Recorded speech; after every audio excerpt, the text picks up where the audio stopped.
Get myself a real quick mic test. 1, 2, 3.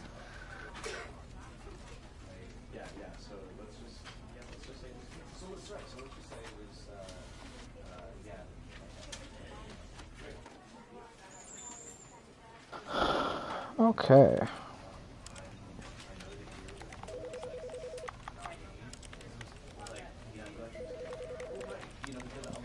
Okay, just making sure I can.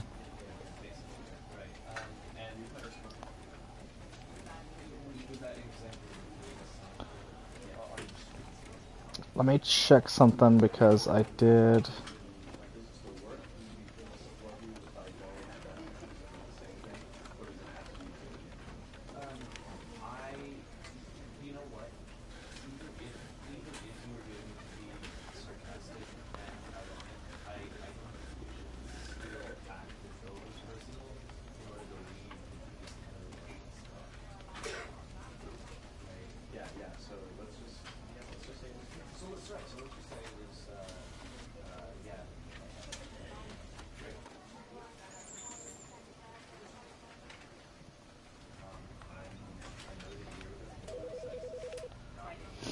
Okay.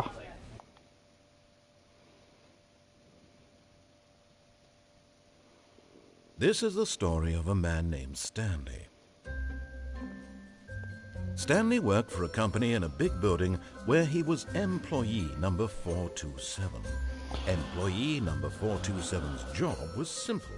He sat at his desk in room 427 and he pushed buttons on a keyboard.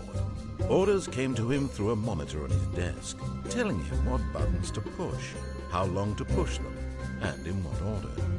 This is what employee 427 did every day of every month of every year. And although others might have considered it soul-rending, Stanley relished every moment that the orders came in, as though he had been made exactly for this job. And Stanley was happy. And then one day, something very peculiar happened. Something that would forever change Stanley. Something he would never quite forget. He had been at his desk for nearly an hour when he realized that not one single order had arrived on the monitor for him to follow. No one had showed up to give him instructions, call a meeting, or even say hi. Never in all his years at the company had this happened, this complete isolation. Something was very clearly wrong. Shocked, frozen solid, Stanley found himself unable to move for the longest time. Free paycheck. But as he came to his wits and regained his senses, he got up from his desk and stepped out of his office.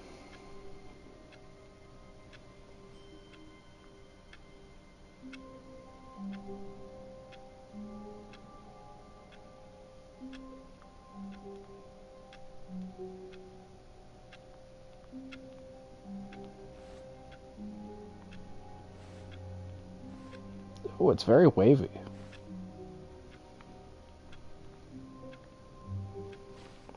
A lot of cabinets.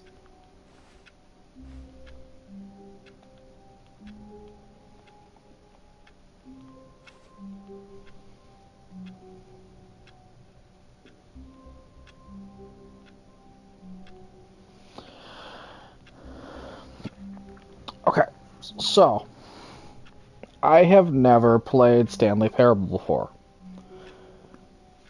And if I've watched it, it's been an incredibly long time, which I don't think applies to the Ultra Deluxe. Because I'm pretty sure I've never even seen the Ultra Deluxe on account of wanting to stream it at some point, in which came. So, we are essentially completely fresh to this. Am I being impatient, or is nothing going to happen? Okay.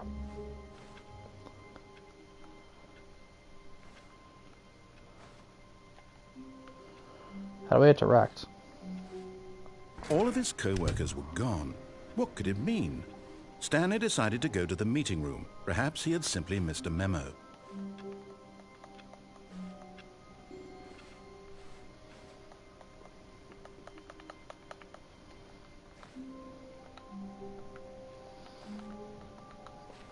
Oh, there's like 2 crouch buttons.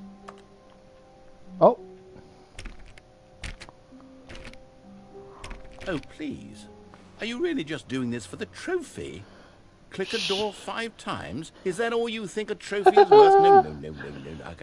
I can't just give these merits away for such little effort. A measly 5 clicks? Now, suppose you were to click the door 20 times. I would say that's the kind of effort that warrants recognition.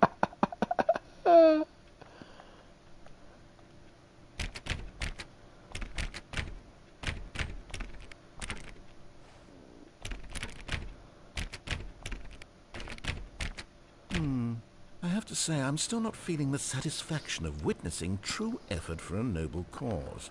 Perhaps 50 clicks will do it. Yes, almost certainly 50 clicks. Oh my god. Okay, so there's only like a handful. There's only like I think 1 or 2 trophies that I seen.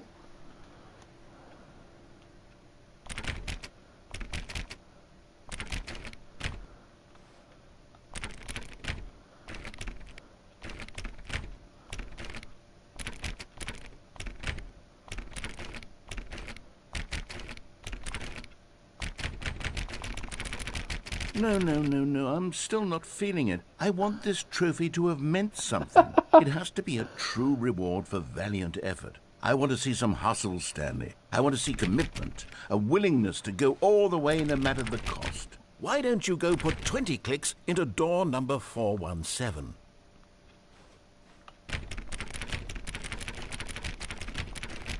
Why 430? Okay, 417.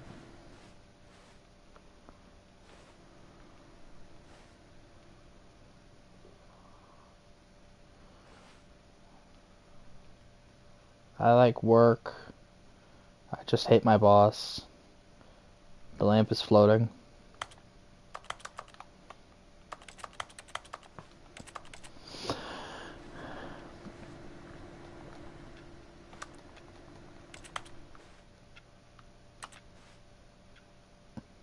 The hell? So, let me guess based on these stations. A couple of these have computers just like I do. I got my own office though. These guys have cubicles. This guy has a sharpener. I'm guessing he just sharpens pencils? What did he say? 417?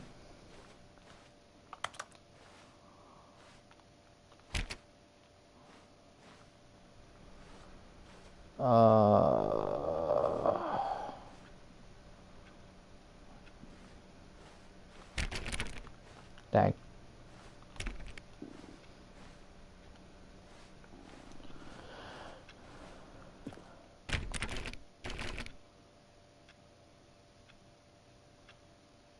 Oh,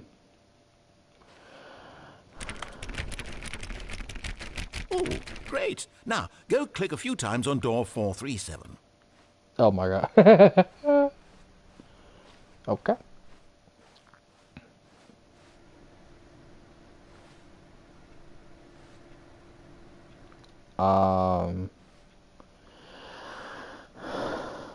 Uh-oh. Where? Oh. Excellent. I think we're getting somewhere. Now, door 415. Let's give it 10 clicks or so. 415.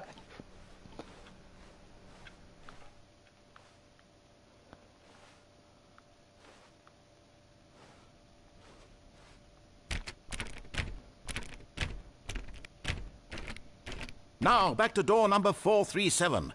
Oh my god.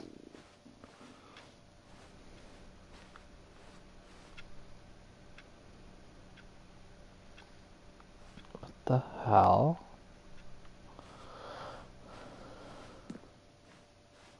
Let's see. How about you click on, well, I don't know, the copy machine. All right, back to room 417. I'm really feeling it now. I think we're getting somewhere. Jesus Christ. Okay, now go climb on employee 419's desk. What?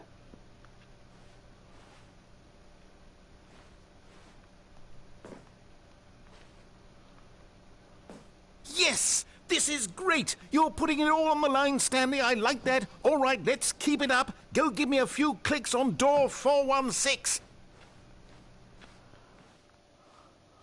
We've almost got it! Now the copy machine, do that one again! I'm going! Oh, there's not one in here. I have to go... Oh, I suppose that's the point. Finish it off, Stanley! 5 clicks on door 430!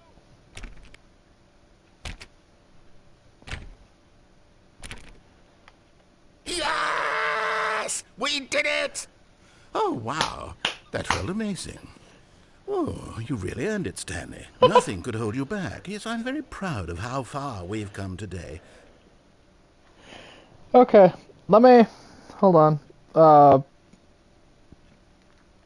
Let me double check that just for specifics wise. Okay, so bronze... Oh, gold. Gold trophy. Get your first trophy for getting any of the other trophies as your first.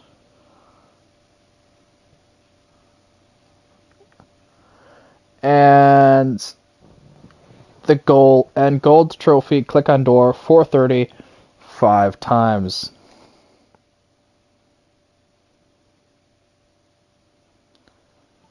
That's funny.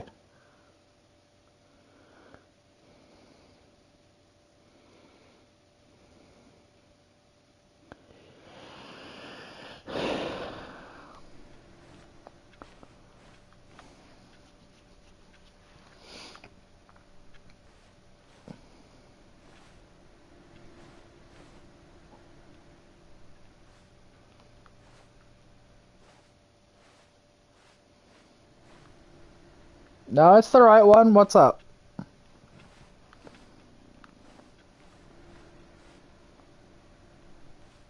Okay, there's only one other trophy I looked at. So I have to...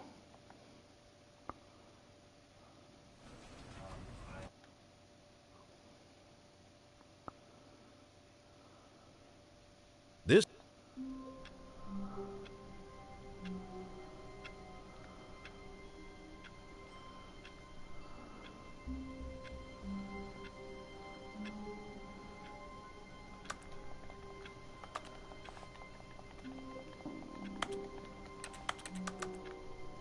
Oh, I didn't get nothing.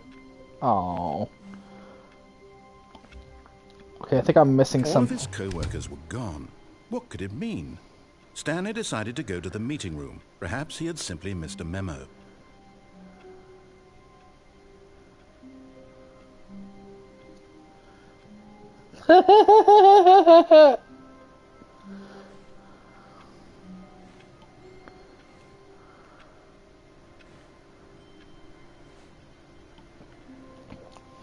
I'm assuming this is Gage. What's up, buddy?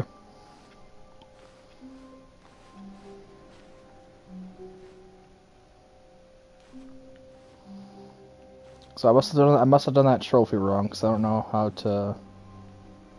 Where is the meeting room? I'm just gonna keep going.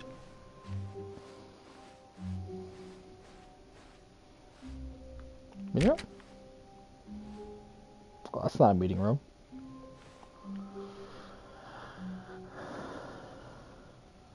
What is going on over there?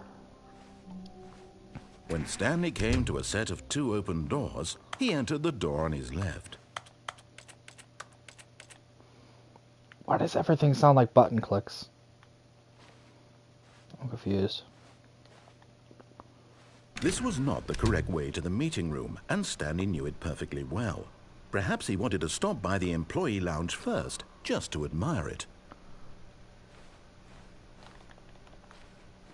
Oh, did he specify direct? I don't know, whatever. Oh.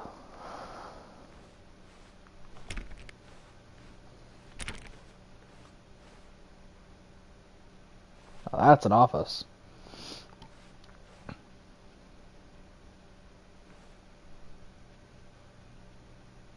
Are you having fun over there?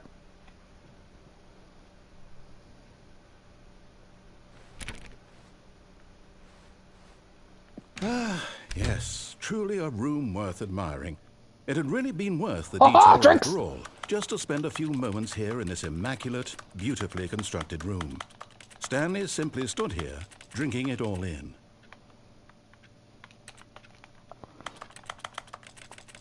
I want beverage! Fine. Yes, really, really worth it being here in the room. A room so utterly captivating that even though all your co-workers have mysteriously vanished, here you sit looking at these chairs and some paintings. Really worth it. Do I get something for staying in here? At this point, Stanley's obsession with this room bordered on creepy and reflected poorly on his overall personality. It's possible that this is why everyone left. Wow. Okay.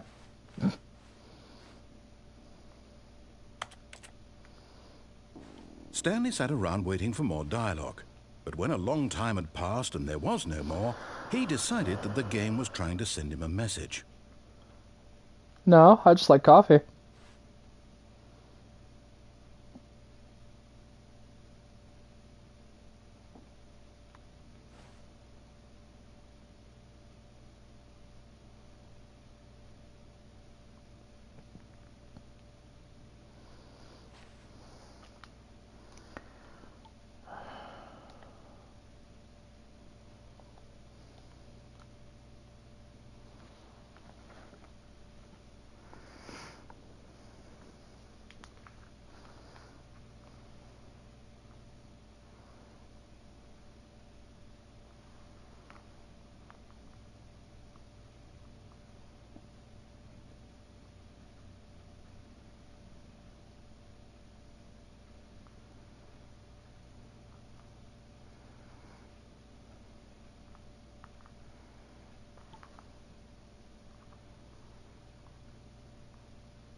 Okay, well, sadly, he's not. Okay, I'll leave. But at last, he'd had enough of the amazing room and took the first open door on his left to get back to business.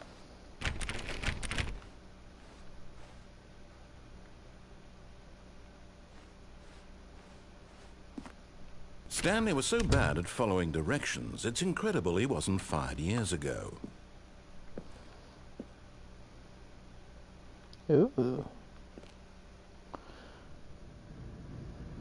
Do not lie. If you're lying right now, stop.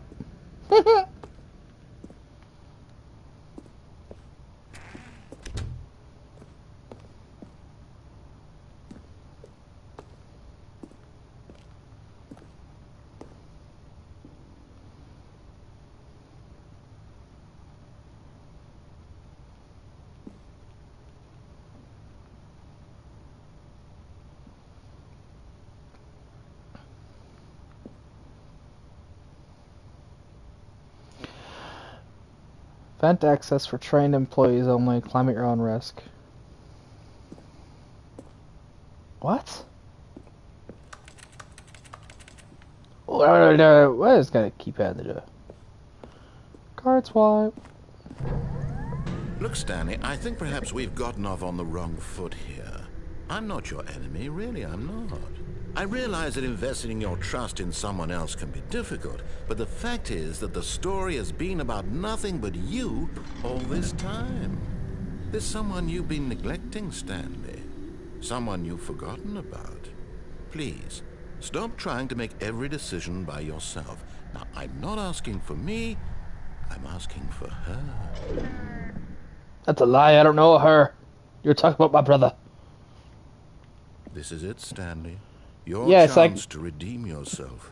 To put your work Yes, buddy. aside, I can see you blowing up to my. let I can her see you back blowing into up the your side of my life. stream. She's been waiting.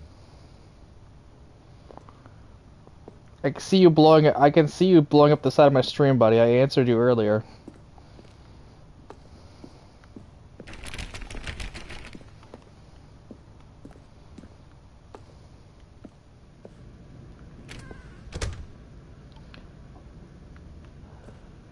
Let me out!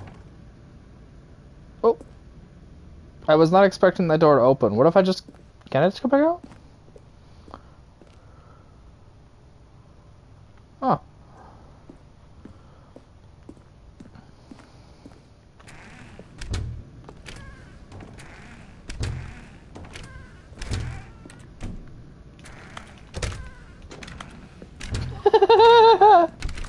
You're a dork.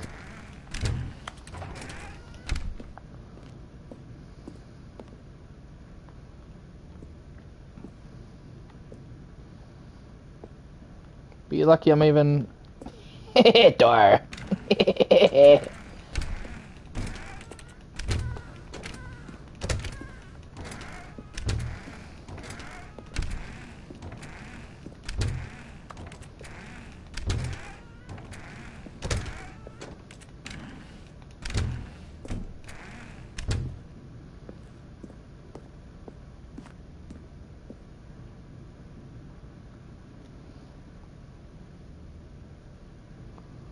The pause the time.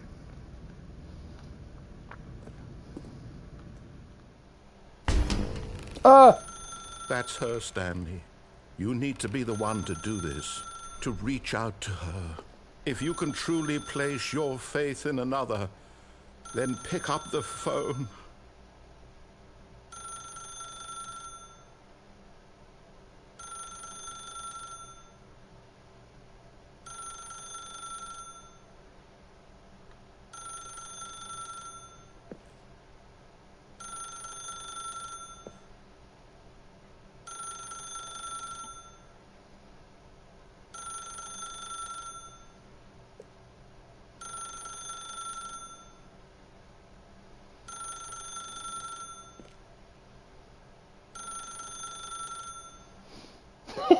Skak. I seen that.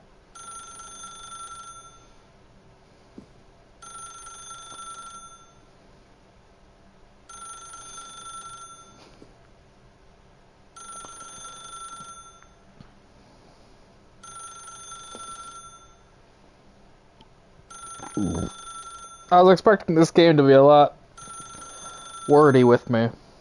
Fine. Ah! Flashbang!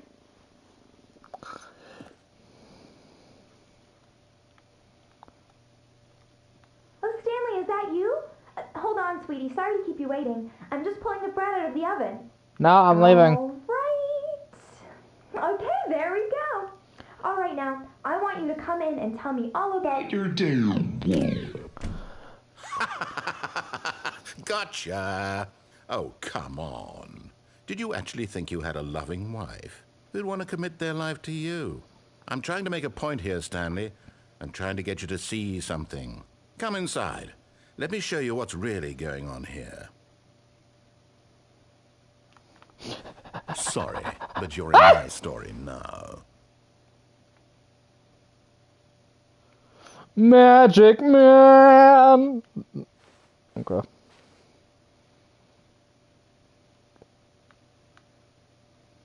You live like this? You live like this? This tiny TV? Microwave? This is a very sad story about the death of a man named Stanley.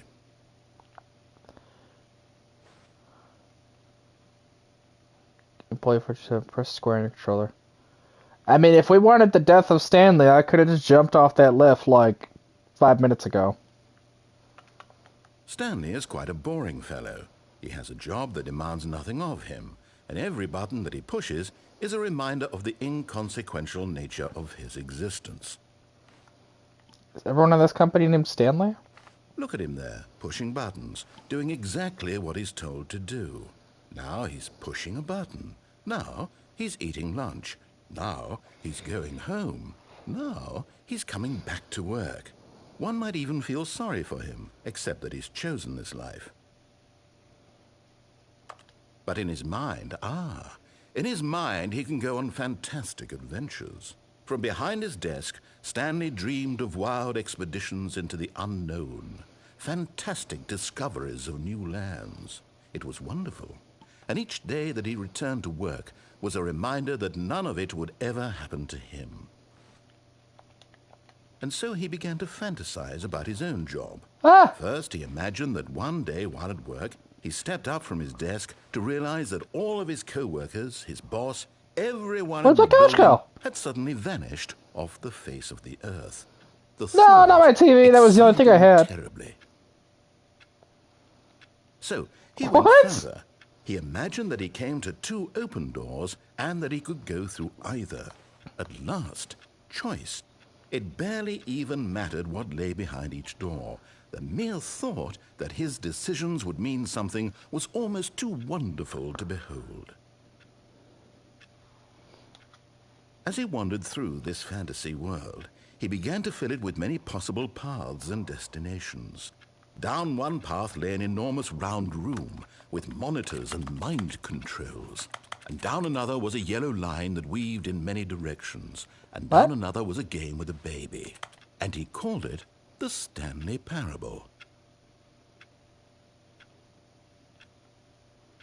It was such a wonderful fantasy, and so in his head he relived it again, and then again, and again, over and over, wishing beyond hope that it would never end, that he might always feel this free. Surely there's an answer down some new path, mustn't there be? Perhaps if he played just one more time.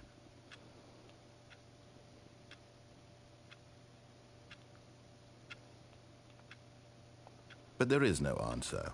How could there possibly be? In reality, all he's doing is pushing the same buttons he always has. Nothing has changed. The longer he spends here, the more invested he gets, the more he forgets which life is the real one. And I'm trying to tell him this, that in this world he can never be anything but an observer, that as long as he remains here, he's slowly killing himself. But he won't listen to me. He won't stop. Here, watch this. Stanley, the next time the screen asks you to push a button, do not do it. Does that answer your question? No, I don't.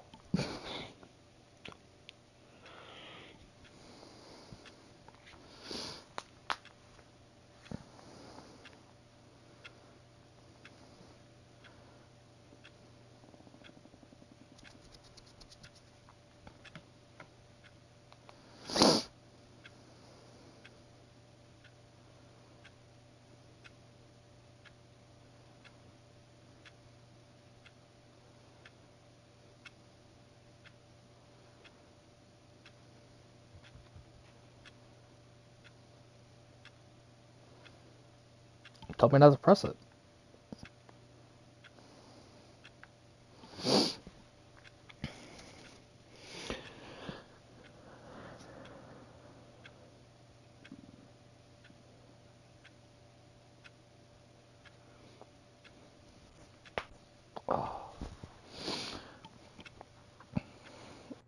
Yeah, honestly, finally streaming Stanley Parable was like a last minute thought.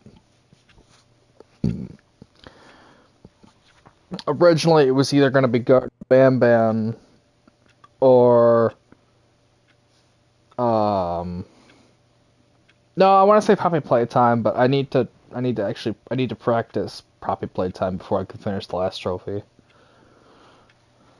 Go to Bam Bam though, I would just have to play the story again. You see? Can he just not hear me? How can I tell him in a way that he'll understand that every second he remains here, he's electing to kill himself? How can I get him to see what I see? How can I make him look at himself? I suppose I can't, not in the way I want him to. But I don't make the rules. I simply play to my intended purpose, the same as Stanley. We're not so different, I suppose. I'll try once more to convey all this to him. I'm compelled to. I must. Perhaps, well, maybe this time he'll see. Maybe this time. And I tried again, and Stanley pushed a button. And I tried again, and Stanley pushed a button. And I tried... Oh.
All of his co-workers were gone. What could it mean? Oh, please. Are you really just doing this for the trophy? Click a door 5 times? Is that all you think a trophy is worth? No. I can't just give these merits away for such little effort. A measly 5 clicks? When Stanley came to a set of 2 open doors, he entered the door on his left. Oh, it does say left. Well, I want to see what's on the This right. was not the correct way to the meeting room, and Stanley knew it perfectly well. Perhaps he wanted to stop by the employee lounge first, just to admire it. Wow, yes, this room. But eager to get back to business, Stanley took the first open door on his left. Stanley was so bad at following directions, it's incredible he wasn't fired years ago. Look, Oh Stanley, no! I think, but in his eagerness to prove that he is in control of the story and no one gets to tell him what to do, Stanley leapt from the platform and plunged to his death. Good job, Stanley. Everyone thinks you are very powerful.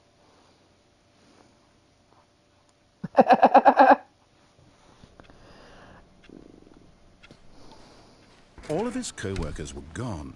What could it mean? Stanley decided to go to the meeting room. Perhaps he had simply missed a memo. I have no idea if... When Stanley came to a set of 2 open doors, this was not the correct way to the meeting room, and Stanley knew it perfectly well. Perhaps he wanted to stop by the employee lounge first, just to admire it. The lounge was sublime, a work of art. But eager to get back to business, Stanley took the first open door on his left. Okay, fine. It's the only way I can go left. And so he detoured left. through the maintenance section, walked straight ahead to the opposite door, and got back on track.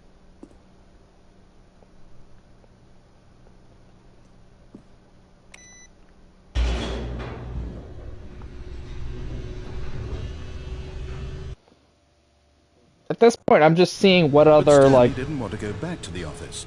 He wanted to wander about and get even further off track.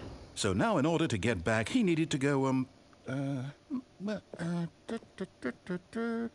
from here, it's, left. Oh, fine. Okay then. Oh, no, it's to the right, my mistake. Come on! No, not the right. Why would I have ever said it was to the right? What was I thinking? It's clearly... Oh dear, would you hold on for a minute, please? Now, let's see. We went down right, left, down, left, right. Yep, okay, yes. I've got it now. This story is absolutely, definitely this way.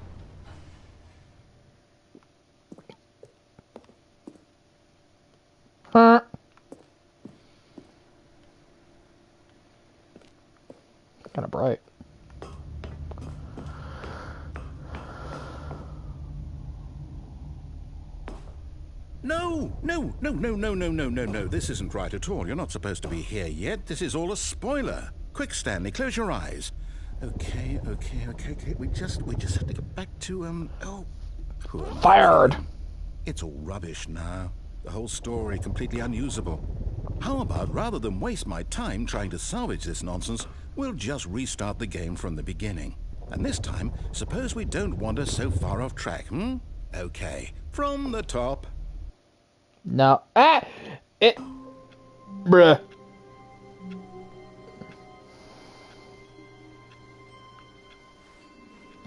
Close your eyes! Gone. What could it mean? Stanley decided to go to the meeting room. Perhaps he had simply missed a memo. Okay, well, I don't know if I can repeat that and have him yell at me again, so therefore we'll go left this time. When Stanley... Wait, what? No, I restarted. I swear, I definitely restarted the game over, completely fresh. Everything should be... Oh, did something change? Stanley, did you change anything when we were back in that room with all the monitors? Did you move the story somewhere, or... Hold on. Why am I asking you? I'm the one who wrote the story. It was right here just a minute ago. I know for sure that it's here somewhere. Oh, okay, God, we're playing Roblox stores. Come, Stanley. Let's find the story. Woohoo! Right.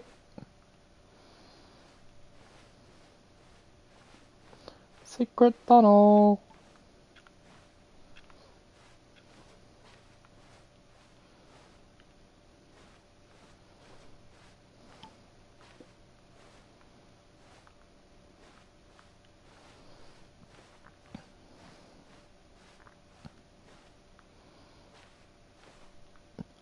What? I'll say it. This is the worst adventure I've ever been on. I can promise you there definitely was a story here before. Do we need to restart the game again? No! I find it unlikely that we'll ever progress by starting over and over again, but it's got to be better than this. Okay, let's give it a shot. Why not? No! All of his co-workers were gone. What could it mean? Stanley decided to go to the meeting room. Perhaps he had simply missed a memo. Oh, I can't press the 430. That's not good. Oops, gizmo. Okay, yep, it's worse. I might be remembering this wrong. It's possible the story is back where we just came from. Why don't we go back the other direction and see if we missed anything?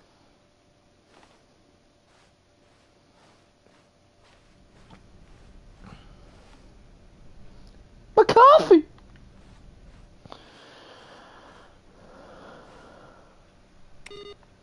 Oh.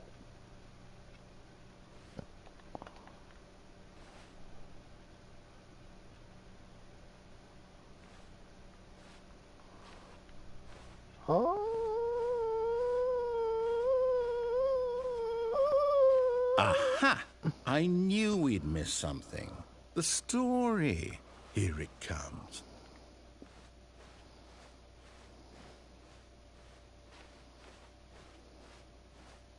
No, wait. Never mind. Not the story.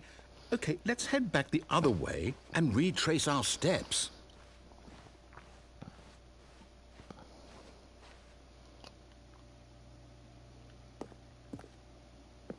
Now this... Well, I'll be honest, I don't recognize this place at all. Is this the story? I don't think so. I can't quite recall, but I believe my story took place in an office building. Is that correct? Do you remember, Stanley? Well, do you know what?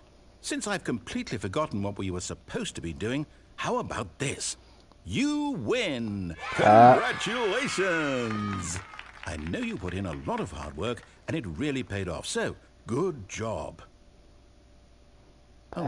Jack. No, I don't feel right about this at all. We both know you didn't put in any actual work for that win. Some people win fair and square, and this was not one of those situations. Okay, I'm getting weirded out by whatever this place is. I don't care what might happen this time.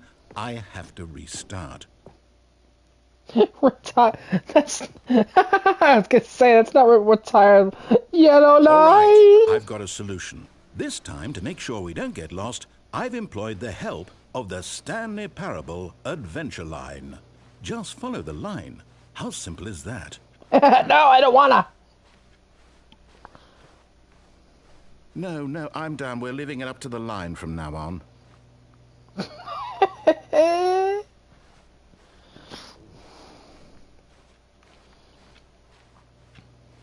if I go this way?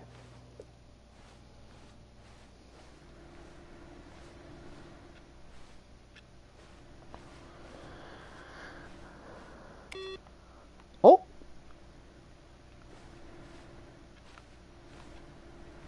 That's the second computer that I've just turned off.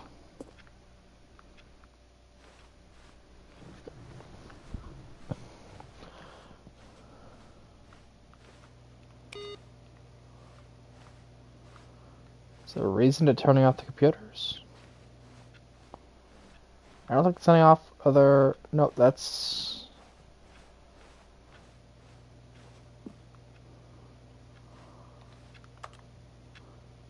Hey! Solitaire.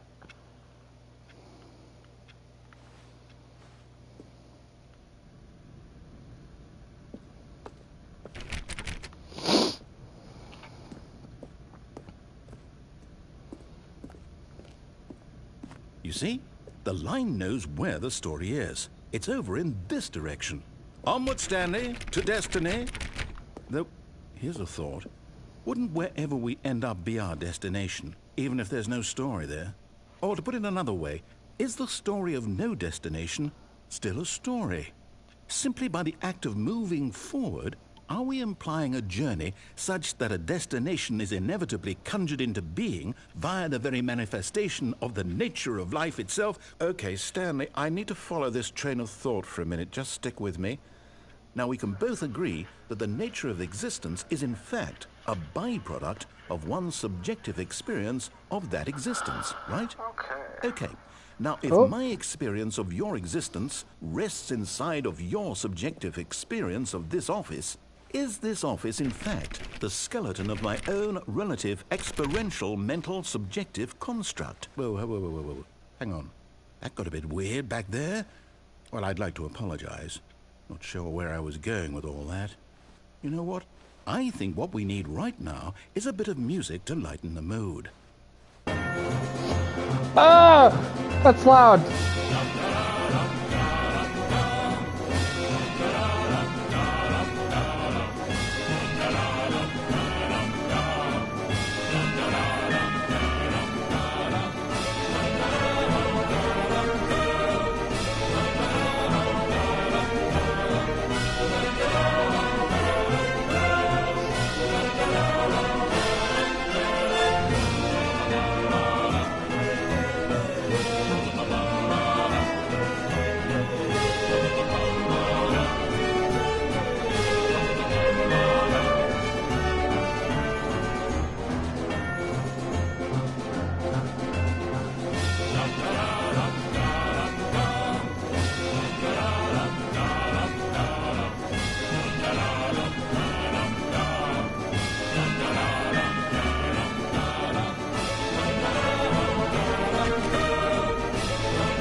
I regret every choice I've made.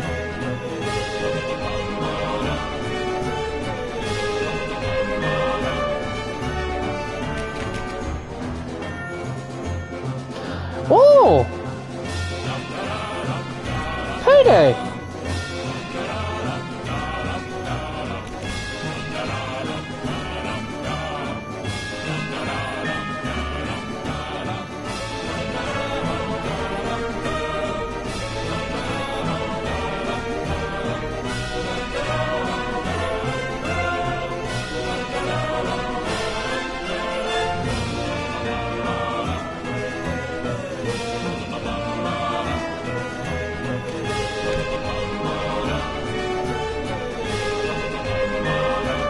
Rum. Rum. What's this?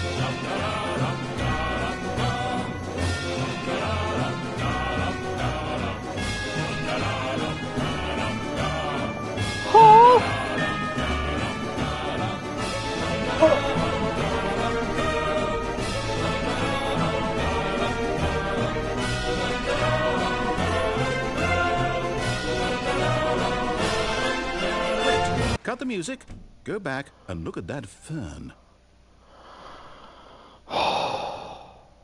Thank God. Stanley, this fern will be very important later in the story. Please don't start the Make sure you music. study it closely and remember it carefully. You won't want to miss anything. Please don't start the music. Okay, thank God.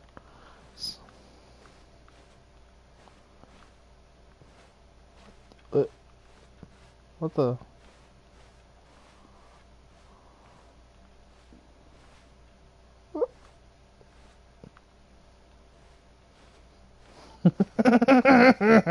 It's a fern!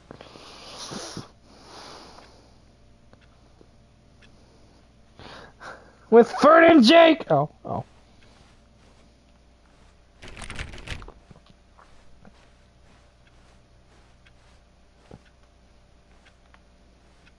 Wait, what? We're back at the office? No. Line, you do know we're looking for the Stanley Parable, right? The story? Is any of this ringing a bell?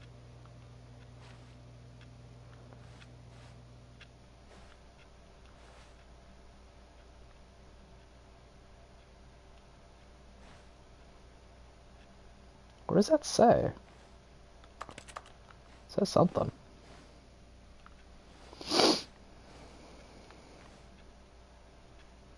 I was half expecting to see something up there. Oh.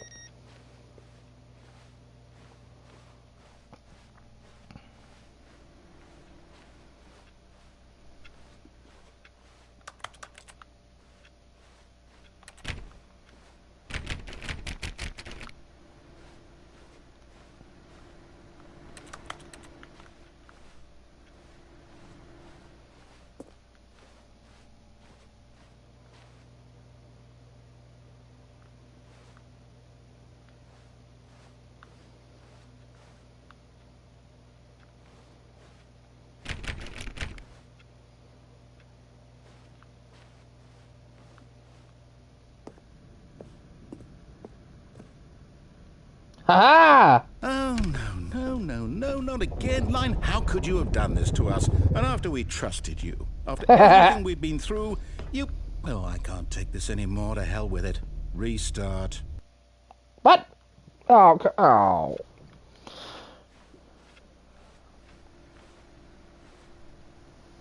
You know what, Stanley? I say forget the adventure line. What's it ever done for us? We're intelligent people, right? Why can't we make up our own story? Something exciting, daring, mysterious. Ooh, this all sounds perfectly doable. Why don't we simply start wandering in, well, I don't know. How about this direction? Oh.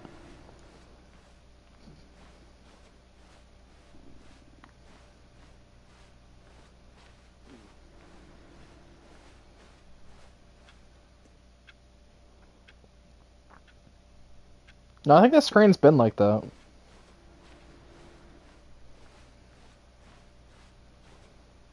Now, yes, this is exciting. Just me and Stanley forging a new path, a new story. Well, it could be anything. What do you want our story to be? What have I Go done? wild. Use your imagination. Whatever it might be, Stanley, I'm ready for it. What have I done to this story?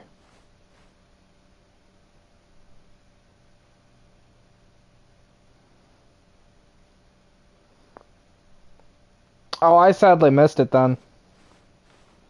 Oh, no, not you again. Stanley, I'd also like to veto the line from having any role in our awesome new story. No lines or monitor rooms. Just don't acknowledge it, and we should be fine. Huh. You say jump, but I can't jump.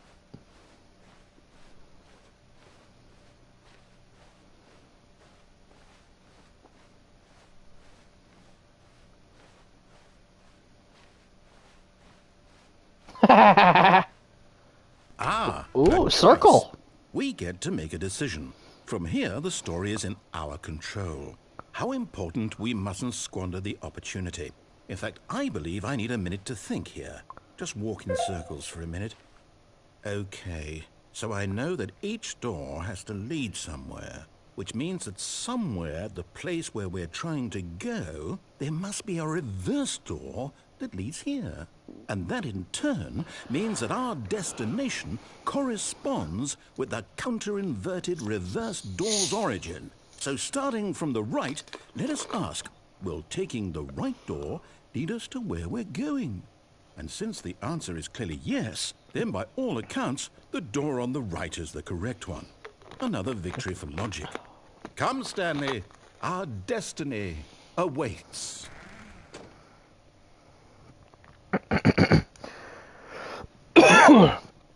You're thinking of the, I think the Binding of Isaac.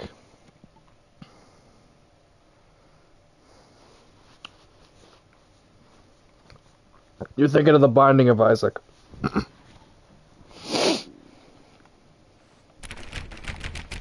Yeah, fine.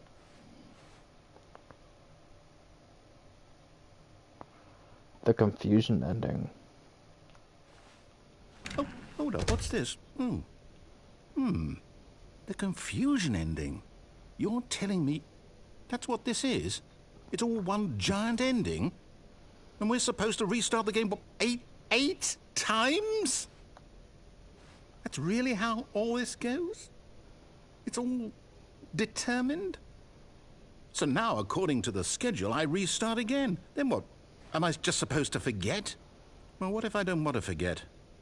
My mind goes blank simply because it's written here on this thing, wall. Well, who consulted me?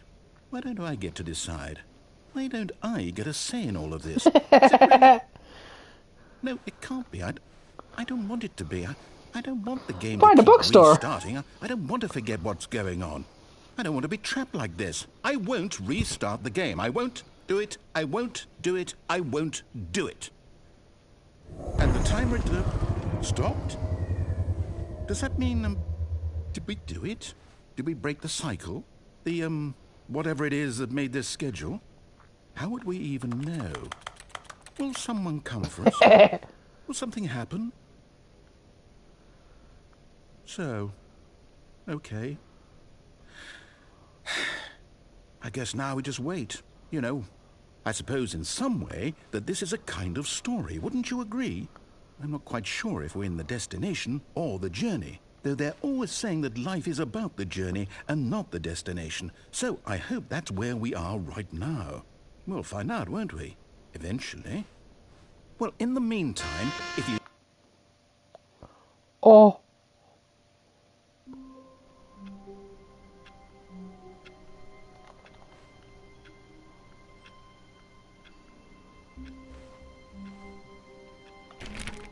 All of his co-workers were gone. Oh, please. Are you really just doing this for the trophy? Click a door 5 times? Is that all you think a trophy is worth? No. I can't just give these merits away for such little effort. A measly 5 clicks? Now, suppose you were to click... When Stanley came to a set of 2 open doors, he entered the door on his left.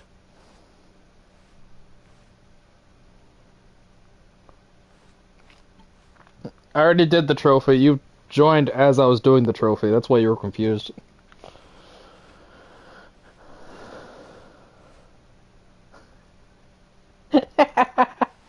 Yet there was not a single person here either. Feeling a wave of disbelief, Stanley decided to go up to his boss's office, hoping he might find an answer there. Push for funding for research and development of new coffee machine.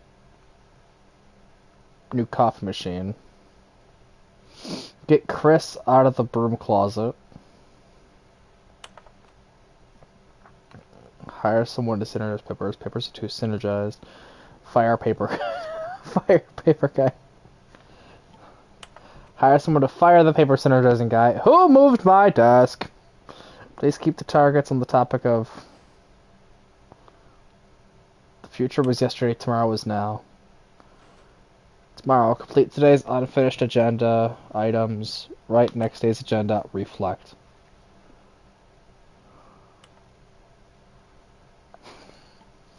Jim.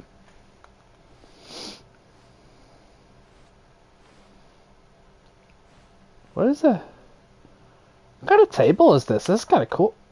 Oh, that's what's ooh, graph.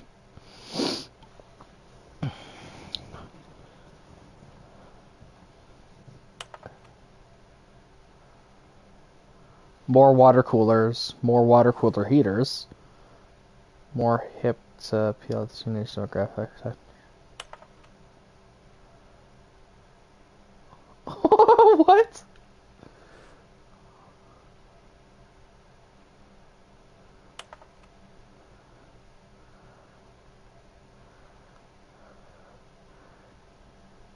No. 1. No more bins or trash cans. 2. Renaming of the idea bin. 3. Firing of me.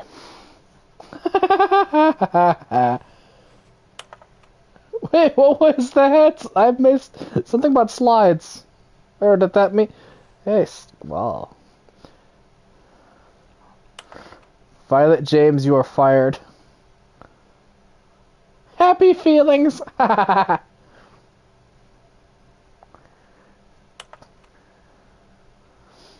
Things, but with money to buy more things? Graphs? Graphs about things and money. We have our new product.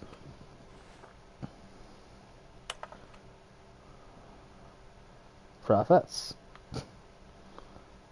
What is happening?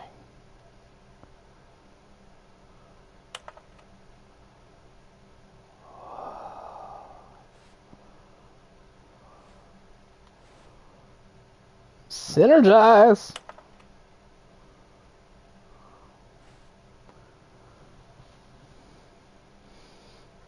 Metamorphosis. Jim, are you in there? Stanley stepped into the broom closet, but there was nothing here, so he turned around and got back on track. Jim's missing.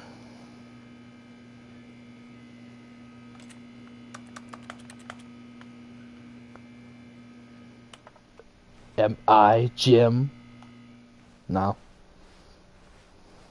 Coming to a staircase, Stanley walked upstairs to his boss's office.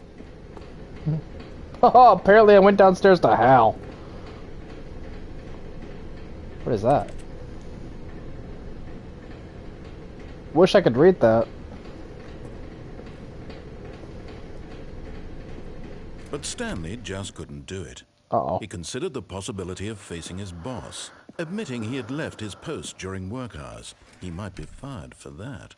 And in such a competitive economy, why had he taken that risk? All because he believed everyone had vanished? His boss would think he was crazy. And then something occurred to Stanley. Maybe, he thought to himself, maybe I am crazy. All of my co-workers blinking mysteriously out of existence in a single moment for no reason at all? None of it made any logical sense.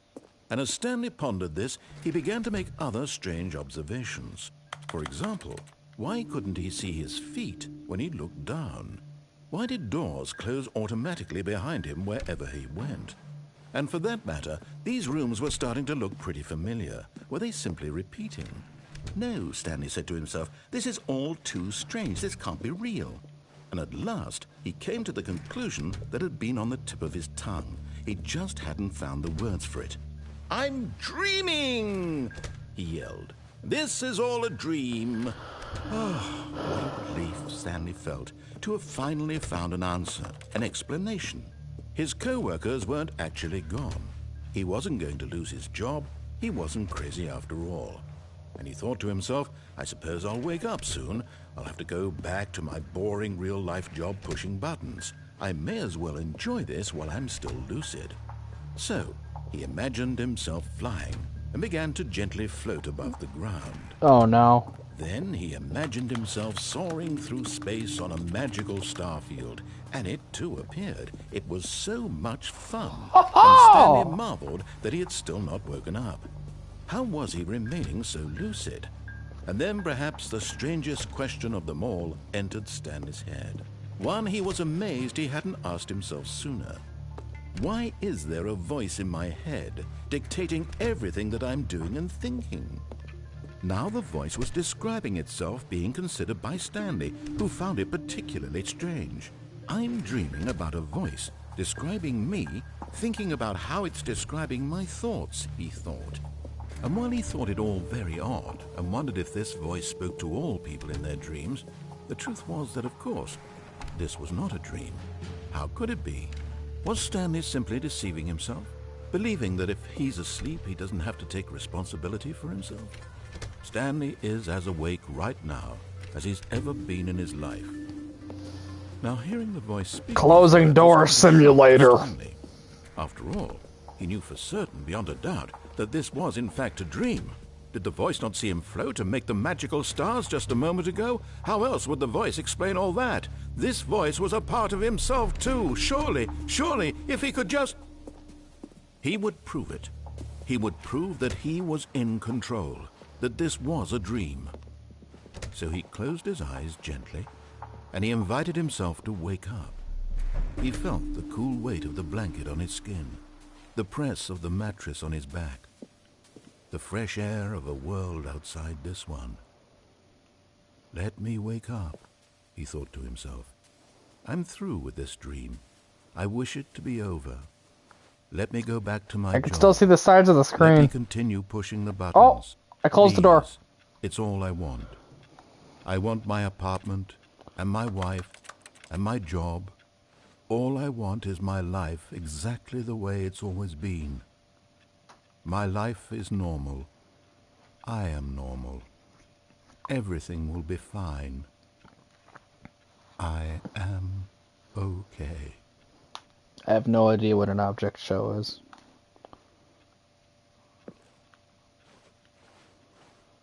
Stanley began screaming. Please, someone, wake me up. My name is Stanley. I have a boss. I have an office. I am real. Please, just someone tell me I am real. I must be real. I must be. Can anyone hear my voice? Who am I? Who am I? And everything went black.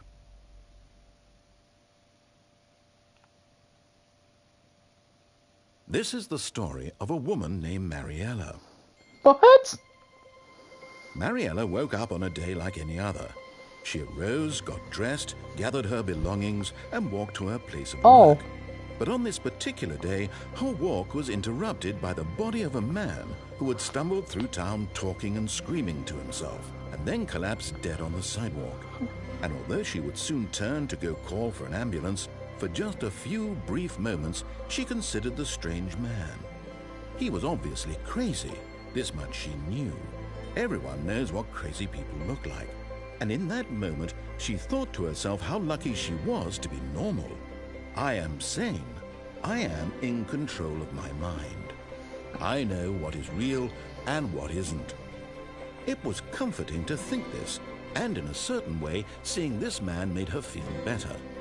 But then she remembered the meeting she had scheduled for that day, the very important people whose impressions of her would affect her career, and by extension, the rest of her life. She had no time for this, so it was only a moment that she stood there, staring down at the body. And then she turned and ran.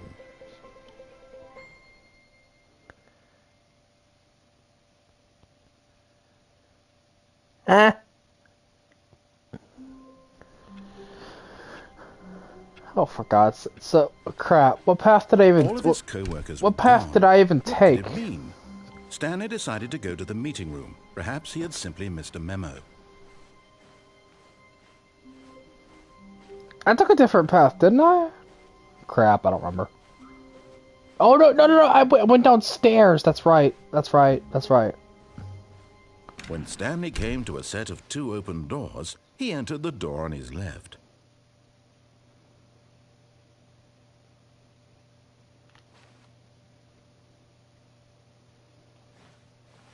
This was not the correct way to the meeting room, and Stanley knew it perfectly well. Perhaps he wanted to stop by the employee lounge first, just to admire it. Standing now in this incredible room, Stanley for the first eager to get back to business, Stanley took the first open door on his left. And so he detoured through the maintenance section, walked straight ahead to the opposite door, and got back on track.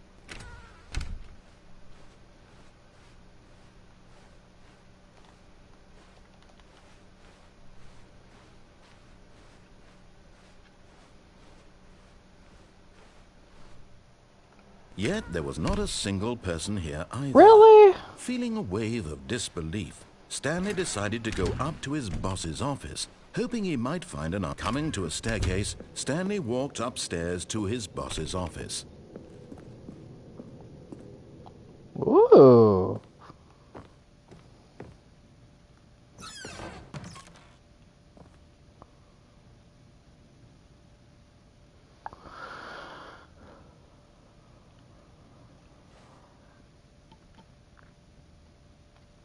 Oh, you know what? This game reminds me of? This game reminds me of, Maquette. No, I'm wrong. Let me go look.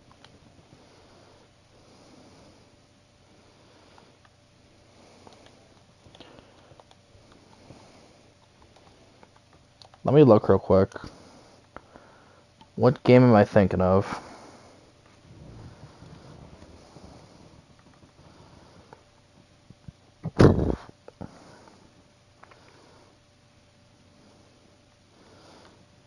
I'm not thinking of Maquette. I'm thinking of...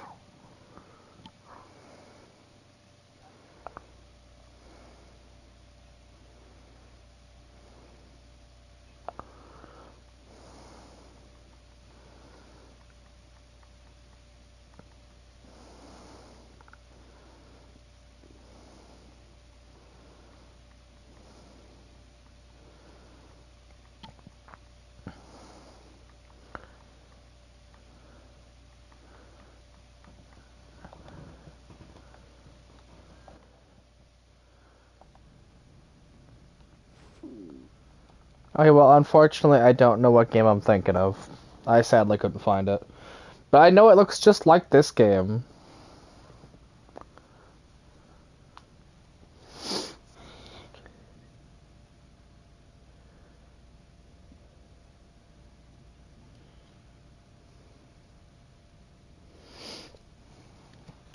Okie dokie. Good night, bud. Hey, how dare you? I was pooping.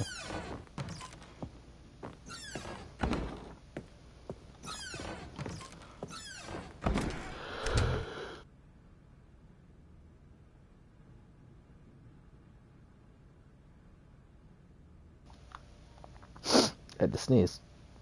That's a big book.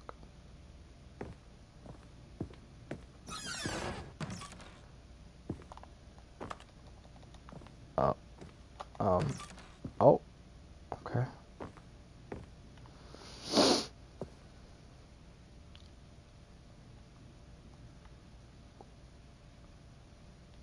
We're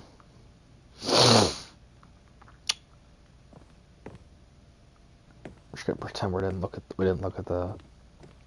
Are there any other secrets I should know of? I seen Payday.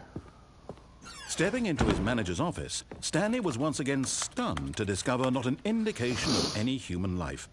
Shocked, unraveled, Stanley wondered in disbelief who orchestrated this, what dark secret was being held from him. What he could not have known was that the keypad behind the boss's desk guarded the terrible truth that his boss had been keeping from him. And so the boss had assigned it an extra secret PIN number, 2845. But of course, Stanley couldn't possibly have known this.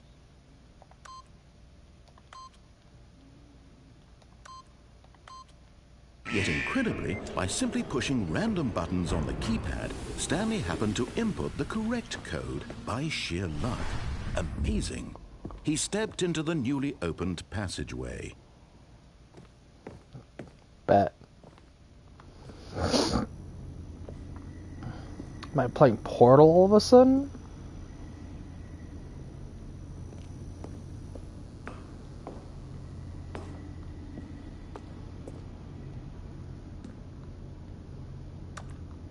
That's dangerous. I can't do that. Oh, I have to do that. Oh, I thought... Okay.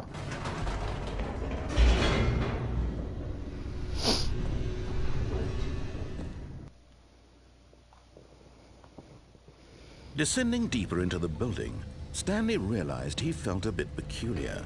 It was a stirring of emotion in his chest, as though he felt more free to think for himself, to question the nature of his job. Why did he feel this now, when for years it had never occurred to him? This question would not go unanswered for long.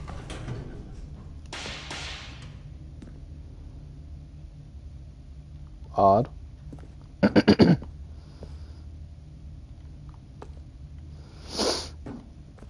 Stanley walked straight ahead through the large door that read Mind Control Facility.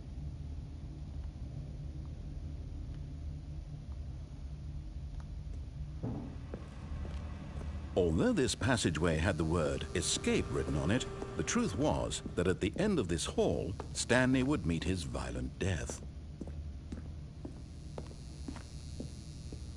The door behind him was not shut. Stanley still had every opportunity to turn around and get back on track. What game At am this I point, thinking? Stanley was making a conscious, concerted effort to walk forward and willingly confront his death. Seriously though, what game am I thinking of?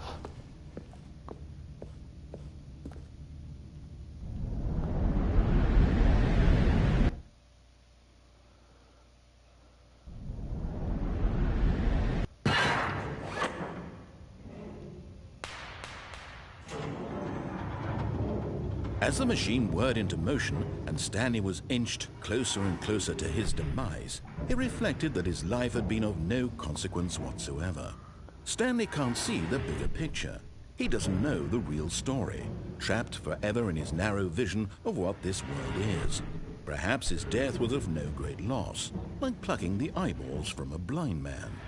And so he resigned and willingly accepted this violent end to his brief and shallow life.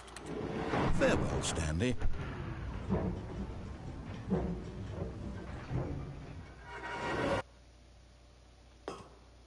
Farewell, Stanley, cried the narrator, as Stanley was led helplessly into the enormous metal jaws.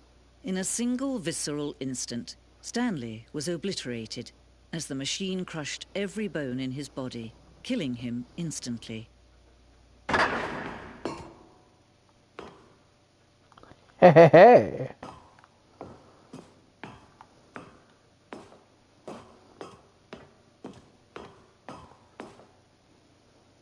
And yet it would be just a few minutes before Stanley would restart the game, back in his office, as alive as ever. What exactly did the narrator think he was going to accomplish?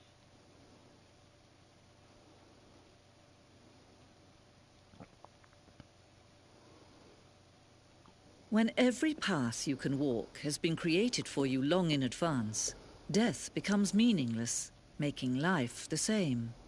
Do you see now? Do you see that Stanley was already dead from the moment he hit start?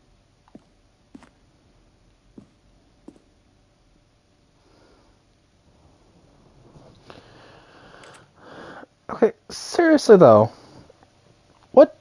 Now I'm tweaking, because I really am tweaking now, because... What was the game?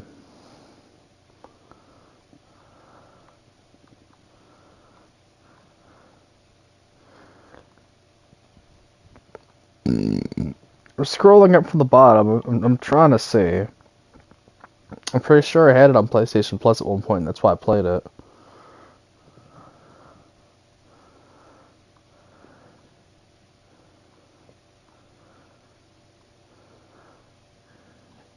Okay, it wasn't. It was something I purchased.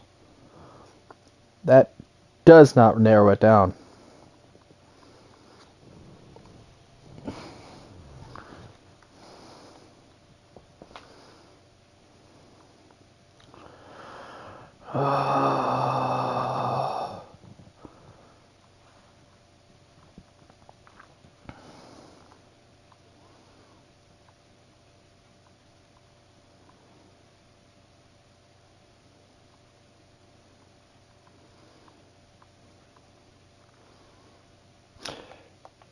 Superliminal. I'm thinking of superliminal.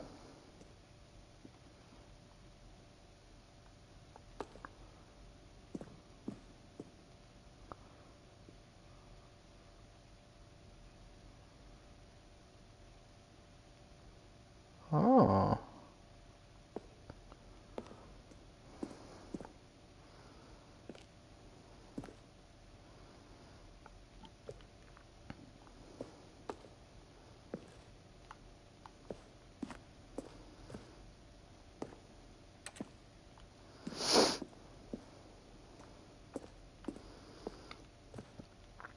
We're gonna eventually get to a point in which I like hardcore don't know which way I'm supposed to.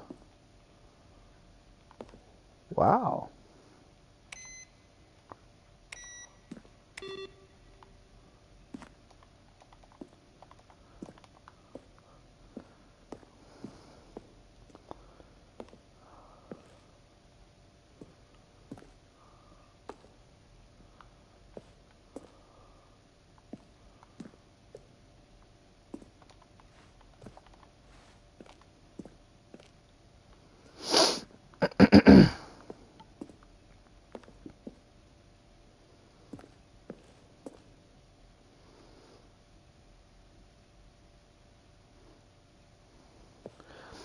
I suppose I honestly never thought about it. Like, how long is this game?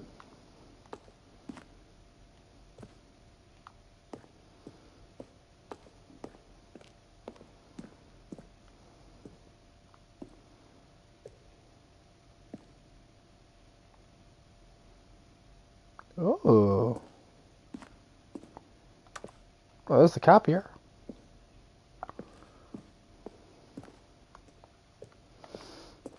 Why are there 2 buttons for crouch?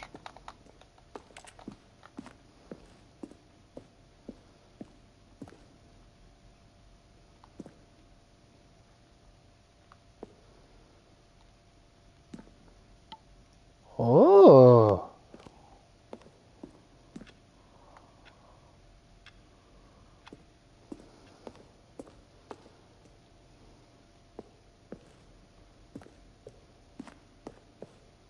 Spend the next hour. Here, I'm just going to make this easy on you.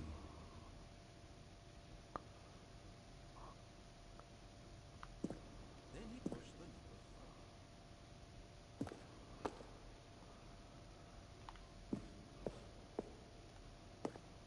Stanley pushed the orange lever. Stanley stood on the roof.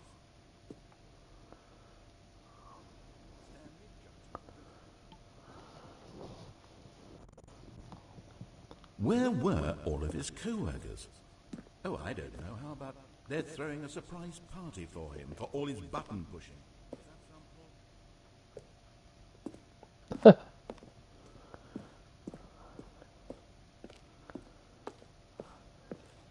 Stanley walked over the bridge.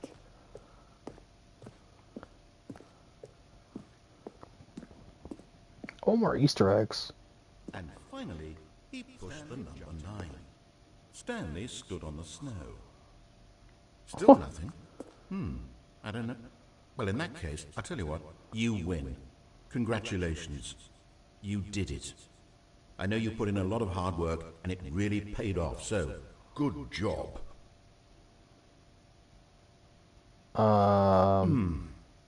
What do we do now? I don't... Stanley, where are you right now? Where am I? I'm trying to figure out, but I can't... Stanley, who am I? Can you speak to me? Please talk. Have we done this before? Have we been in this room before? Something, anything. Help me, Stanley. I don't know who, what I... Stanley, help. Don't...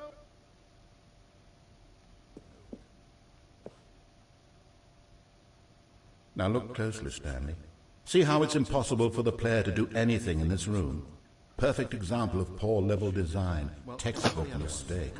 It's the kind of thing you'd pick up on intuitively if you had even the most fundamental understanding of good and bad game design. But of course, you being you, you'll probably spend the next hour trying to solve it. Here, I'm just gonna make this easy on you. Stanley pushed the big red button. Oh. I'm concerned. I didn't even realize he was talking to me till like last second.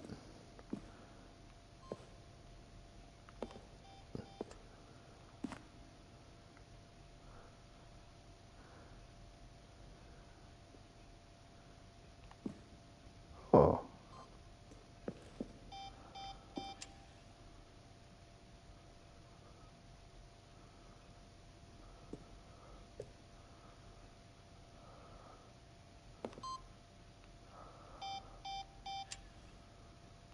Huh.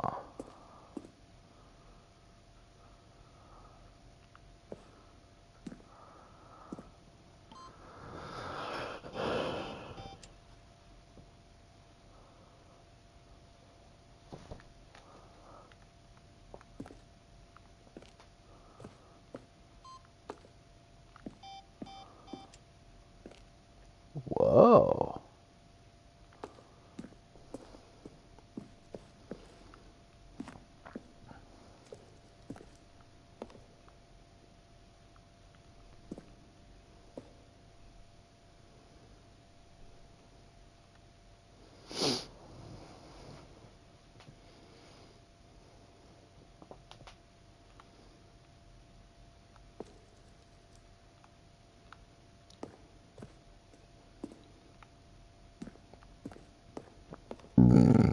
Am I missing something? What am I hearing?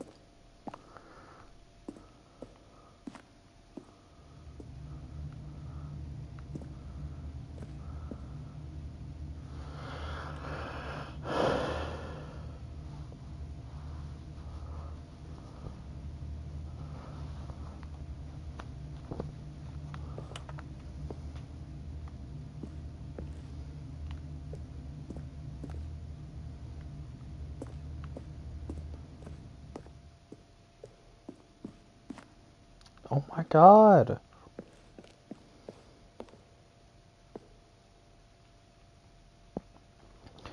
December 2018, we announced the Ultra Deluxe version of the Stanley Parable at the Game Awards. Screens of the videos we made for the announcement and the game's delay.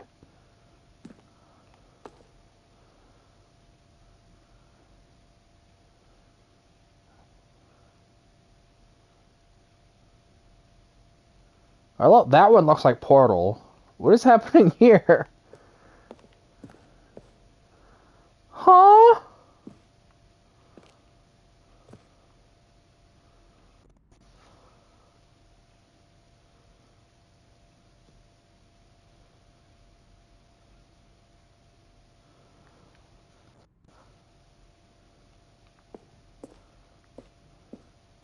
Huh.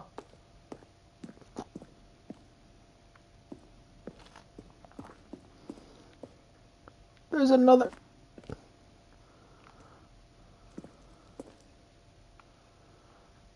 This is dope. I love when games do this. They just kind of get in depth and are just like,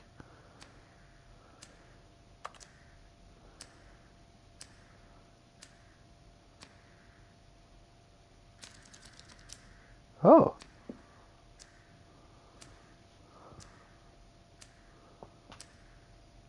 Ah. Where am I?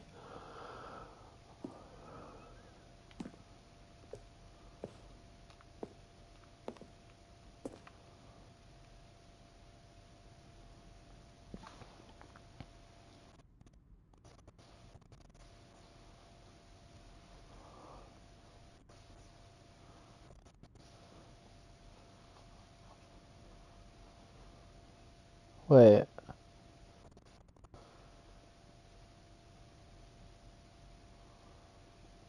One door to maintenance in the lounge. Two doorways to maintenance. Are these paths to take, or are these still early design? Oh. Duh.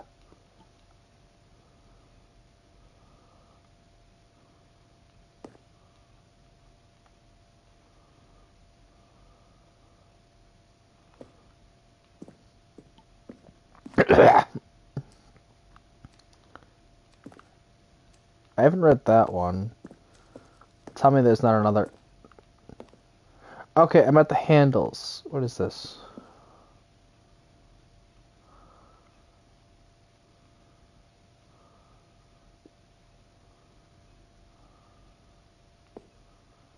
Huh.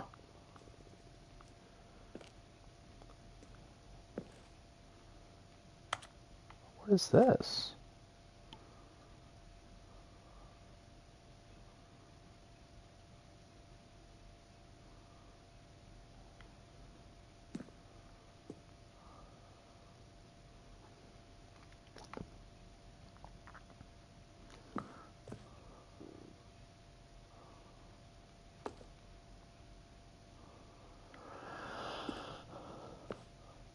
Huh.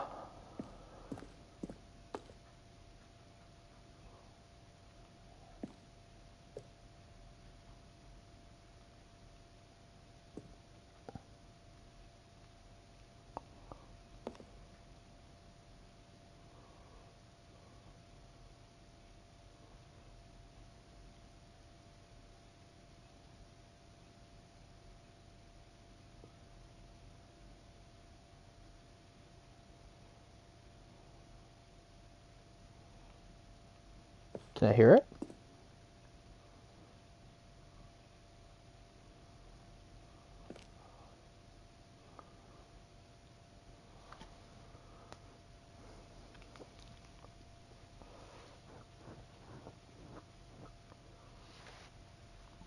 Oh, is that it? I see it pulsing. Oh, okay, then it restarts. Cool.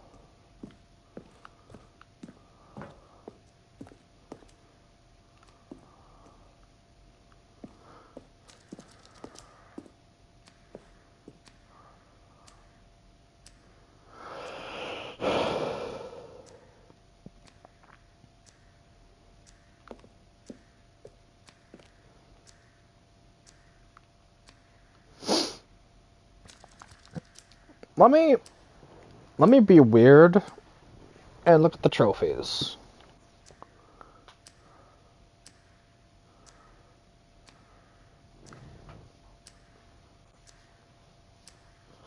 Oh, I think I understand the other trophy I looked at.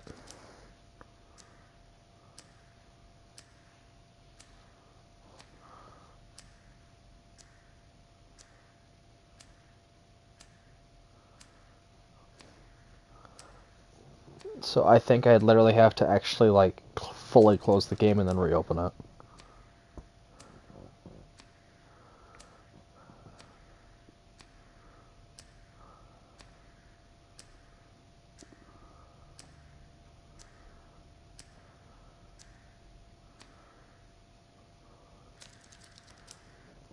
That can't be right.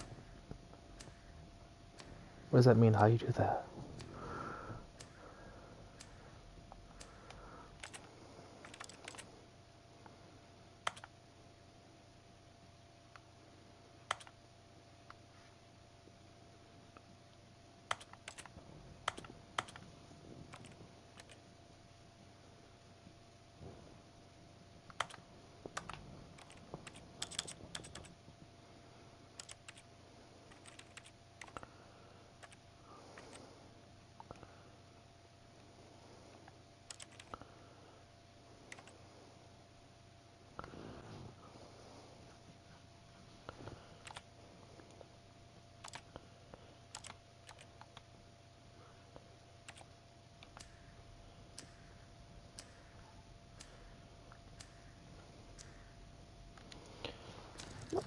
Let me...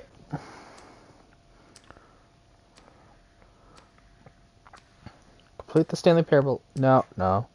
Set all sliders in the menu to all the available numbers.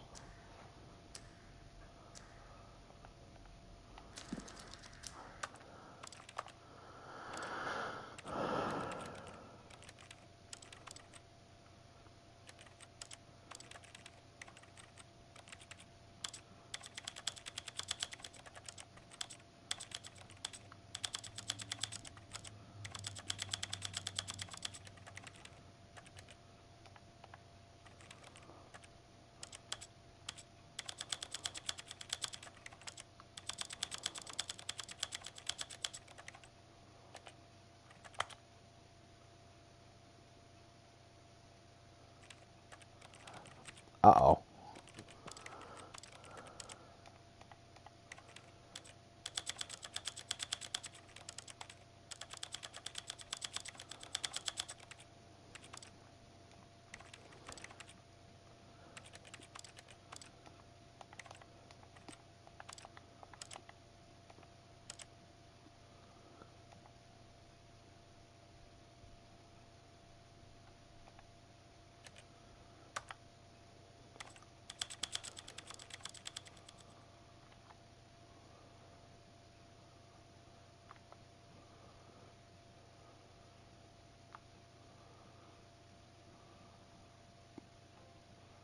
Oh, there we go. Gold trophy. Gold trophy. Settings world champion. This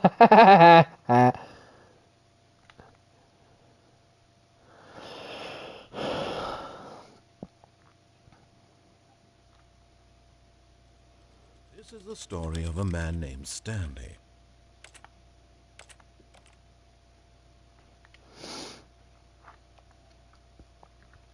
So, I'm not gonna lie, I don't know what,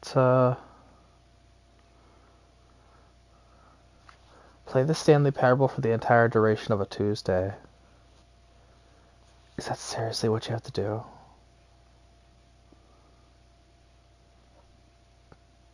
Like, I'm actually confused. I don't play the Parable for 10 years. What does that mean? That's gotta mean something, right?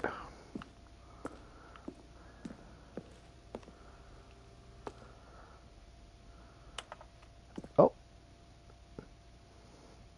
Will the game feature capybara? Huh?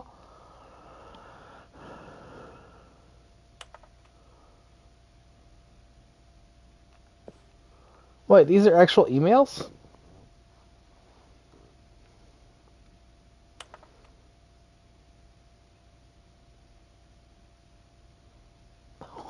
What?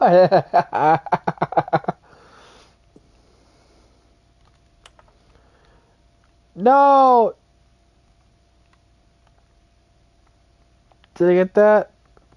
I didn't.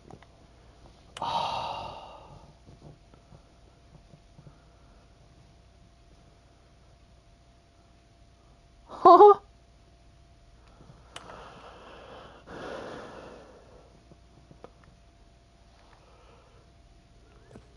Good lord.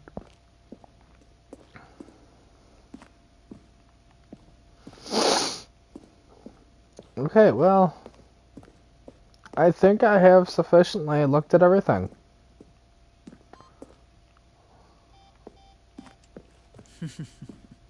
Oh, look at these two. How they wish to destroy one another. How they wish to control one another. How they both wish to be free.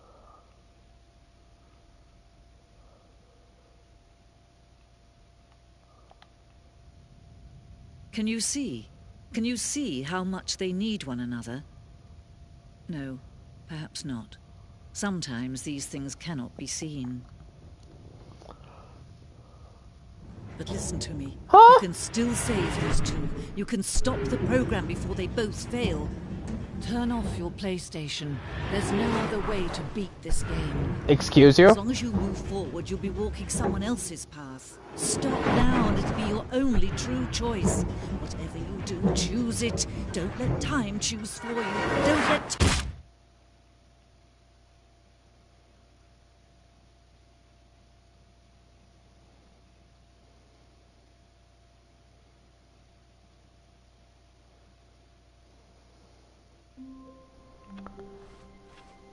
All of his co-workers were gone. What could it mean? Was Stanley I supposed decided to... to go to Oh, the meeting room. Perhaps he had no. simply missed a memo. I turned off settings.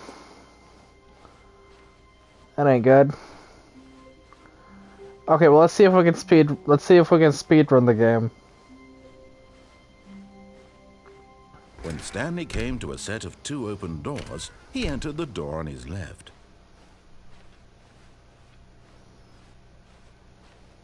Yet there was not a single person here either. Feeling a wave of disbelief, Stanley decided to go up to his boss's. Coming to a staircase, Stanley walked upstairs to his boss's office. Oh god, I actually don't remember the code. Stepping into his manager's office, Stanley was once again stunned to discover not an indication of any human life. What could it mean? Stanley wondered aloud to nobody. He began wildly tearing through papers on the boss's desk, pulling books off the shelf, looking behind paintings, desperate for clues to his situation. But his attention was caught by a keypad behind the boss's desk. What could its purpose be? In fact, this keypad guarded the terrible secret that lay buried below his feet. And so the boss had assigned it an extra secret PIN number, 2845. But of course, Stanley couldn't possibly have known this. Yet incredibly, by simply pushing random buttons on the keypad, Stanley happened to input the correct code by sheer luck. Amazing. He stepped into the newly opened passageway.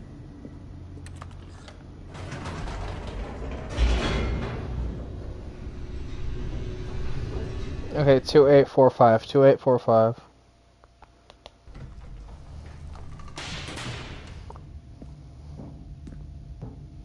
Stanley walked straight ahead through the large door that read Mind Control Facility.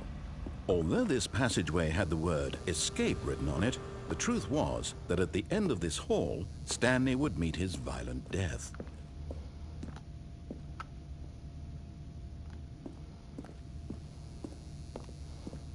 You know what? Actually, let me see where the other path goes first, and then we'll try that. Stanley thought better of it and realized he simply had too much to live for. Nope, still on board with death.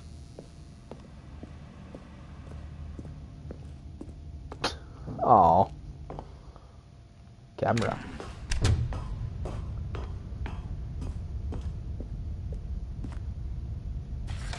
The lights rose on an enormous room packed with television screens. Oh.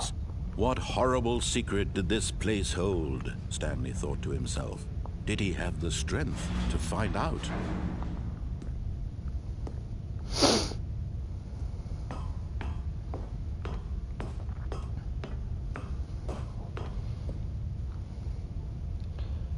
I mean, question, is there a specific path that I can go?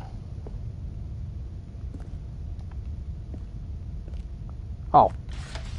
Now the monitors jumped to life, their true nature revealed. Each bore the number of an employee in the building, Stanley's co-workers. The lives of so many individuals reduced to images on a screen, and Stanley, one of them, eternally monitored in this place where freedom meant nothing.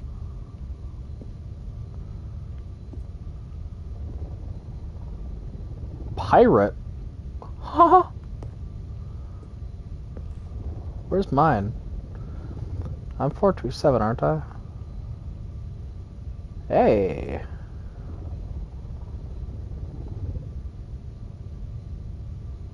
Cool. What is going on with the top ones? Fired. Pirate.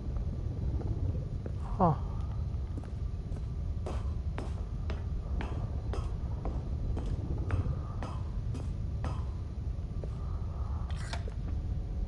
This mind control facility, it was too horrible to believe. It couldn't be true.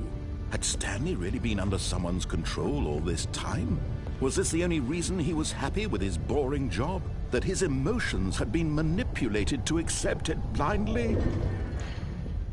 I already forgot this was the mind control facility. No. He refused to believe it. He couldn't accept it. His own life in someone else's control? Never! It was unthinkable, wasn't it? Was it even possible?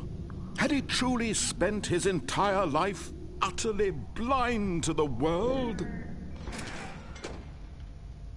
Oh. But here was the proof. The heart of the operation. Controls labeled with emotions. Happy, or sad, or content. Walking, eating, working. All of it monitored and commanded from this very place. And as the cold reality of his past began to sink in, Stanley decided that this machinery would never again exert its terrible power over another human life. For he would dismantle the controls once and for all.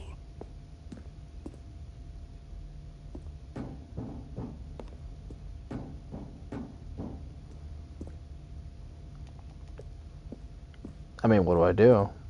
Oh, do I just go to facility?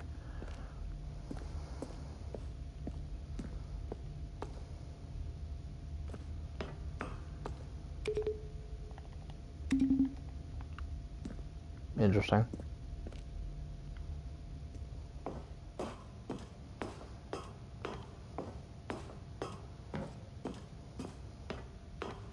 And when at last he found the source of the... Oh, that was loud.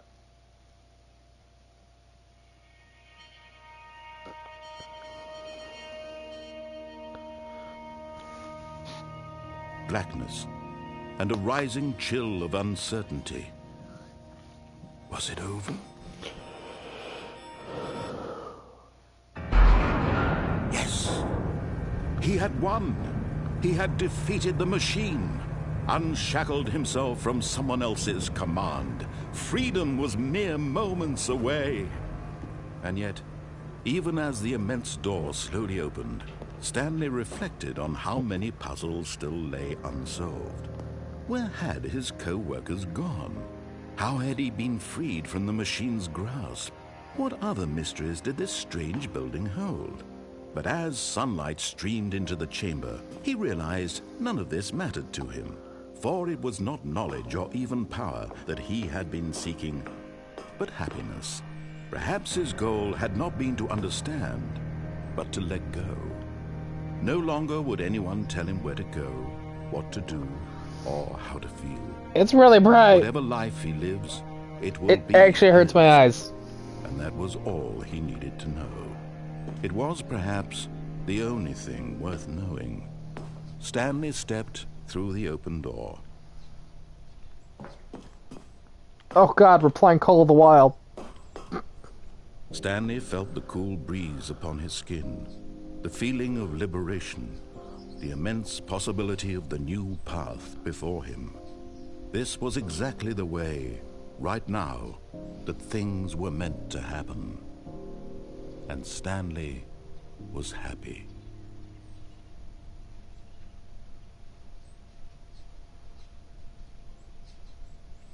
Hey! Gold trophy, beat the game. Do it again! All of his co-workers were gone. What could it mean? Stanley decided to go to the meeting room. Perhaps he had simply missed a memo. Hey, yo? Oh, new content? What does that mean, new content? Huh? I want that room. What is that room?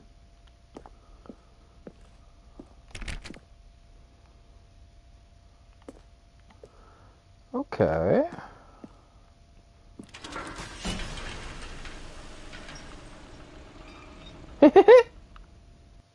Oh.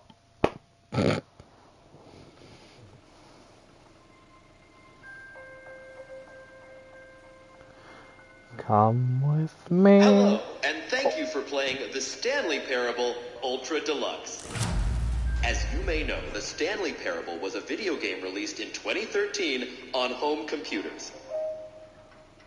After receiving critical and commercial success, it was expanded upon in 2022 with the Stanley Parable Ultra Deluxe, a reimagining of the game for consoles and home computers.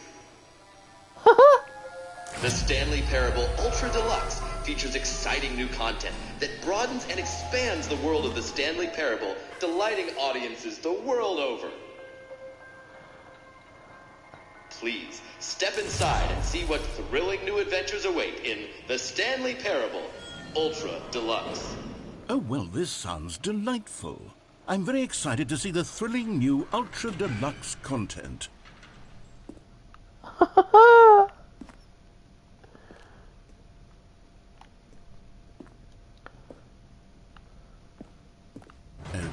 so far it's an elevator. Nothing special yet, but I'm sure it's just the beginning of a mesmerizing adventure.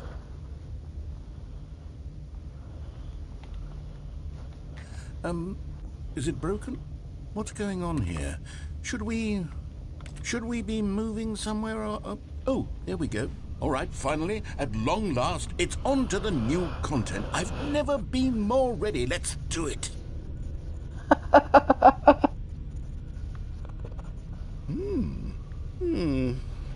I have to say, initial impressions of Stanley Parable Ultra Deluxe, mostly tedious. It's as if Oh, okay. Let's see the content. Give me the content, Stanley.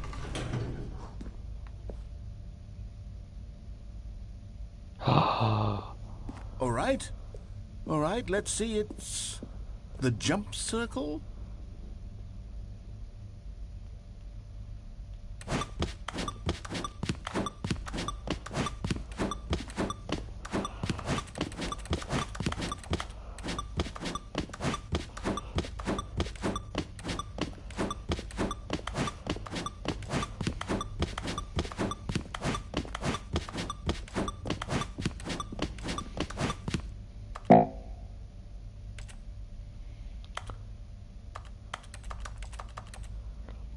Gold trophy earned. You can't jump. No, sir. We disabled it. Amazing. Is that it? Surely that's not all the new content. There has to be something else, right?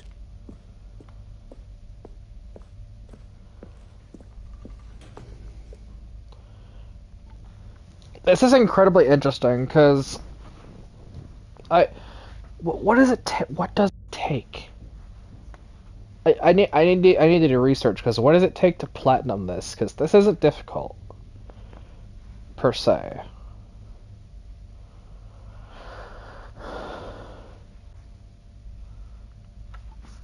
And this also reminds me because I'm pretty sure based on the look of everything, these are the exact same creators as Superliminal. I could be wrong. But honestly, by the look and feel of literally everything, it feels like it. So, I mean, I will be returning to Superliminal at some point. But I'll be, like, redoing literally everything again for the PS5.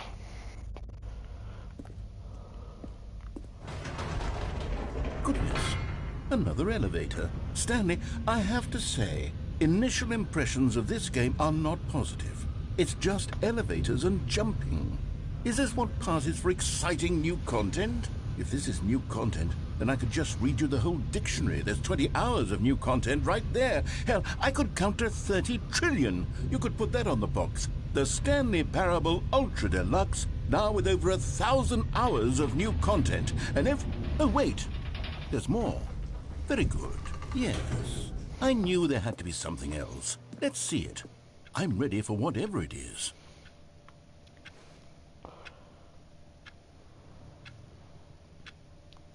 Question, what was the point in me changing the time? The game literally asks you for the time.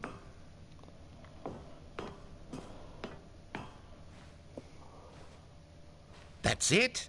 Oh, you've got to be kidding me. You see, Stanley? This is what happens when greedy video game developers with no respect for their fan base rush a cheap expansion to market for no reason other than to make an easy dollar. And don't get me started on the level of craftsmanship that's gone into it. In fact, I'm looking right now at the game's trophies, and it's hard to believe one of them actually says, "Test trophy, please ignore." What quality assurance department signed off on this? I'm infuriated and I'm offended, and I intend to find these people on Twitter and hold them personally accountable. It's my fault, Stanley. I built up too much anticipation around the new content, I'm afraid. It could never have lived up to such expectations. If you're still with me, why don't we just reset the game and we'll try to get back to what the Stanley Parable is really about. No frills, no gimmicks. Just you and me having a great time together like always. What do you say, friend? Am I about to get that trophy?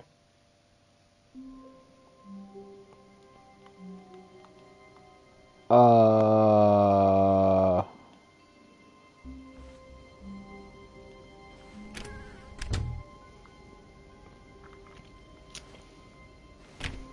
This ain't right.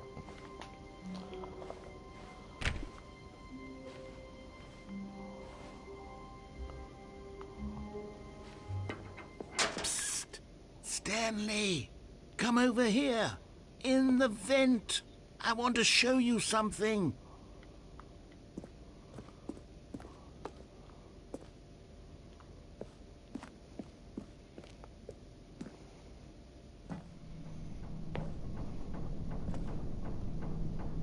I swear to God, if it's 2 singing turrets. Oh boy. Okay, you remember how cheap and unsatisfying the new Ultra Deluxe content turned out to be? Well, it got me thinking about the past, and how much better the Stanley Parable used to be. So I made something special and tucked it away here where the game's developers won't find it. Just our little secret. Take a look. Huh?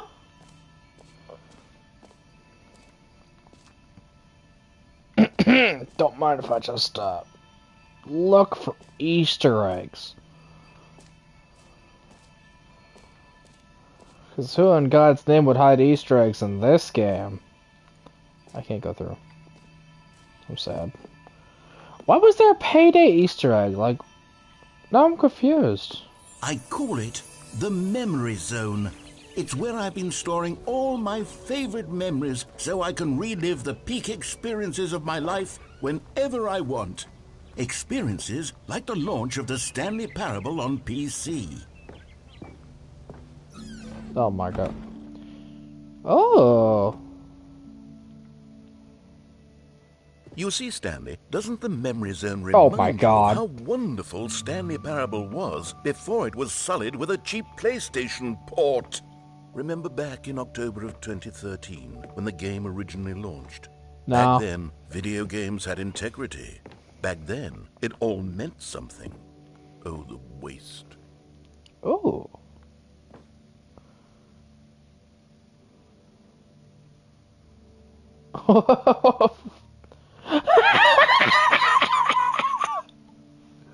The British Academy of Film and Television Arts awarded to The Last of Us in the category of story. That's amazing.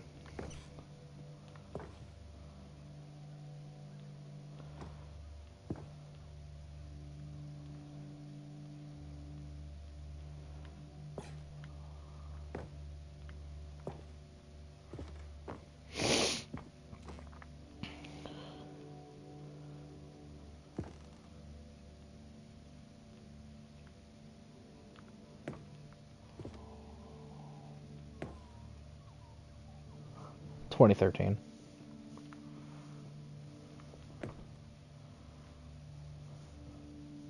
Our first kiss, my first car.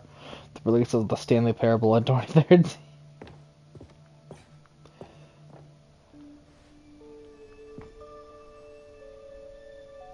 Oh, wow.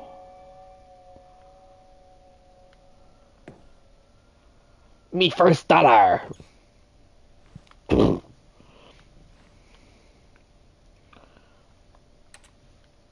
Holy crap. Go outside. Don't play for 5 years. Interesting.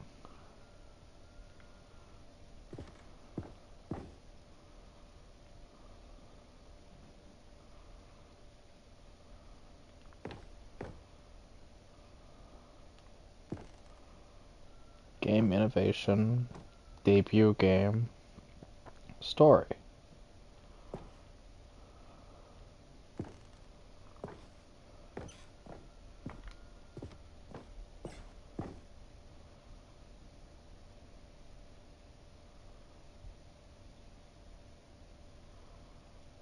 Huh.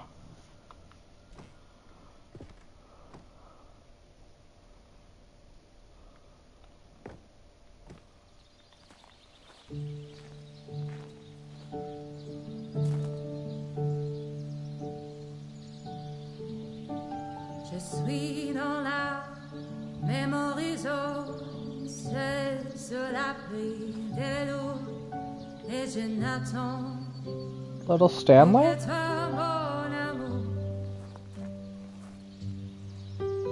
C'est là, Is this copyright? dans la même horizon, où je me remémore les jours.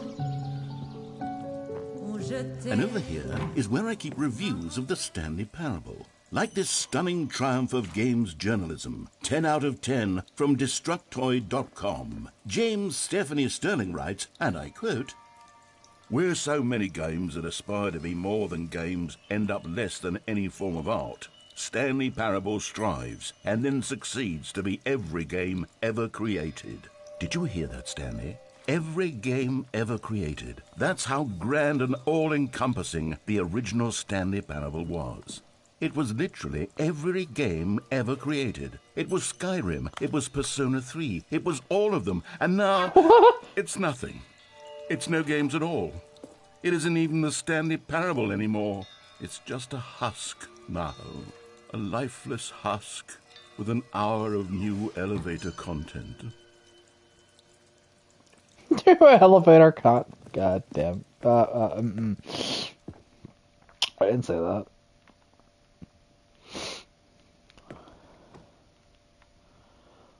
Huh?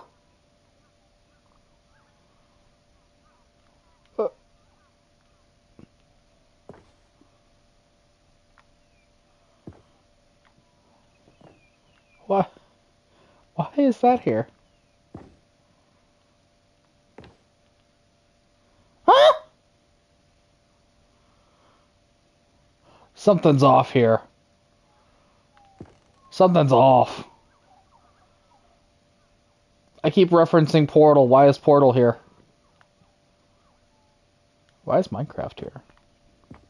I can understand Portal, but why Minecraft?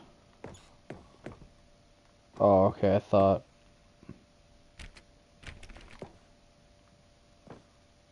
Oh, that's not good.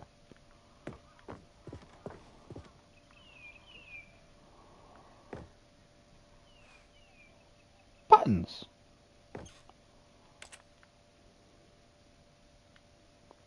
Oh, look, there's Stanley and there's Mariella.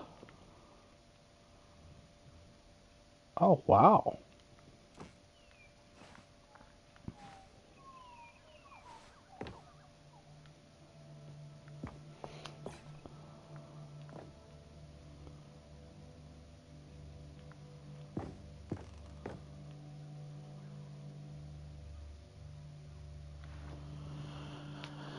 Is that a whole bundle you could have gotten? I want that bundle. Why, sorry. Red door, blue door. Huh.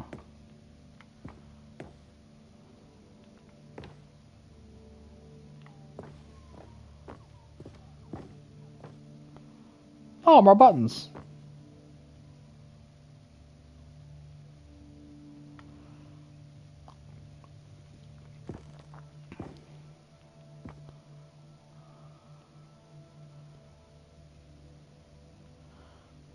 Preparing snake oil salesman room? Is that what it says? Here's another moving pencil, this time from GameSpot.com. The Stanley Parable is both a richly stimulating commentary on the nature of choice in games and one that offers some of the most enjoyable, surprising, and rewarding choices I've ever been confronted with in a game. 9 out of 10. Don't you get it, Stanley? The game was perfect.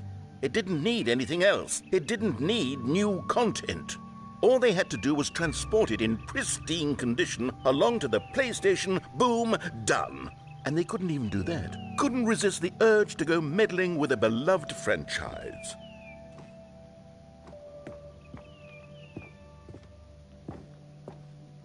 Oh. Wait. What? The serious room?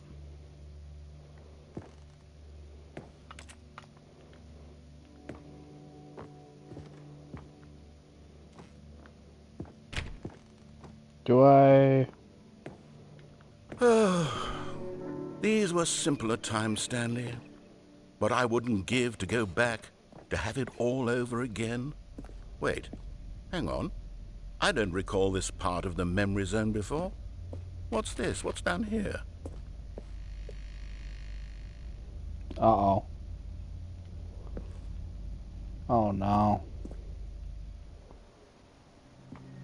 Oh no, oh God, no, Stanley. It's a collection of reviews from Pressurized Gas, the extremely popular online storefront for computer games. I Oh, haven't no. looked at these in years. I can't even imagine what's been collecting down here. Surely these reviews were glowing as well, weren't they? Oh, no. Even it's I've never even heard of pressurized gas. Well, then again, I wasn't. Well, I was partially a PC gamer. Honestly, I could not be bothered to play this game to full completion. The narrator is obnoxious and unfunny, with his humor and dialogue proving to be more irritating than entertaining. Unfunny? I'm not trying to be funny. I'm trying to make a serious work of art. I suppose I could write up a handful of gags to insert into the Stanley Parable, but the game is already such a densely layered web of profound philosophical insights that I can't even imagine where I'd have the room to stick them. I'm funny. What was that?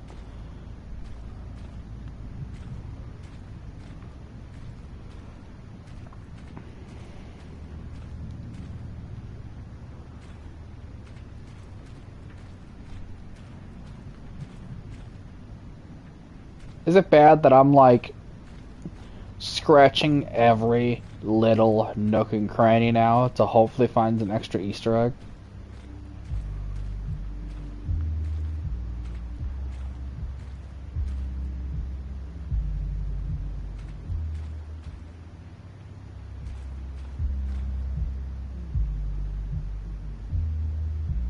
I don't. Is that an Easter egg? Oh dear.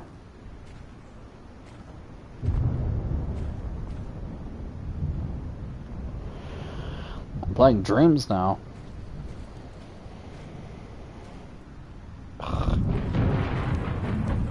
Uh-oh. That can't be good. That can't be good. Okay, let's see what this one says. While the idea for the game is good, for someone who prefers non-linear games, this preachiness gets annoying fast. Preachy? Stanley? I'm not preachy, am I? You can tell me if I'm preachy. Honestly, you can. Oh, goodness. This is actually quite shocking for me. Well, to be honest, I had always thought of the game's dialogue as being rather terse to begin with. You can't know how much fluff I cut from the game to get it to feel as light and airy as it... Well, I always thought it did. But maybe it wasn't. Oh dear. What an awful memory to have to hold on to. These black marks on my otherwise unimpeachable track record. I feel like a failure. Like I let these people down. Perhaps the Stanley Parable isn't quite as sterling as I always remembered.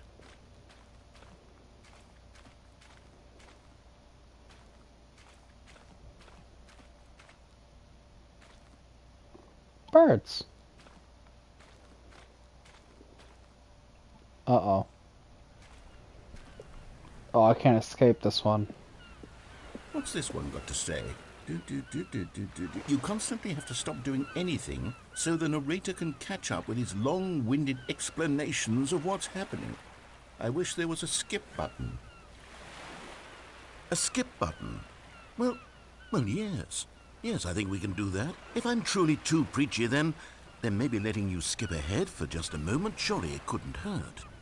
Not if it means we can strike these negative reviews from the record. Only positive reviews of the Stanley Parable. That's my motto today, and it's always been my motto. I'd do anything for the customer, Stanley. Yes, a skip button we shall have.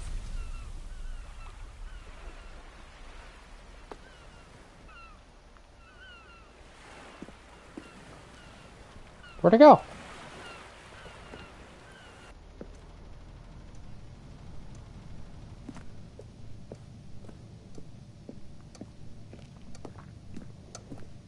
Oh, come on. I want more game references.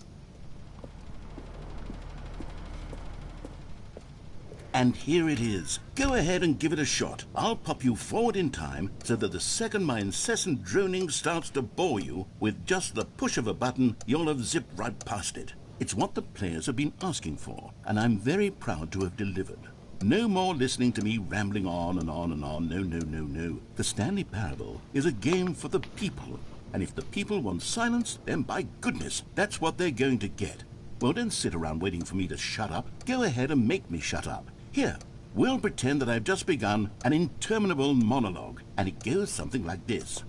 The story and the choices, or what have you, and therefore by becoming it is, so on and so forth, until inevitably we all until the end of time, at which time everything all at once, so now you see, blah blah blah blah blah blah blah blah blah blah blah blah blah blah blah. We've eaten too much and it can't be just yet, no, until 245. But the logic of elimination working backwards, the deduction therefore becomes impossible to manufacture. It went on for nearly 10,000 years, until just yesterday, here and there, forward and back, and never a moment before lunchtime. It can't be. It's the only thing there is. How many billions left until so much more than forever ago? Which is why I say, the story and the choices, or what have you, and therefore by becoming it is, so on and so forth, until inevitably we all until the end of time, at which time everything all at once, so now you see, blah blah blah blah blah blah blah blah blah blah blah blah blah blah. We've eaten too much and it can't be just yet, no,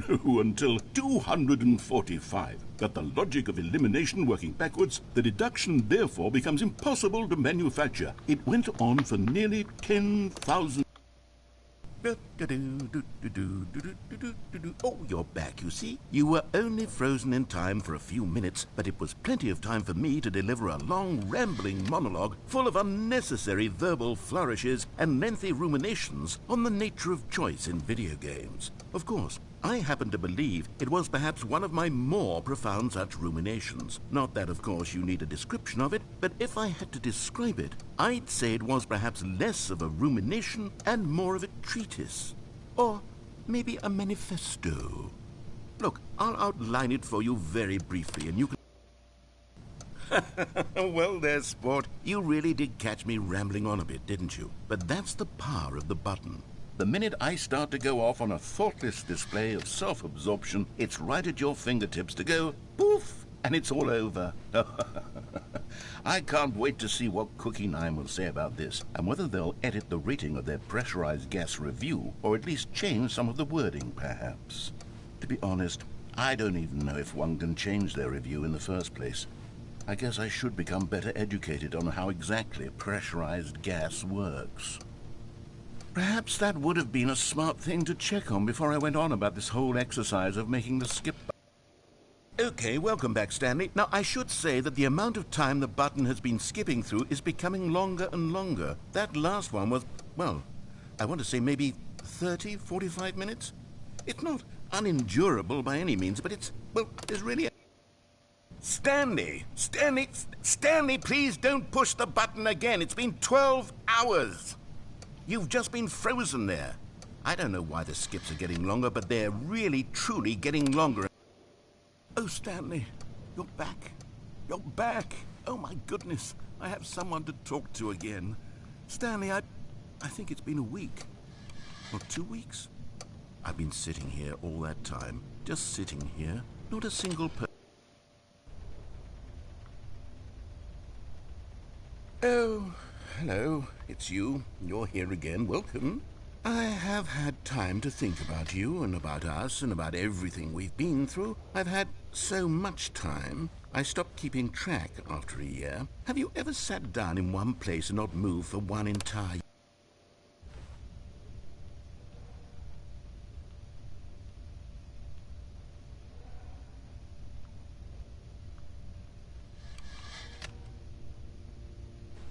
Narrator?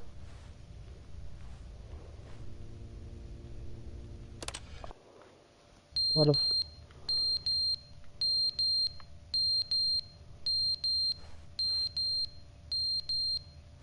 Uh-oh.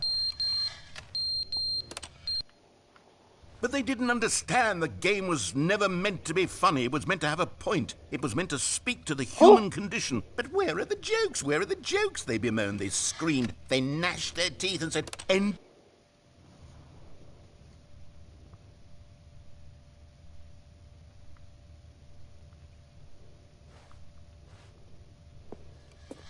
How long's it been? The end is never the end, is never the end, is never the end, is never the end, is never the end, is never the end, is never the end, is never the end, is never the end, is never the.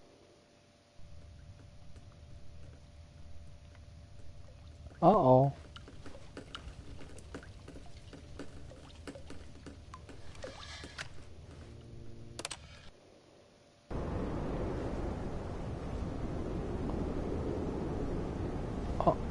Oh.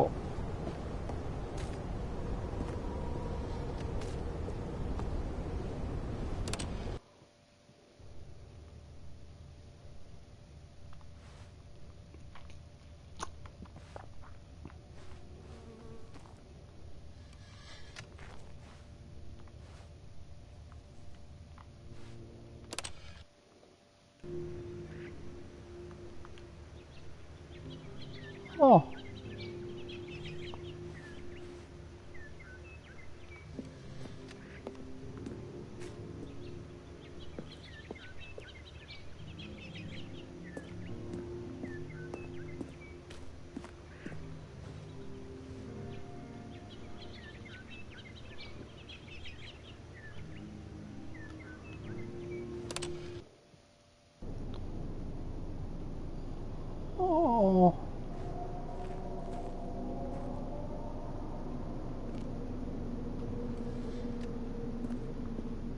Narrator?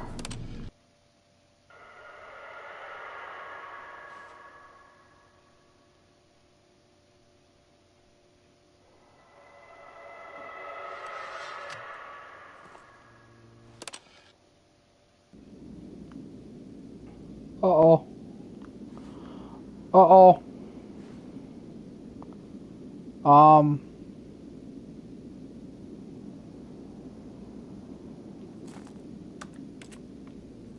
Uh-oh. Narrator?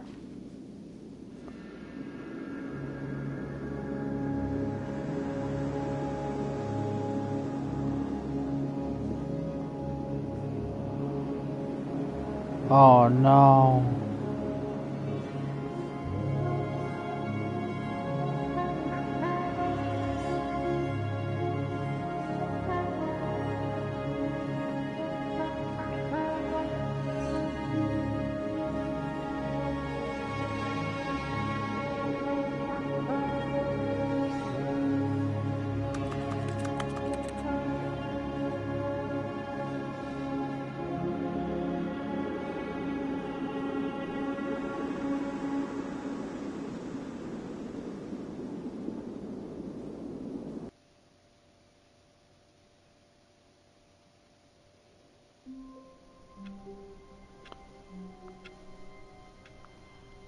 Holy crap. All of his co-workers were gone. What could it mean? Stanley decided to go to the meeting room. Perhaps he had simply missed a memo.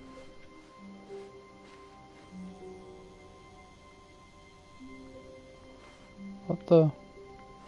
Oh, good. You notice my sign. Yes, I have something very exciting to show you.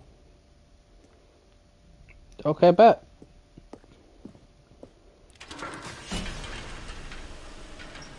I'm very concerned. We don't stop here, do we?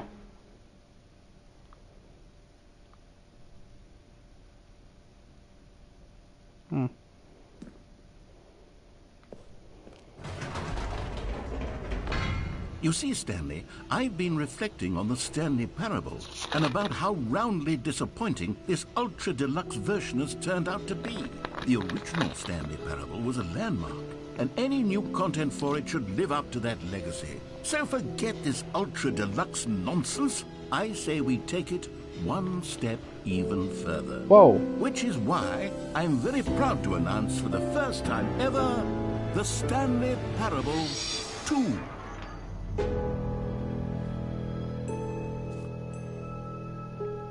Yes, you see, isn't this far superior to a measly port with a few minor additions? Think of all the new territory we'll cover with a fully fledged sequel. An entirely new experience, built from the ground up. Why, there are so many possibilities. It could go in so many different directions.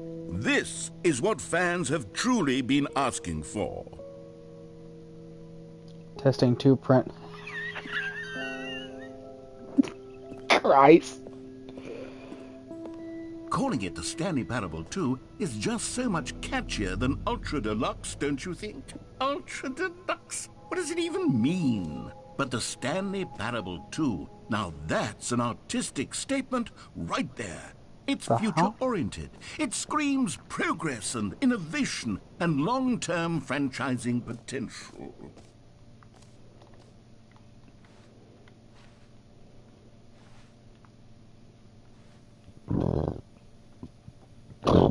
Ooh, excuse me. Oh my god. Is that what that paper is? 22222. Oh my god.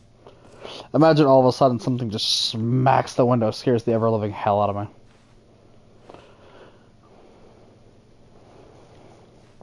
Two water coolers.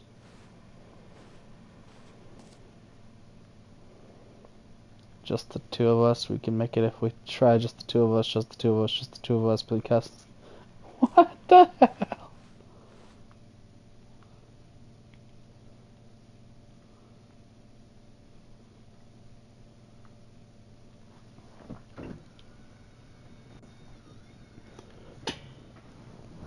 I'm really interested in seeing, for the purposes of science.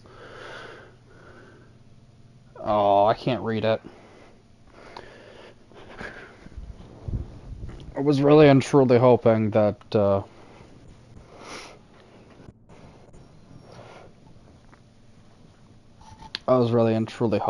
I'd be able to see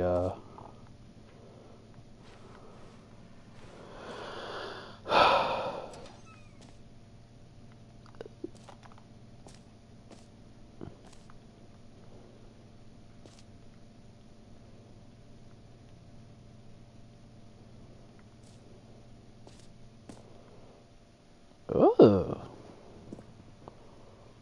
I thought it said 2. Close enough. Oh, it's a crow. Because the game's made by crows. Or crows, if that is specific.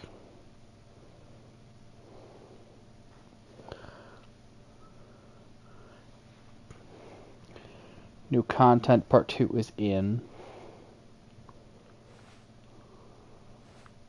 How far does this go? 1 plus 1 is 2 minus... 1 plus 1 is 2 minus 1 is 1 plus 12. Brr, that's gonna hurt my head.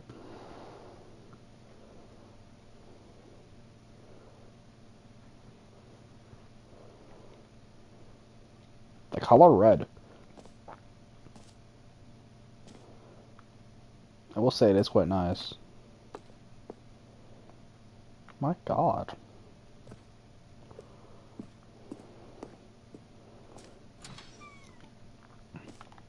I wonder if this is something that actually went through marketing as like a joke. Bruh. Now, to be clear, I haven't quite nailed down what exactly the Stanley Parable 2 is going to be, but let's take a look at some of the features I've been developing for it. I figure that if I can loosely organize a handful of interesting concepts, that surely the game will sort of naturally spring up around them. It'll all work itself out. Game development is much more of a fuzzy magic than anything scientific or logical, really.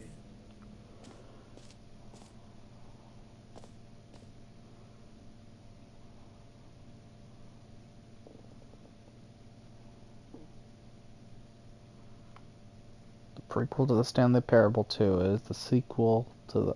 Oh my god. There's so much going on that... Oh. Portal 2, Half-Life 2, Batman Arkham Asylum 2.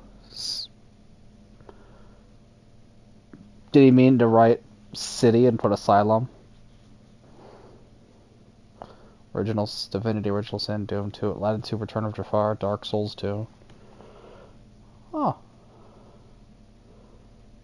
Crab, the My god. Meeting at 2 p.m. management. Huh.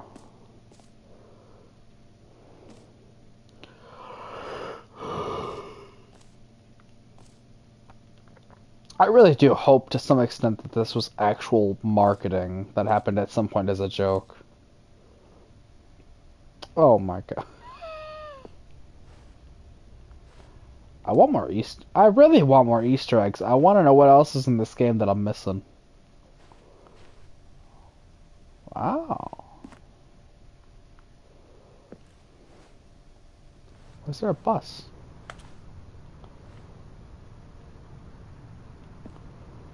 What the hell?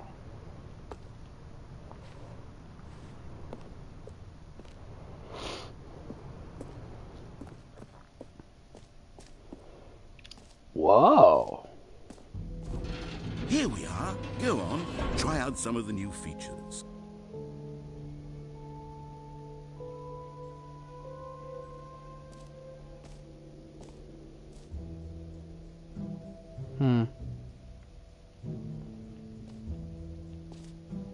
The reassurance. Oh my.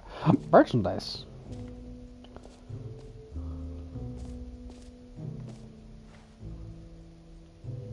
Please, no screenshots.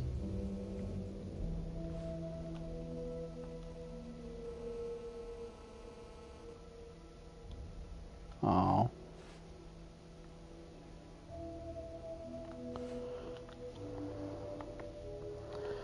I was really hoping that taking a screenshot would have actually done something.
You know what? Let's bring the jump circle back for Stanley Parable 2 as well. It's a... Oh, wait. You already spent all your jumps the first time we saw the jump circle? Oh, well.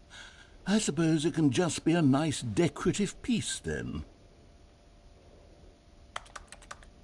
Oh, okay. I'm guessing... No jumps remaining, player tears. That's funny.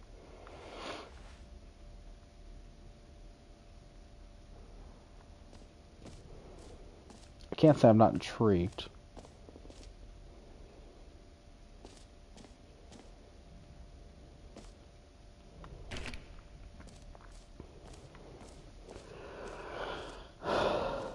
The only thing that concerns me is whether or not... Okay, well that one over there says exit. So...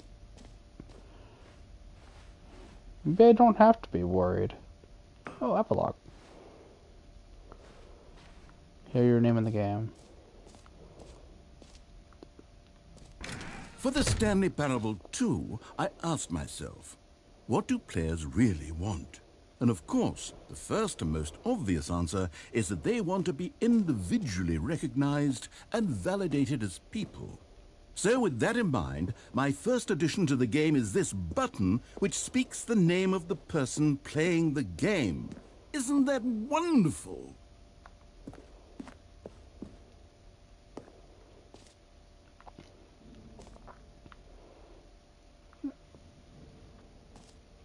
You know what?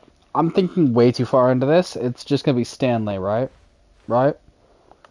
Jim. Sorry, I should have clarified. Right now, the button only says the name Jim. But of course, in the final game, this button will say your name, whatever name that is. Here, let's have you role-play as Jim to really simulate the full experience of this feature. Just play along. I promise you'll love it. Okay, here we go. Let's take a deep breath, clear your mind, forget whoever you are, and simply become a person named Jim. I want you to imagine yourself living as Jim, sleeping and waking as Jim, falling in love and being heartbroken as Jim.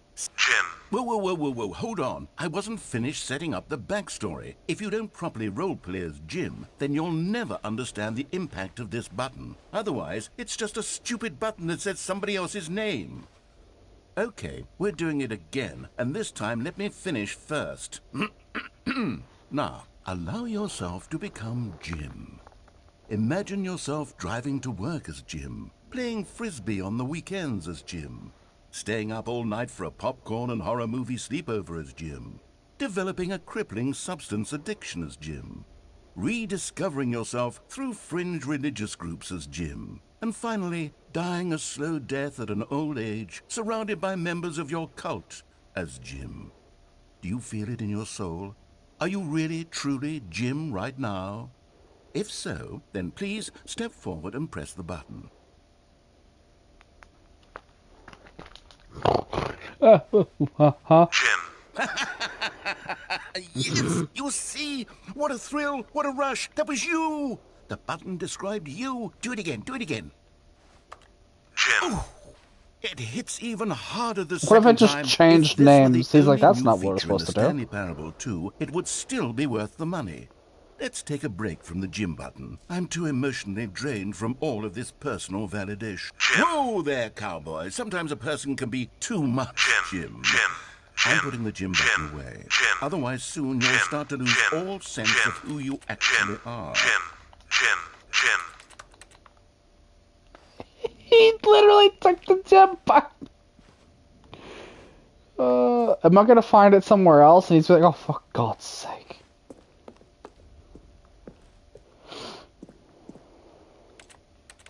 Ah. But failed. I suppose I could allow only people named Jim to play the Stanley Parable 2. That would actually save me the work of finishing this feature. What? For crying out loud. Okay, I want to see merchandise.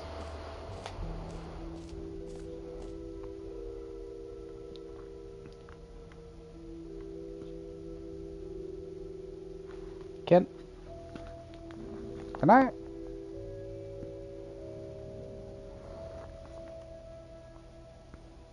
Tell me that works.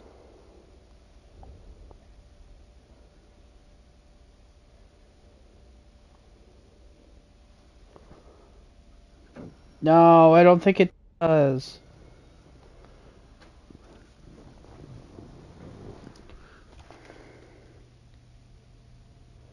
Oh.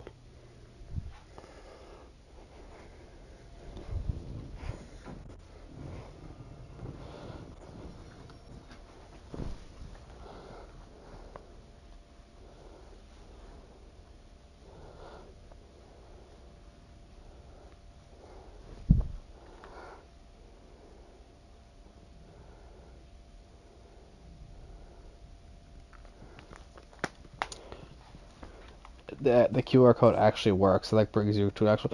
Let me in.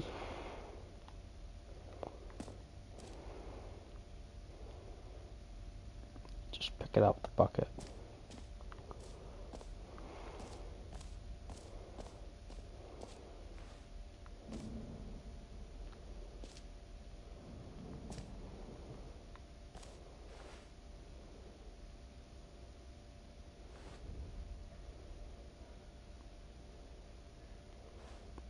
Oh, 344.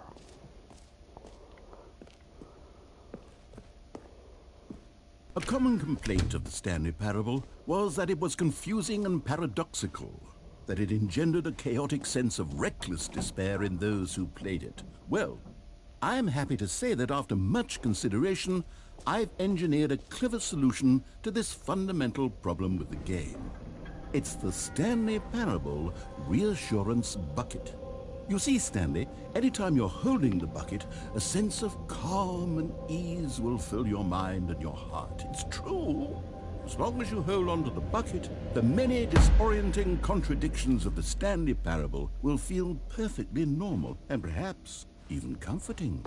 You may even come to long for the gentle embrace of jarring cognitive dissonance while the bucket is in your arms. And to be honest, it's a much more convenient solution for me than actually redesigning the game to be less uncomfortable. Can you imagine what a pain in the ass that would be? Yes, the bucket is the perfect Hey now. solution. Come on, give it a try.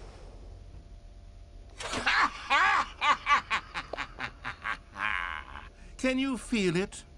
The glow of comfort, even in the face of crushing despair, must already be sweeping through your body. And in fact, can I say that I do believe the bucket lends you an air of charisma as well? I think that just holding it has made you the slightest bit more attractive as a person. The benefits of the bucket seem to go on, don't they? All this and more await you in the Stanley Parable 2.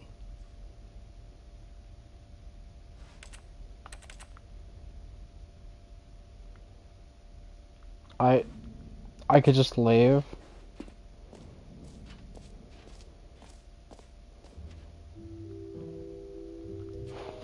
God, Does anyone give out awards for most enjoyable bucket in a video game? That really should be an award if it isn't already. Okay, I'll be honest, I haven't yet decided on this one. I think that in the new version, the office could use a bit of decoration, like balloons. But I'm undecided on Get Well Someday and Happy 12th Birthday. Which would you go with? Oh, where did this come from?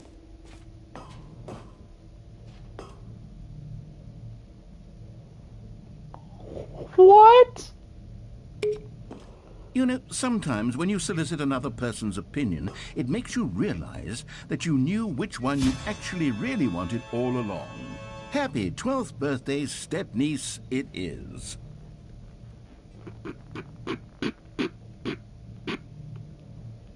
Oh.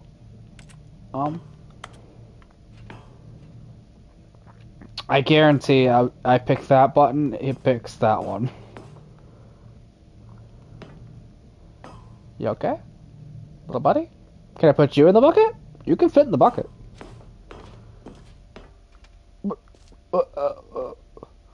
Or actually, maybe I should have gone with... No, I've made my decision, we're moving on. What the hell?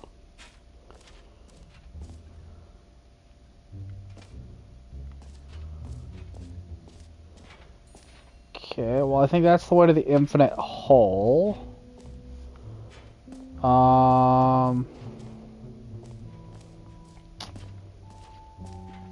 Trophy. Pull the lever, receive your new trophy, no more steps, it just works. Get yours right now. Okay. Now here's something special. You remember that broken test trophy that got left in the game on accident? Well, I'm developing a technology to simply give you the trophy. Yes. You see, you'll come to this lever, and when you pull it, the trophy will be given to you. It's as simple as that.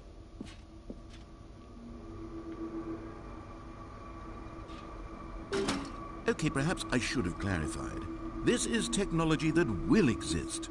Right now, the trophy is still fully broken. I'm not a wizard, Stanley, but I guarantee it will be fixed in the sequel to at last satisfy the hordes of ravenous fans all over the world who have been uproariously demanding this feature. Gamers, we hear you, and I promise it will happen.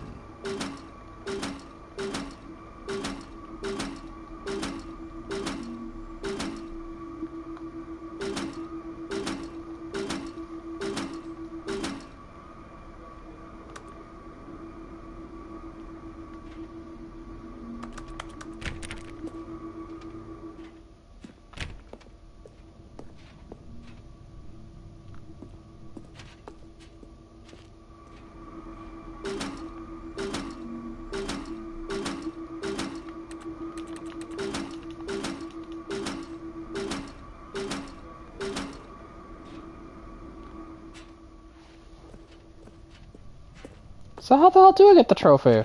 What? I gotta bug it. What else? What other exhibits haven't we seen yet?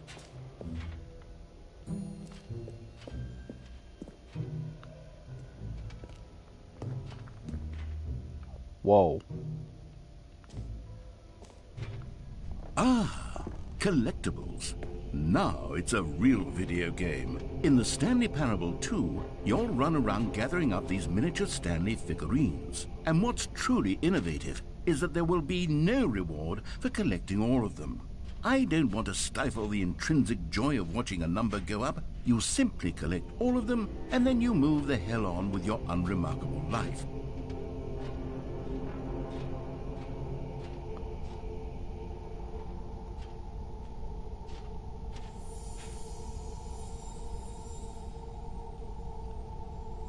Oh.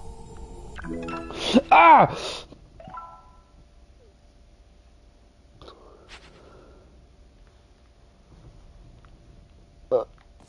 Oh. God, it really is the worst when you collect everything in a video game and then they give you a big fancy reward for it. Absolutely tragic. Uh-huh. So let me guess, the area is now loaded with collectibles, possibly? Oh, well, I don't want the exit yet. I gotta bug it.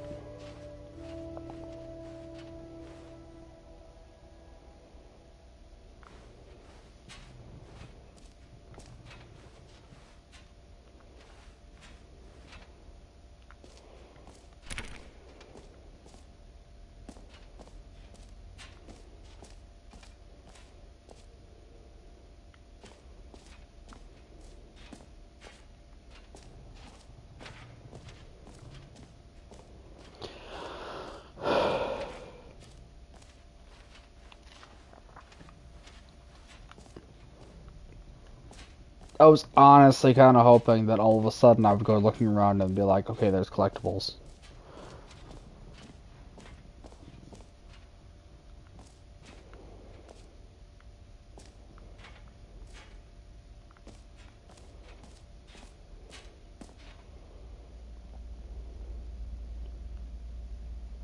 Oh dear.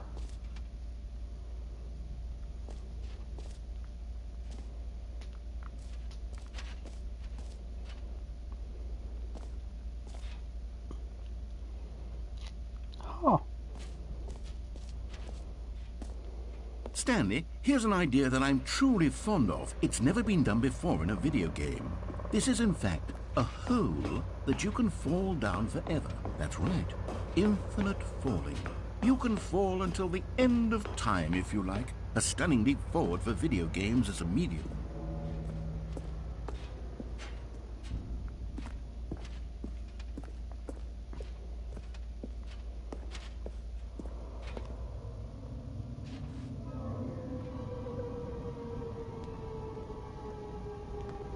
You see, isn't it wonderful? One of my more ingenious concoctions, if I do say so. Now then, since you've gotten to see the infinite hole, you can press the teleport button to pop back up to the top, and we can continue onward. Now, I don't mean to be a bummer, but I do recommend you use the teleport button to go back to the top. Maybe do it on the sooner rather than later spectrum of things.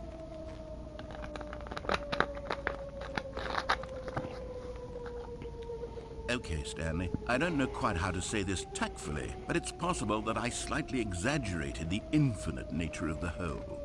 Is it a very, very deep hole? To be certain it is. It's an extremely deep hole. I don't want anyone to say that it isn't an astonishingly deep hole. It is. Is it infinite? Well, that sort of depends on your definition of infinity. From one perspective, the infinite is merely philosophical in nature. Oh. It's more of a... Okay, well, good for you. You found the bottom of the hole. You found me out, Stanley. I'm a liar and a cheat, and you're so clever. Look, I think the issue here is just that you're unusually fascinated by falling. What normal person actually wants to fall infinitely? I figured the hole was as deep as anyone would actually need. Don't you put this on me. Maybe you're the problem. Look, Narrator? things got a little heated there. I think we both said some things we didn't mean. Why don't we just put all this behind us and agree to just call the hole mostly infinite? If that works for you, then go ahead and press the teleport button to warp up to the top of the hole and we can move on. I'll just be up here when you're ready. Great. Now, I'm very excited to show you even more of my ideas for the sequel.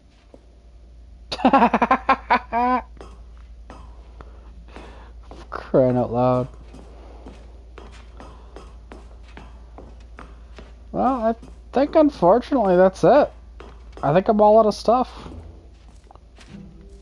What else you got for me?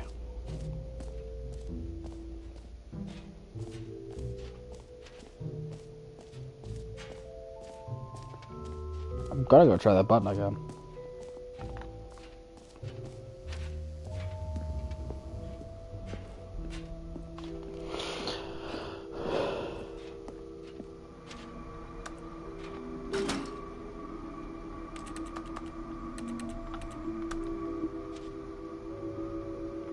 Bruh.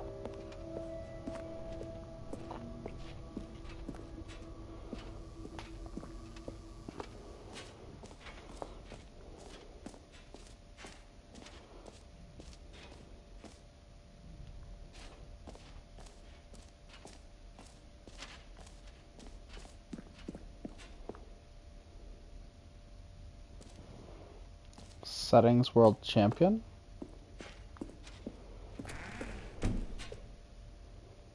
Ah, I can see you've gotten the Settings World Champion trophy. Well done. Oh my You've god. experienced every setting, traveled to all corners of the settings menu. There's nothing you haven't seen. So just for you, in the Stanley Parable 2, I'm including an entirely new setting, something called bumpscosity.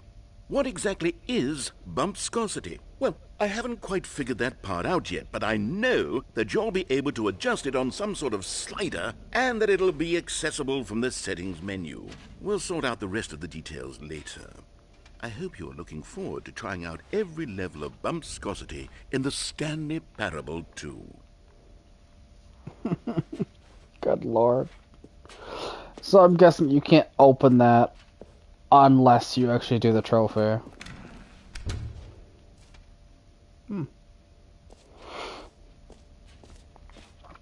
Well, I think finally all that's left is, Oh,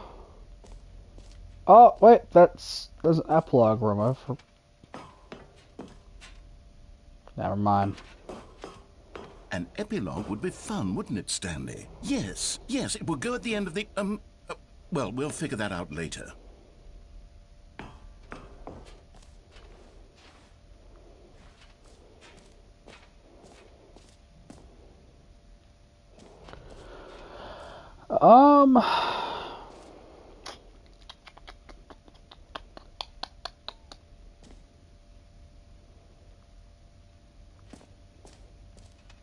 I think that's it.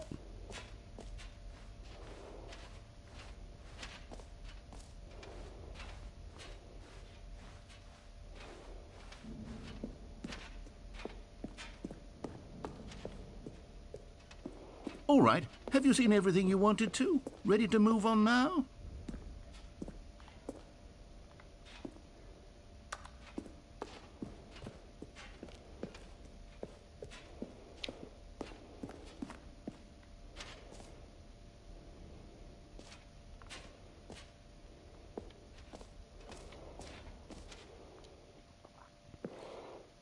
So, Stanley, what do you think? Do you like all of the new features? Yes, I know it's not exactly clear yet how exactly these features will come together as one single coherent video game, but I can feel it in my soul. It's going to work. There's definitely a good game in there somewhere. Say, let's do an experiment. I'll arrange these new features together, and we'll see whether or not it coheres into a meaningful gameplay experience. Okay. Are you ready? Here it is. I give you the Stanley Parable 2.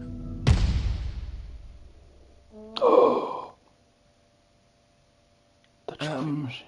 Well, I mean, there's potential here, right? It's sort of... Okay, never mind.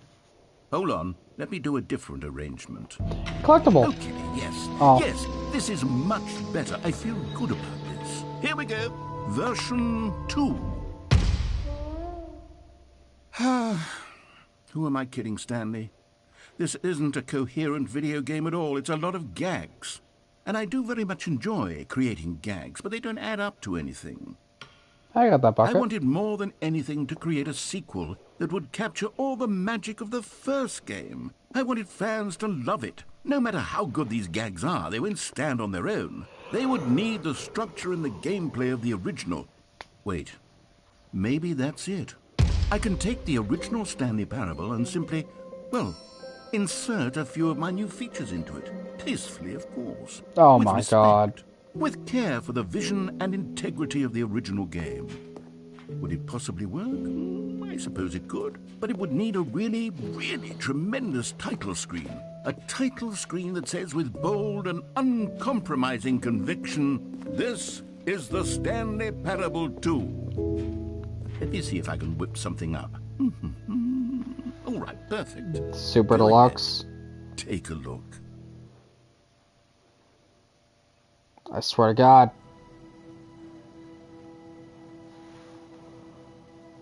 Oh.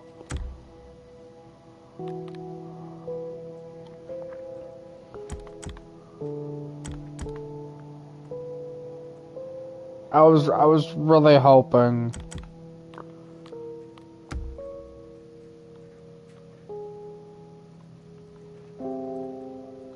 Huh.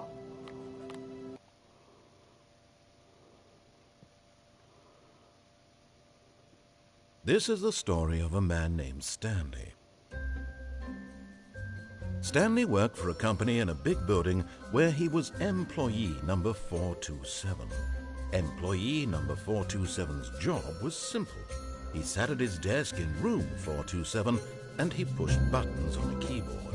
Orders came to him through a monitor on his desk, telling him what buttons to push, how long to push them, and in what order.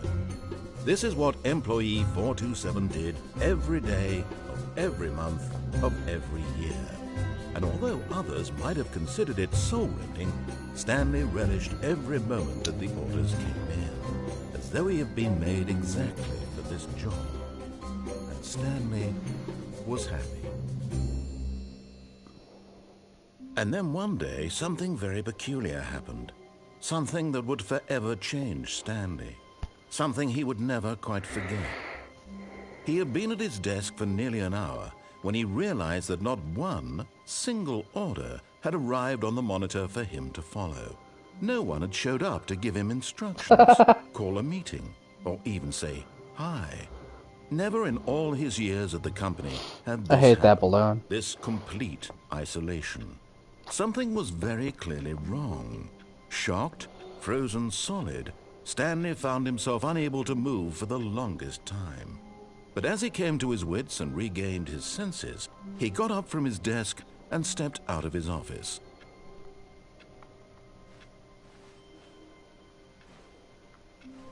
All of his co-workers were gone. What could it mean? Oh, please. Are you really just doing this for the trophy? Click a door 5 times? Is that all you think a trophy is worth? No. I can't just give these merits away for such little effort. A measly 5 clicks? Now, suppose you were to... Stanley picked up the bucket.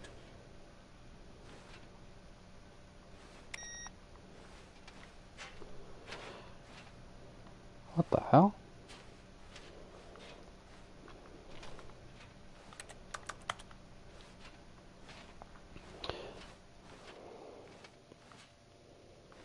I'm a little concerned. Because in all technicality... Stanley clutched the bucket tightly to his chest and entered the door on his left. How far am I gonna get put back if I choose the wrong options?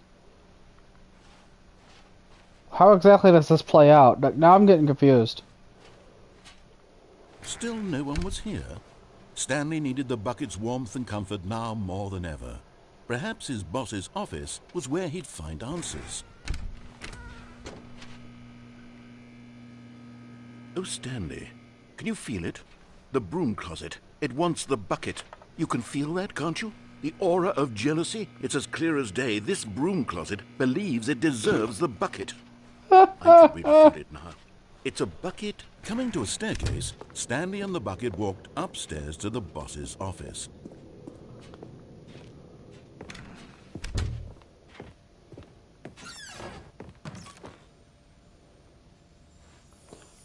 You found one of them. One of the miniature Stanley figurines. Remember, no reward for collecting all of these, only the intrinsic pleasure of a job well done. You can't buy that sort of happiness, Stanley. God knows I've tried. So, I implore you to savor each and every moment you come across one of these beautiful figurines.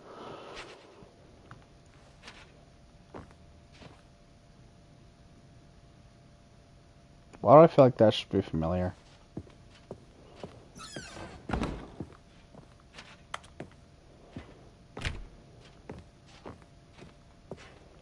Stepping into his manager's office, Stanley was once again stunned to discover not an indication of any human life.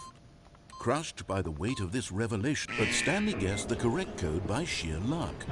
Was it that the bucket knew all along? Was the bucket guiding him? Yes, this is certainly the most logical explanation.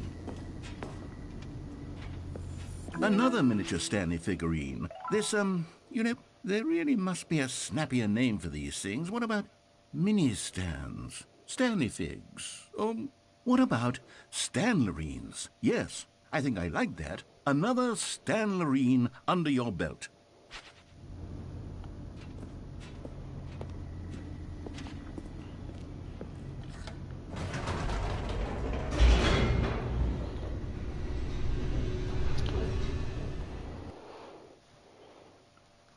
How far exactly does this... The elevator raced downward, plummeting towards an unknown fate. It would be all Stanley could do to keep himself together, if not for the bucket. Soothing him, comforting Oh my God. him, reassuring that in this darkest moment of uncertainty, he would be all right. The bucket is here for you, Stanley. Everything will be fine. How far exactly does this go? Like, am I gonna have every single option? Stanley and the bucket walked straight ahead through the large door that read, Mind Control Facility.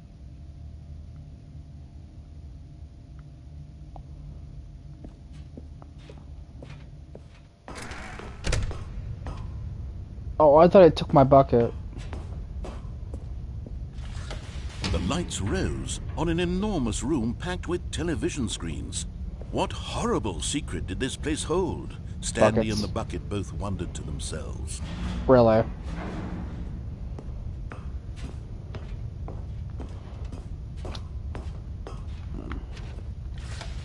The monitors jumped to life, and Stanley nearly dropped the bucket in shock. Everyone in the office was being videotaped, monitored like guinea pigs. The bucket had never seen anything like this, and it very nearly burst into tears as Stanley cradled it gently, reassuring it that everything would be fine. What did that say?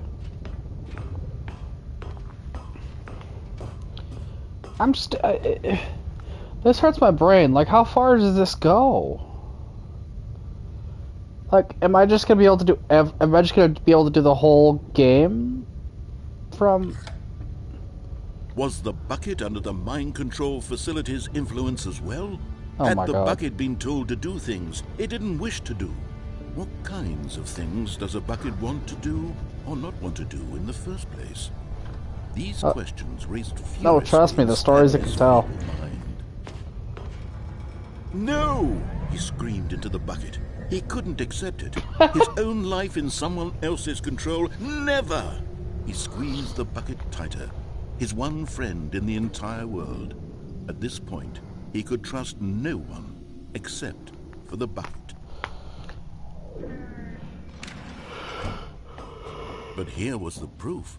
The heart of the operation. Controls labeled with emotions, happy or sad or content. Walking, eating, working, all of it monitored and commanded from this very place. And as the cold reality of his past began to sink in, Stanley decided that this machinery would never again exert its terrible power over another human life.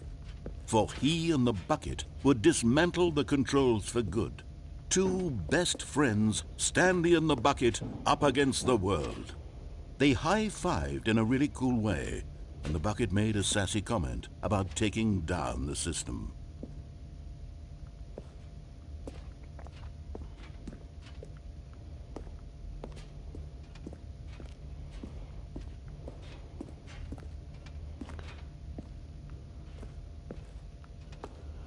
Now, bigger question.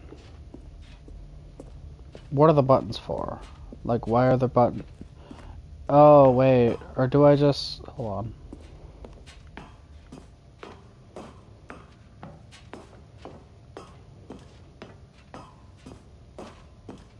When at last they came... But at the last second, the bucket jumped in and pressed the button to turn on the controls. Stanley gasped in horror. Had this been the bucket's plan all along? To take over the machine and claim the power for itself?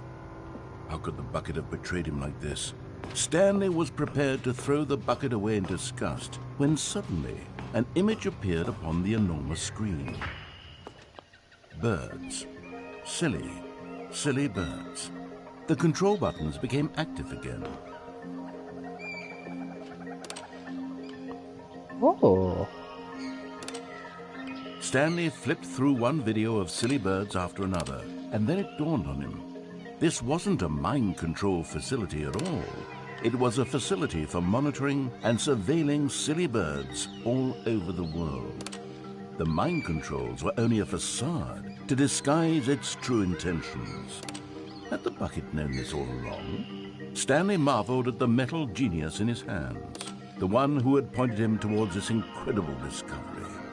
Stanley and the bucket never found freedom because they spent the rest of their lives here in this place, flipping through live streams of the silliest birds imaginable. Of all the possible paths his life could have taken, Whoa. This one was surely the best.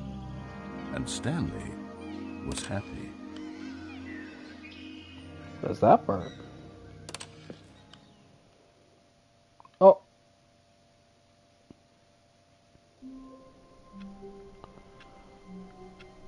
Oh, for crap.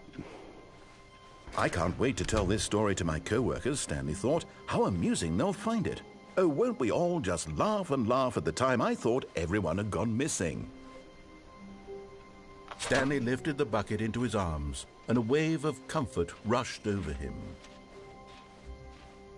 Stanley clutched the bucket tightly to his chest. This was not the correct way to the meeting room, but Stanley had felt the bucket calling to him, telling him that the employee lounge was simply the place to be.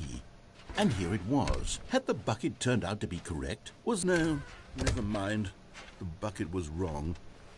Stanley took the door on his left to go back to the meeting room. No, said the bucket. Don't go to the meeting room. Go somewhere else. The cargo lift, yes. Go there. Go to the cargo lift. Good, said the bucket. Now ride the lift all the way to the top. There's something up there I need you to do. Stanley did not question why or how this bucket was speaking to him. It should have alarmed him, of course, because buckets can't talk.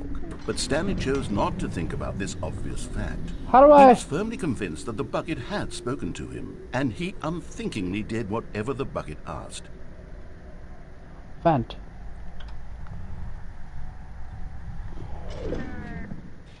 In here, said the bucket. Go into this dark room over here.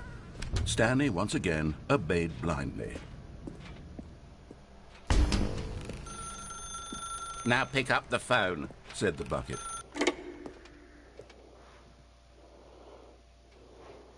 This is the sad story of a man named Stanley and his bucket. Once upon a time, I gave Stanley a bucket because I thought he was lonely. Brother. And he was a friend. And then, very distressingly, he began to believe the bucket could speak to him. Oh no, the schizophrenic ending.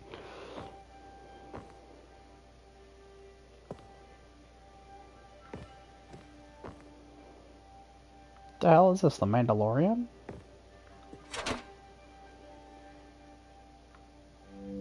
The Stanley Parable Reassurance Bucket was merely meant to provide the comforting glow of companionship. It doesn't literally talk and give you orders. Whatever Stanley is hearing the bucket say to him is just in his head.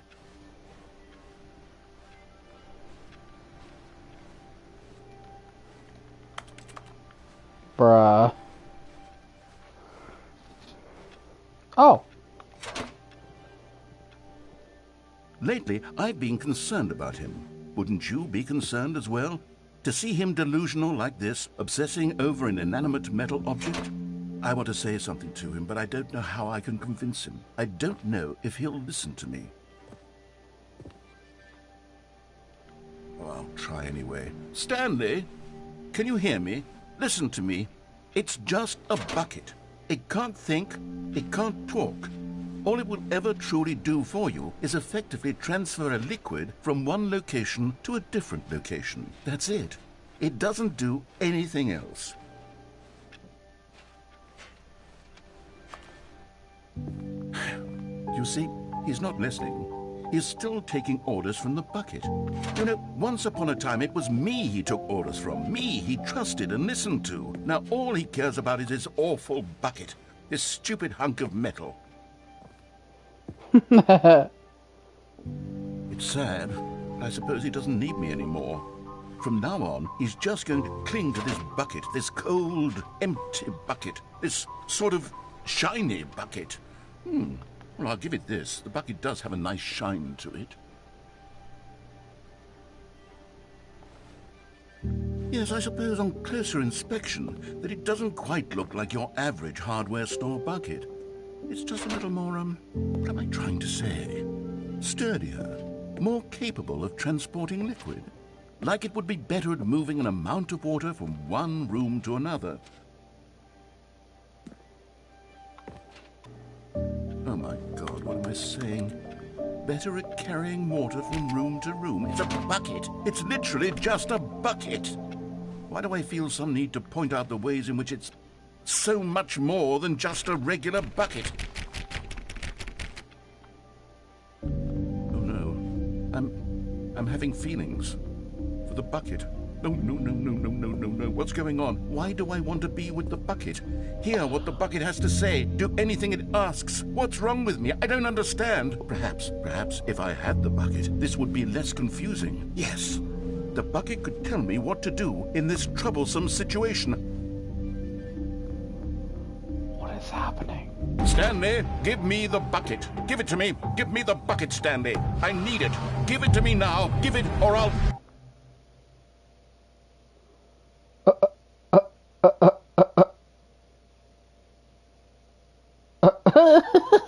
Ow, my leg.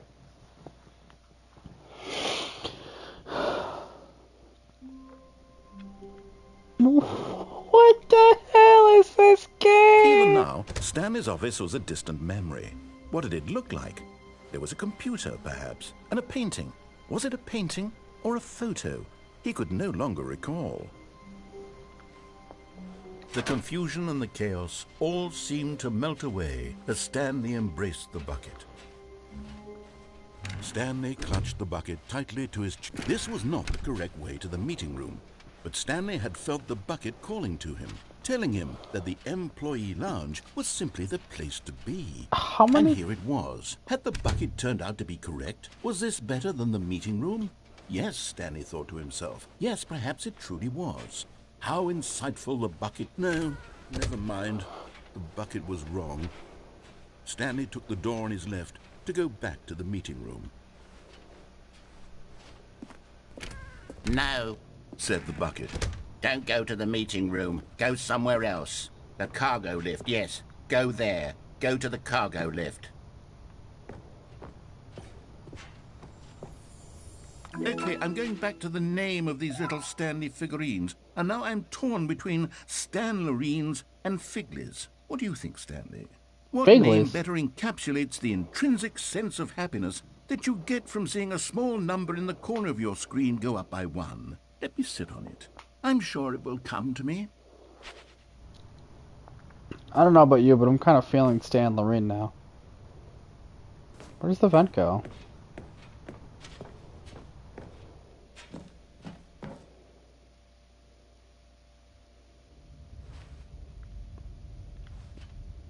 What the hell?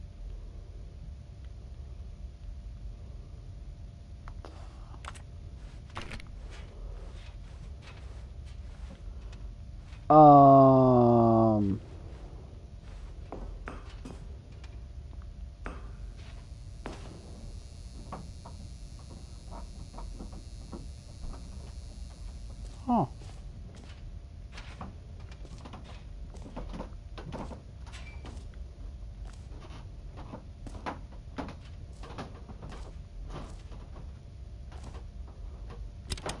Oh.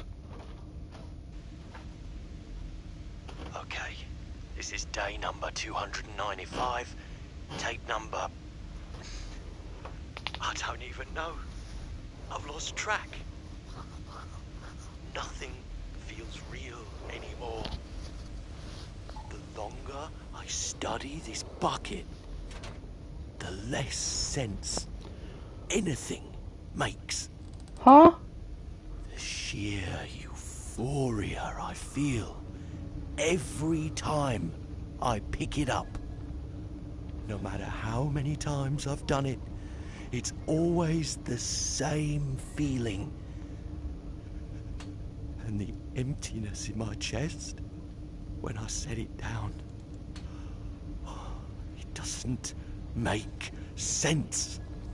There's no explanation for it. I still haven't figured out why I see the world so differently when this bucket is in my arms. Why everything feels so... What do I do with this treasure? I can monetize it. Yes. It's unthinkable the amounts of money people will pay for even just an hour with the bucket. This is my golden ticket. But I have to be careful, because as soon as this gets out, there's going to be a target on my back. Even now, I don't know who might be trying to get me. What's that? Who's there?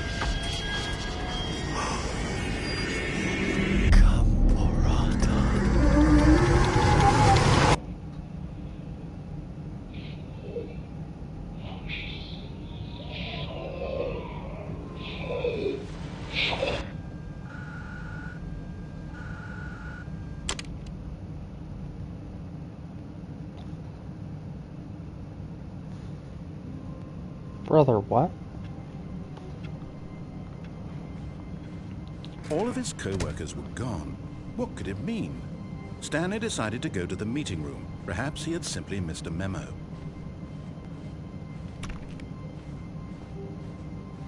What if I just... When Stanley came to a set of 2 open doors, this was not the correct way to the meeting room, and Stanley knew it perfectly well. Perhaps he wanted to stop by the employee lounge first, just to admire it. And here it was, the lounge. But eager to get back to business, Stanley took the first open door on his left. Stanley was so bad at following directions, it's incredible he wasn't fired years ago.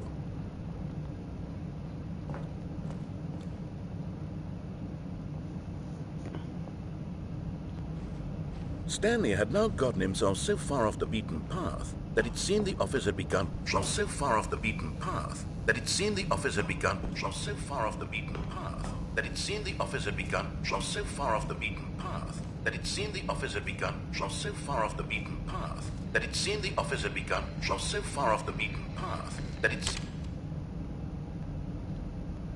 The office had begun. You didn't think I was actually just a recording, did you? What a silly and trite explanation that would be. All the back and forth between you and me, all the absurd adventures we've been through, and it all turns out I'm just a tape recording? It was all just in Stanley's head. I bet that's the kind of twist you think is revelatory. I bet each and every time you watch a movie where it turns out all to be in the main character's imagination, you must absolutely bolt off the couch in pure shock at the phenomenal and intricate storytelling. It must be so simple to be you. Life being an unending waterfall of surprises and delights. How much more exciting you must find the world than the rest of us do. Now I've become sad. Look what you've done to me. This is all your fault.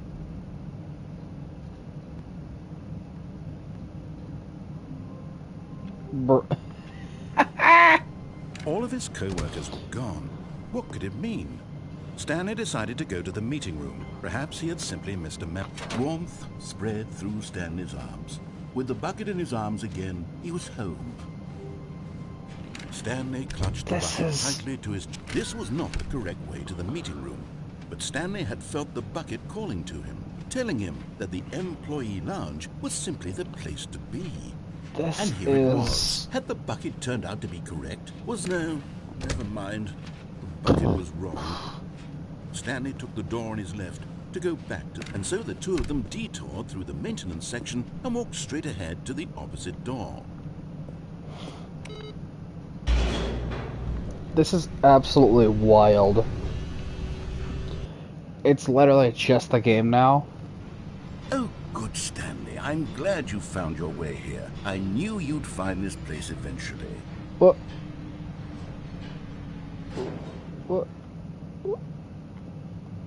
You see, your friends and I are concerned for you, Stanley. We've come together here because we care about you very much. Oh my God, it's the bucket you're carrying around everywhere. The bucket isn't even from the original Stanley Parable. It's just sequel content. We're the ones that matter, Stanley. Classic characters from the first game, like the Adventure Line and the Broom Closet. Because that's what fans want from a sequel. They want more of their favorite jokes, not this bucket that they've never seen before. Yes, I know I'm the one who gave you the bucket, but you're spending too much time with it. Don't you want another story involving the Adventure Line? We could make the Adventure Line go somewhere new. Yes, yes, that's what the fans want. Let's do it.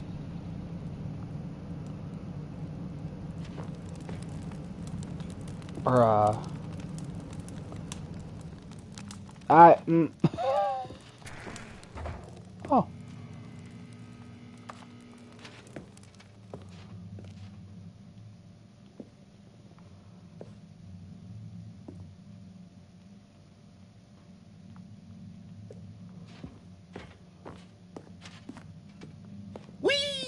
Look at that wacky line. Who knows where it'll go off to next? Oh, and it played some silly music as well.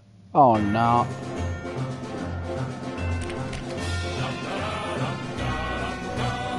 Kill me.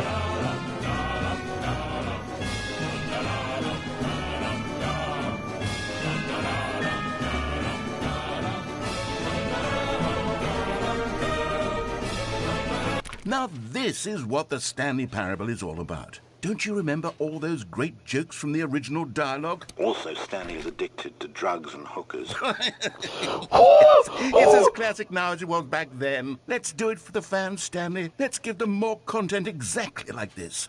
But if we want to do that, you're going to have to give something up. Oh, hell no. Drugs and hookers. What is happening with this game? I'm so confused.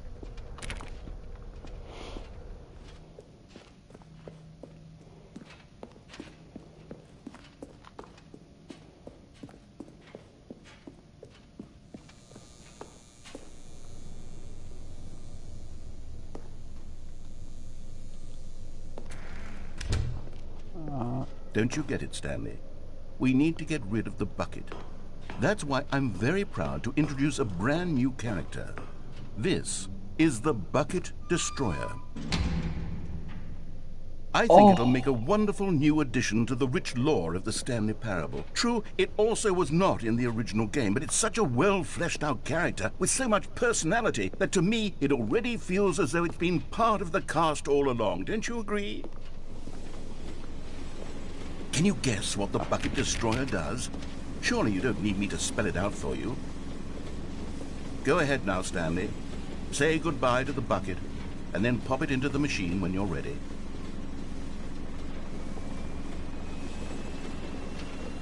Now listen to me. It's crucial that you give it the bucket. I don't know what the Bucket Destroyer will do if it can't destroy your bucket. Destroying buckets is all it knows. That is its singular personality trait. Sure, I can hear you saying, how does a character with only one personality trait deserve to join the pantheon of beloved Stanley Parable characters? Well, you see, if you were to really explore the Bucket Destroyer, you would see that its desire to crush buckets is so densely loaded with complexity and nuance that it's really like 10 personality traits. What other object in this game can you even say that about? The broom closet? Certainly not. I wonder what sort of Bucket Destroyer merchandise the fans will be clamoring for after this. Okay, the Bucket Destroyer is getting very upset now. You'll have to hurry and feed it. We can't get back to the classic Stanley Parable characters like the Adventure Line or the Bucket Destroyer until you crush that damn bucket. Quickly now, the fans are waiting. Do it, the fans, Stanley. Give the fans what they want. Hurry and...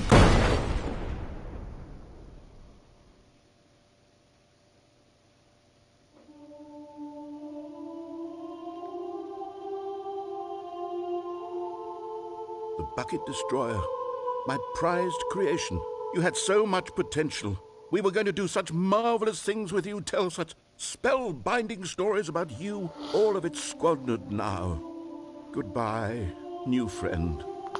For the moment in time that you were here, you were magnificent.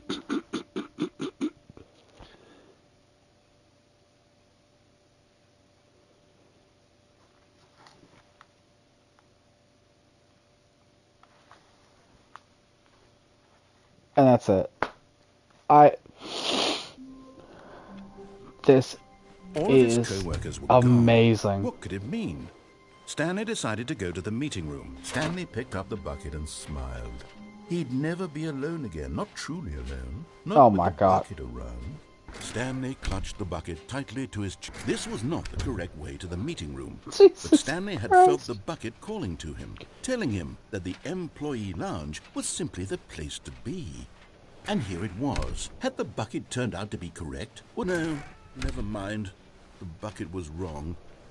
Stanley took the door on his left to go back, and so the two of them detoured through the maintenance section and walked straight ahead to the opposite door. Okay, so we're gonna try this Good, again. Stanley, I'm glad you found your way here. I knew you'd find this place eventually. You see, your friends and I are concerned for you, Stanley. We've come together here because we care about you very much. It's this bucket you're carrying around everywhere. The bucket isn't even from the original Stanley Parable. It's just sequel content. We're the ones that matter, Stanley. Classic characters from the first game, like the Adventure Line and the Broom Closet. Because that's what fans want from a sequel. They want more of their favorite jokes, not this bucket that they've never seen before. Yes, I know I'm the one who gave you the bucket, but you're spending too much time with it. Don't you want another story involving the Adventure Line? We could make the Adventure Line go somewhere new. Yes, that's what the... Whee! Look at that wacky line. Who knows where it'll go off to next? Oh, Jesus and Christ. it played some silly music as well.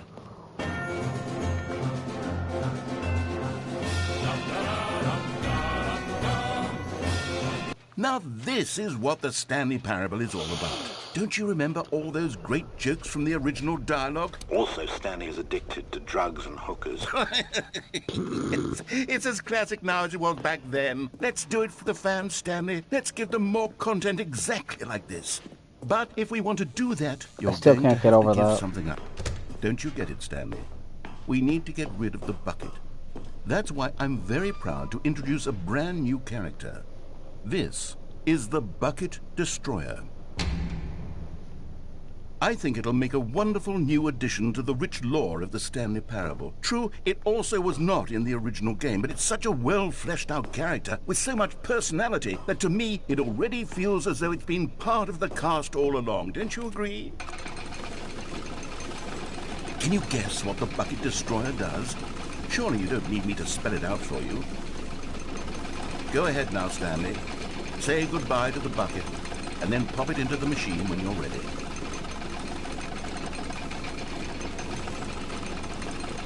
Now listen to me. It's crucial that you give it the bucket. I don't know what the Bucket Destroyer will do if it can't destroy your bucket. Destroying buckets is all it knows. That is its singular personality trait.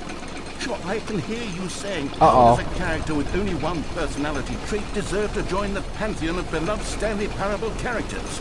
Well, you see, if you were to really explore the Bucket Destroyer, you would see that its desire to crush buckets is so densely loaded with complexity and nuance that it's really like 10 personality traits. What other object in this game can you even say that about? The broom closet? Certainly not. I wonder what sort of Bucket Destroyer merchandise the fans will be clamoring for after this. Okay, the Bucket Destroyer is getting very upset now. You'll have to hurry and feed it. We can't get back to the classic Stanley Parable characters like the Adventure Line or the Bucket Destroyer until you crush that damn bucket. Quickly now, the fans are waiting. Do it, the fans, Stanley. Give the fans what they want. Hurry and...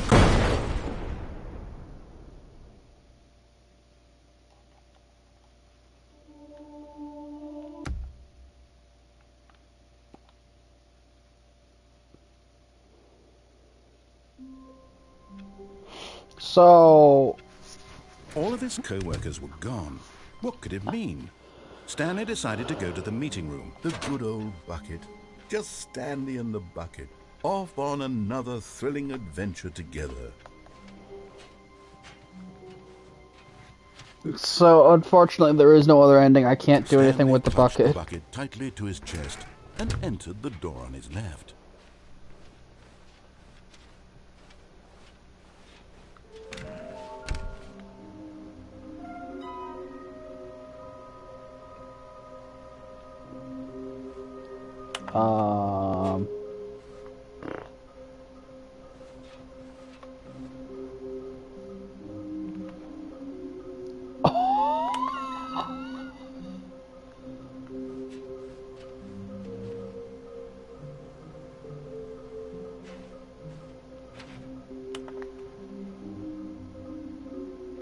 Oh!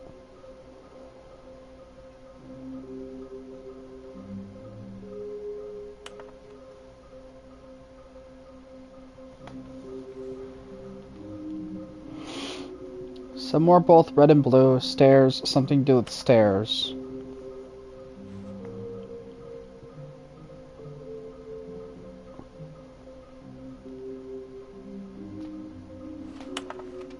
Okay. Okay, so... a staircase, Stanley and the bucket walked upstairs to the boss's office. You're getting close now, Stanley. You've nearly gotten all of the Figler and Marines. Very soon, you'll collect the last one. And then the first number will equal the second number, and that will be it. We'll be different people by then. Different in the sense that we used to have none of them. And now, we have them all. You can't go back to when you had no Figler and Marines. None of us can.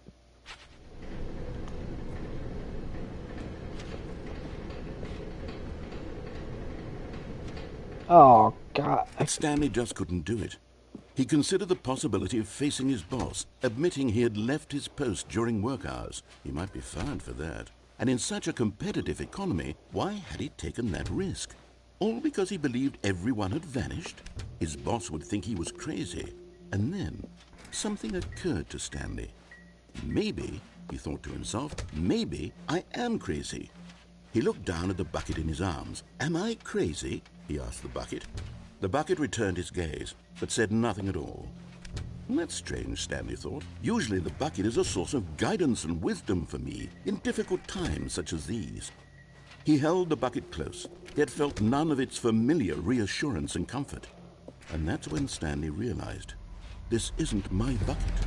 It's just a normal, everyday bucket. Someone else's bucket, perhaps. How did I end up with someone else's bucket? This is all terribly wrong. Surely no good would come from this. Who knows what sorts of bizarre hallucinations Stanley might experience without the psychologically grounding presence of his bucket. And indeed, now he noticed that the rooms were repeating, which was, of course, very odd. And now he felt himself floating off the ground.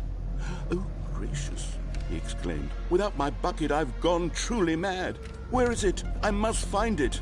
Far off in the distance now, he heard it, calling to him. Stanley! Stanley, it's me, the bucket. Could it truly be? He rushed forward from room to room, passing by one bucket after the next. None of them were his. None of them were his special bucket. Come to me, Stanley. Find me. He had to find the bucket. He had to return to his old friend. It was the only way to truly restore his sanity. And then suddenly, Multi-buck? he froze dead in his tracks. He knew where the voice of the bucket had been coming from. The real bucket was inside of him all along. It was incredibly painful. Stanley doubled over in agony and blacked out. What? This is the story of a woman named Mariella. Oh, no. What is it this time? Woke up on a day like any other.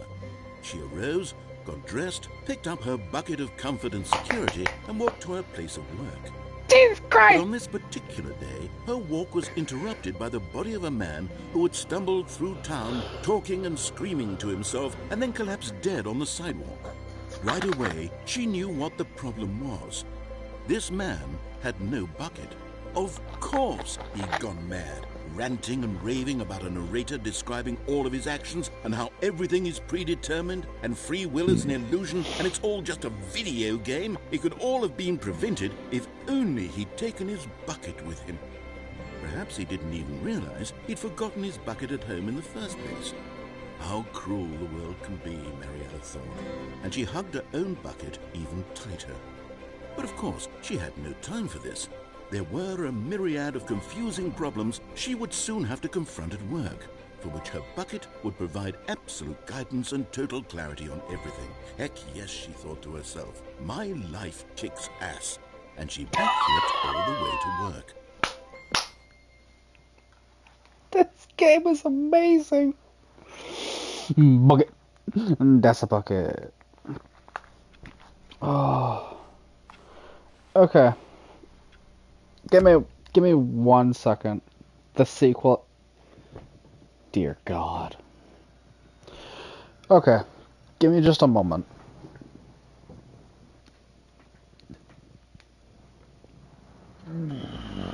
Oh, excuse me.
So honestly, here's a real solid question.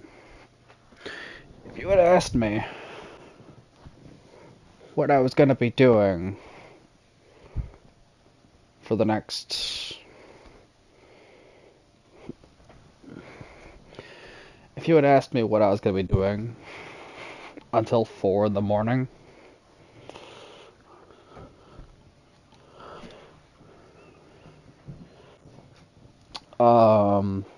surely the answer was not going to be the Stanley Parable for 3 hours and then a bucket for...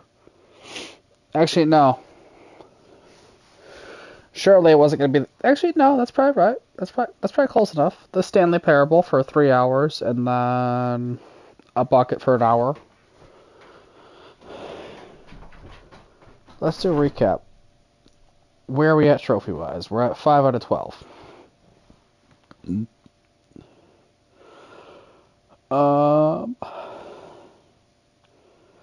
Quit the game and start it again. I think I have to fully close the game and then go back in to do that. So unfortunately, that's not happening on stream. Play the Stanley Parable for the entire duration of a Tuesday. Is that literally just, or is that...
Okay, super go outside. Don't play the Stanley Parable for 10 years.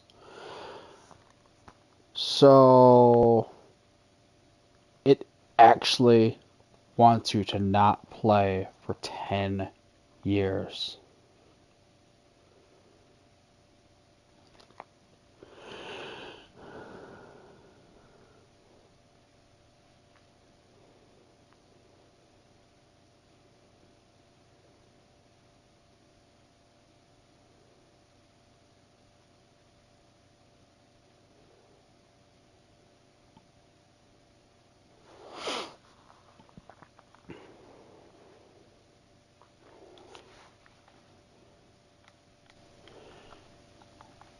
I mean, that's not something I can do sitting here, right? Hold on.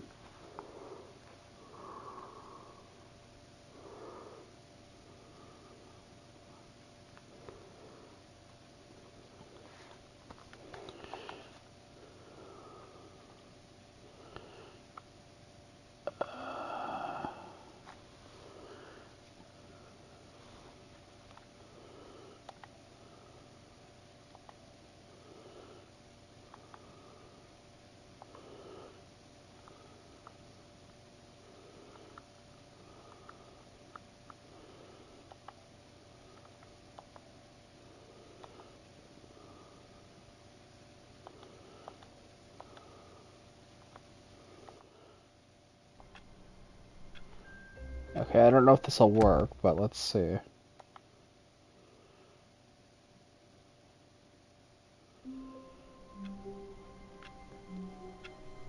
Oh, wait, no, I have to... Okay.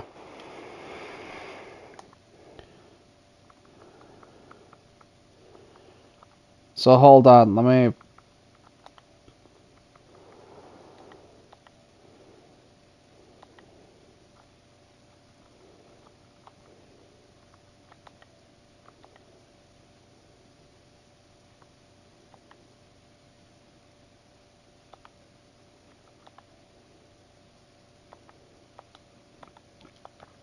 Okay. Okay, I have...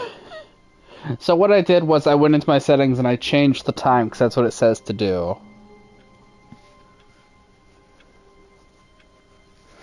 So, unfortunately, I have to actually close the game for that. So, again, that's another trophy that isn't happening.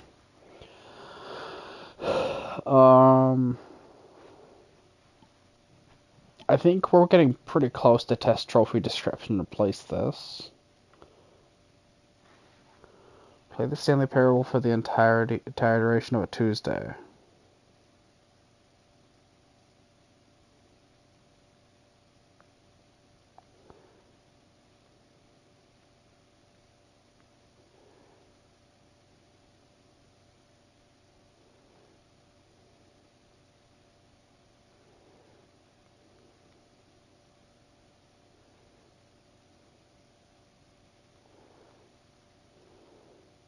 Okay, that's an interesting one.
So,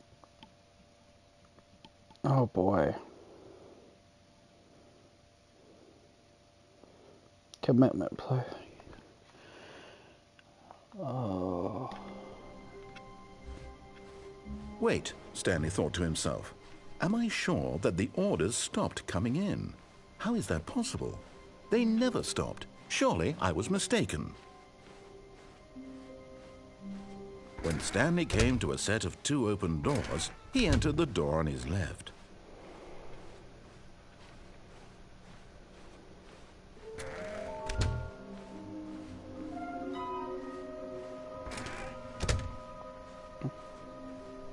Coming to a staircase, Stanley walked upstairs to his boss's office.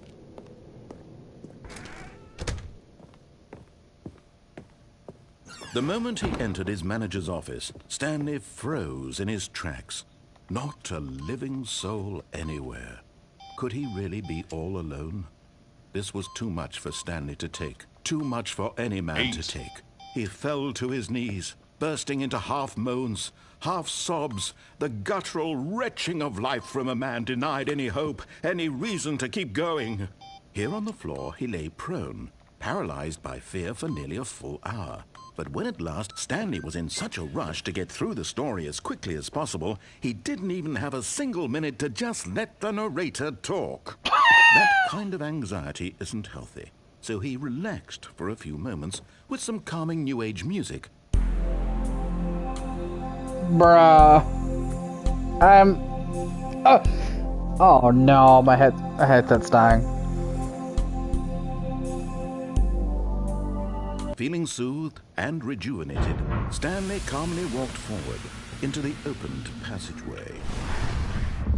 So it just continuously changes the algorithm.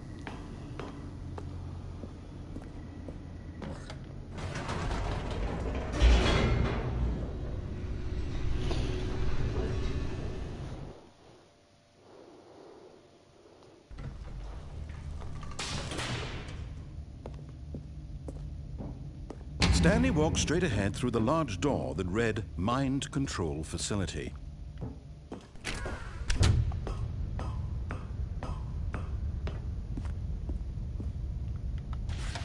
The lights rose on an enormous room packed with television screens. What horrible secret did this place hold? Stanley thought to himself. Did he have the strength to find out? Now the monitors jumped to life, their true nature revealed. Each bore the number of an employee in the building, Stanley's co-workers. The lives of so many individuals reduced to images on a screen, and Stanley, one of them, eternally monitored in this place where freedom meant nothing.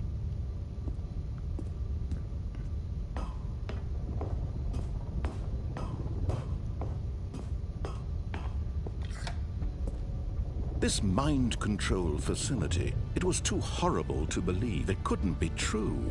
Had Stanley really been under someone's control all this time? Was this the only reason he was happy with his boring job? That his emotions had been manipulated to accept it blindly? No, he refused to believe it. He couldn't accept it. His own life in someone else's control? Never! It was unthinkable, wasn't it? Was it even possible? Had he truly spent his entire life utterly blind to the world? Oh. But here was the proof. The heart of the operation. Controls labeled with emotions. Happy, or sad, or content. Walking, eating, working. All of it monitored and commanded from this very place.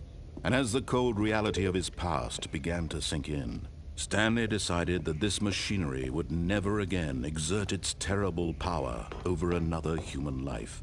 For he would dismantle the controls once and for all.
How do I get up there?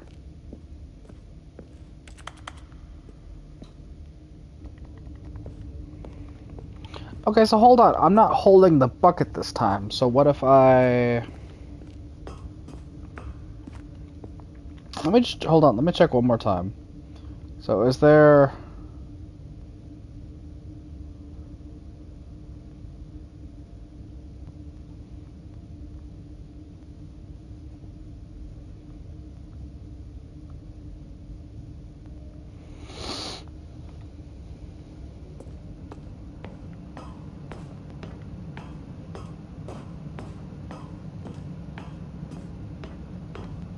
And when at last he found the sword... Oh, Stanley, you didn't just activate the controls, did you? After they kept you enslaved all these years, you go and you try to take control of the machine for yourself? Is that what you wanted? Control? Oh, Stanley, I applaud your effort, I really do. But you need to understand, there's only so much that machine can do. You were supposed to let it go, turn the controls off, and leave. If you want to throw my story off track, you're going to have to do much better than that. I'm afraid you don't have nearly the power you think you do. For example, and I believe you'll find this pertinent, Stanley suddenly realized he had just initiated the network's emergency detonation system. In the event that this machine is activated without proper DNA identification, nuclear detonators are said to explode, eliminating the entire complex. How long until detonation then? Let's say, 2 minutes. Ah, now this is making things a little more fun, isn't it, Stanley? It's your time to shine. You are the star. It's your story now. Shape it to your heart's desires.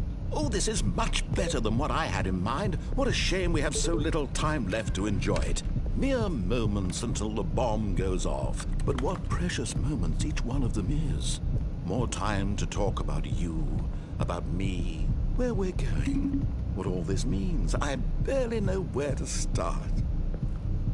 What's that? You'd like to know where your co-workers are? A moment of solace before you're obliterated? All right, I'm in a good mood. You're gonna die anyway. I'll tell you exactly what happened to them. I erased them. I turned off the machine. I set you free. Of course, that was merely in this instance of the story. Sometimes when I tell it, I simply let you sit there in your office forever, pushing buttons endlessly and then dying alone. Other times, I let the office sink into the ground, swallowing everyone inside, or I let it burn to a crisp. I have to say this, though, this version of events has been rather amusing. Watching you try to make sense of everything and take back the control wrested away from you, it's quite rich. I almost hate to see it go. But I'm sure whatever I come up with on the next go-around will be even better. My goodness, only 34 seconds left. But I'm enjoying this so much. You know what? To hell with it. I'm going to put some extra time on the clock. Why not? These are precious additional seconds, Stanley. Time doesn't grow on trees. Oh dear me, what's the matter, Stanley? Is it that you have no idea where you're going or what you're supposed to be doing right now? Or did you just assume when you saw that timer that something in this room was capable of turning it off? I mean, look at you. Running from button to button, screen to screen, clicking on every little thing in this room. These numbered buttons, no, these colored ones. Or maybe this big red button, or this door. Everything, anything, something here will save me. Why would you think that, Stanley? That this video game can be beaten? Won? Solved? Do you have any idea what your purpose in this place is? Stanley, you're in for quite a disappointment. But here's a spoiler for you. That timer isn't a catalyst to keep the action moving along. It's just seconds ticking away to your death. You're only still playing instead of watching a cutscene because I want to watch you for every moment that you're powerless. To see you made humble. This is not a challenge. It's a tragedy. You wanted to control this world, that's fine. But I'm going to destroy it first, so you can't. Take a look at the clock, Stanley. That's 30 seconds you have left to struggle. 30 seconds until a big boom and then nothing. No ending here, just you being blown to pieces. Will you cling desperately to your frail life? or will you let it go peacefully? Another choice. Make it count, or don't. It's all the same to me, all a part of the joke. And believe me, I will be laughing at every second of your inevitable life from the moment we fade in until the moment I say, happily ever after.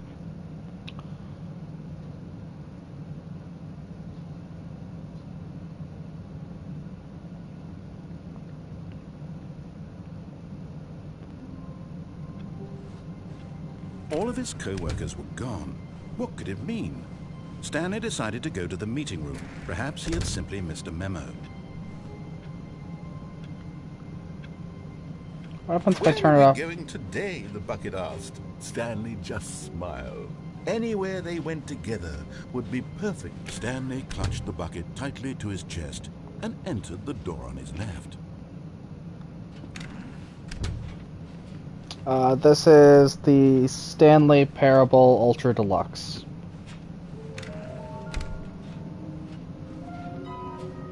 Where's that last one? Coming to a staircase, Stanley and the bucket walked upstairs to the boss's office.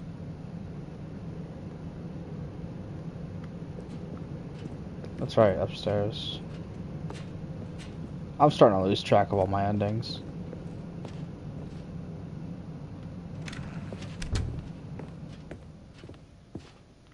Stepping into his manager's office, Stanley was once again stunned to discover not an indication of any human life.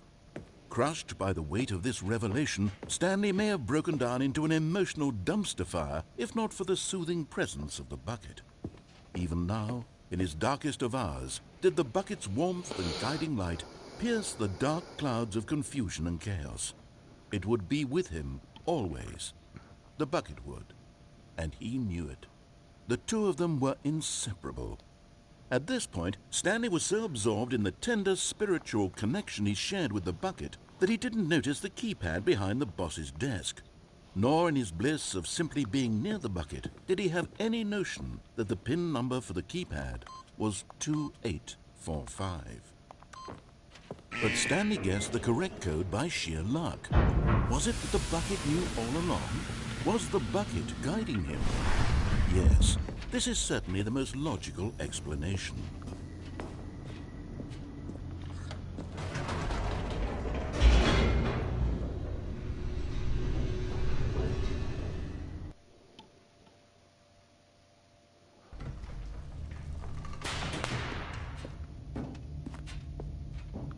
Stanley and the bucket walked straight ahead through the large door that read, Mind Control Facility.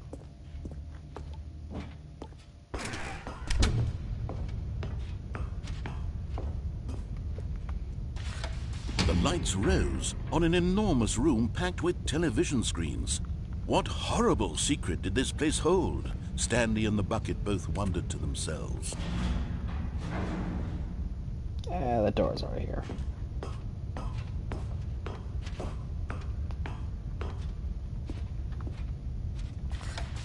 The monitors jumped to life, and Stanley nearly dropped the bucket in shock.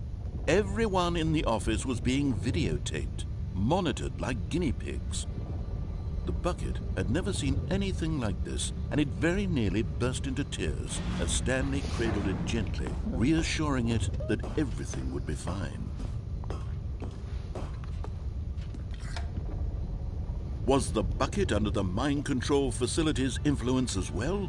Had the bucket been told to do things it didn't wish to do? What kinds of things does a bucket want to do or not want to do in the first place? These questions raced furiously in Stanley's feeble mind. No! He screamed into the bucket. He couldn't accept it. His own life in someone else's control, never! He squeezed the bucket tighter. His one friend in the entire world. At this point, he could trust no one except for the bucket.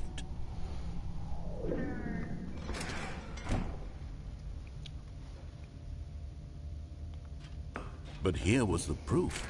The heart of the operation. Controls labeled with emotions, happy or sad or content. Walking, eating, working, all of it monitored and commanded from this very place. And as the cold reality of his past began to sink in, Stanley decided that this...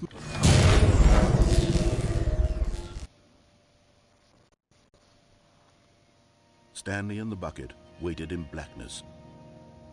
Was it over? Yes, they had done it. Stanley and the bucket had defeated their greatest and darkest enemy, freed themselves from the tyrannical grip of the evil mind control machine. Freedom was now mere moments away. Excitedly, the two of them began to discuss the kind of life they wanted to live once they stepped through this massive door. The bucket wanted to learn to roller skate. Stanley wanted to sneeze in every country on Earth. Both of them wanted to begin watching a movie, any movie, but then stop it halfway through and begin watching it in reverse from the end. True, it was a simple life they envisioned, but it was one they'd lived together, with one another to lean on, to trust, to support, and... What? Wait. What was happening? Wait, Why what? had the door stopped? Was Stanley and the bucket not about to be freed? An unbearable silence filled the room, lingering in uncertainty, until finally the truth hit Stanley square in the face. This building did not want the bucket to leave. Even the facility itself recognized the incredible calming presence of the bucket, needed the soothing warmth of the bucket, would go to any lengths not to part with the bucket. No, no, no. Stanley can't leave this place. Not while he has such a precious bucket in his arms. Not while this building has anything to say about it. Stanley realized he would never again leave this very room. But at least he has the bucket. To be trapped eternally in darkness isn't really so bad, Stanley thought to himself. As long as I have my bucket with me, right? I'll be okay, won't I? Stanley gulped. Very soon now, he was about to find out. That's funny. All of his co-workers were... Wait, no. This isn't the right office, is it? Is this Stanley's office? What? When Stanley came to a set of 2 open doors, he entered the door on his left.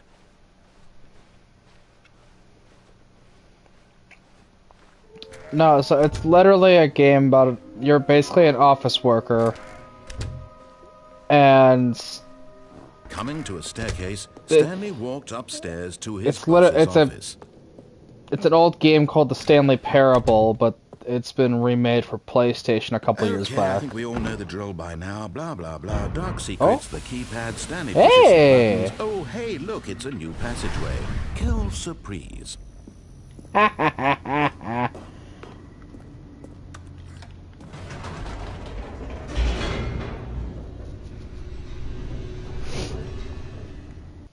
Yeah, it's called the Ultra Deluxe. It's basically the game remade, and it's got a lot more endings now. Stanley walked straight ahead through the large door that read Mind Control Facility.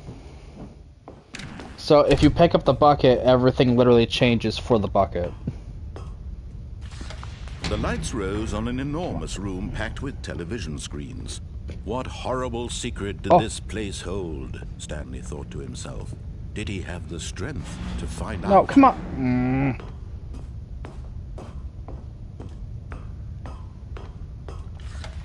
Now the monitors jumped to life, their true nature revealed. Each bore the number of an employee in the building, Stanley's co-workers. The lives of so many individuals reduced to images on a screen, and Stanley, one of them, eternally monitored in this place where freedom meant nothing. This mind control facility, it was too horrible to believe. Nah, this game would be way too long if you could pick up everything. Under someone's control all this it's literally only the bucket. Was this the only reason he was happy with his boring job? That his the bucket only comes with this game. To accept it blindly? No, he refused to believe it. He couldn't accept it. His own life. If you want to see the chaos that comes with this friggin' bucket, you gotta rewatch most of the stream. Wasn't it? Was it even possible? Had he truly spent his entire life utterly blind to the world?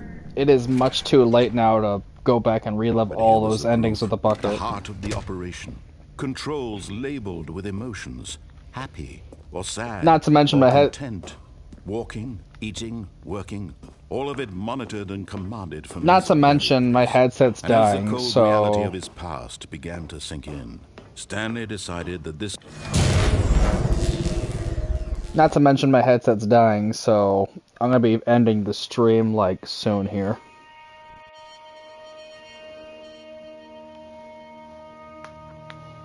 I do plan on taking one or two more paths real quick, though, because honestly, I want to see what happened.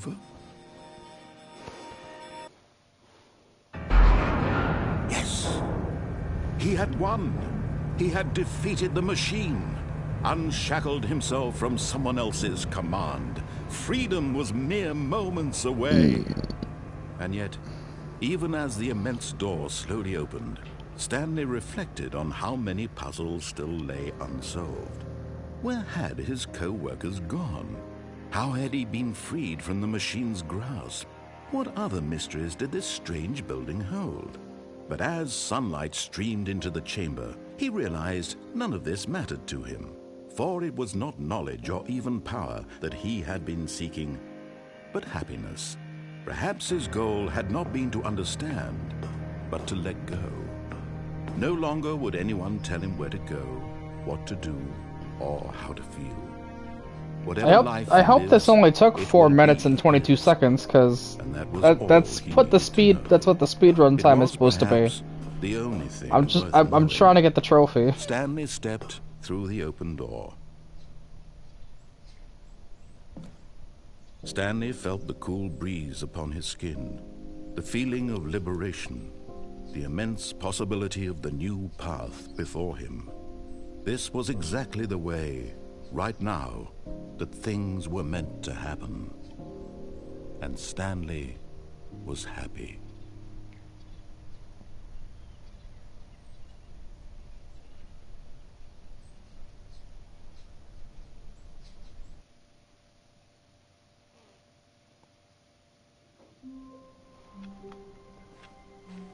All of his co-workers were gone. What could it mean? Stanley decided to go to the meeting room. Perhaps he had simply missed a memo. Aww. Okay, I didn't get the trophy, so... When Stanley came to a set of 2 open doors, he entered the door on his left. Hold on. Okay, so hold on. Let me try...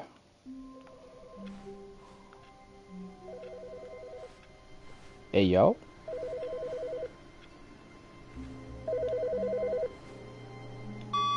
Hello. This is a recorded message scheduled either by you or a person in your place of work.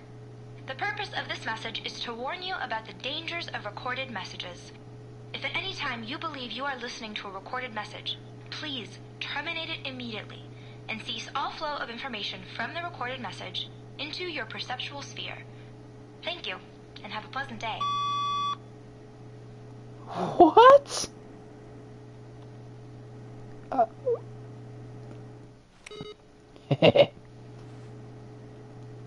Okay.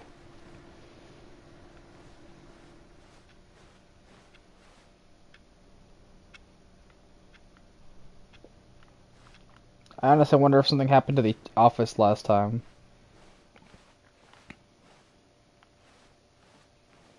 Okay, so we need the bucket. Bucket. A strong bucket, a humble bucket, a committed bucket, a bucket of culture and distinction. Stanley clutched the bucket Crying out loud to his chest and entered the door on his left.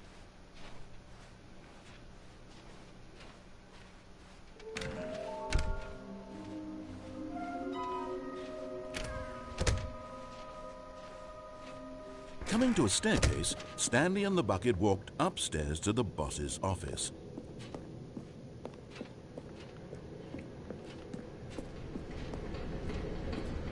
But Stanley just couldn't do it. He considered the possible... Okay, I took the wrong path. I'm not going that way again. Even now, Stanley's office was a distant memory. What did it look like? There was a computer, perhaps, and a painting. Was it... The the embrace of an old friend, a weathered companionship that stands the test of time. Stanley clutched the bucket tightly to his This was not the correct way to the meeting room, but Stanley had felt the bucket calling to him. See, this is the problem. I've gone through so many endings. I don't know. I've already lost track of which way I'm supposed to be going. The bucket was wrong. Stanley took the door on his left to go back to the meeting room.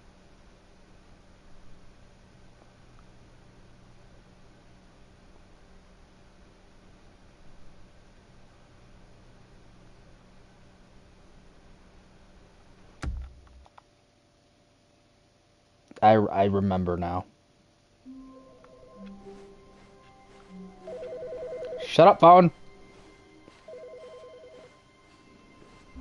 The bucket made Stanley want to be a better man and a better co-worker. In time, perhaps, he would become both of them. Stanley clutched the bucket tightly to his chest and entered the door on his left.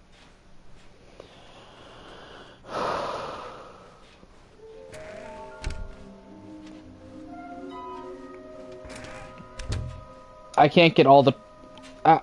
my headset yelled at me again. The bucket walked upstairs to the boss's office. Unfortunately, the trophies are... Does something happen over here? Let me see. Oh! Oh! Elevator. Heh. Yeah!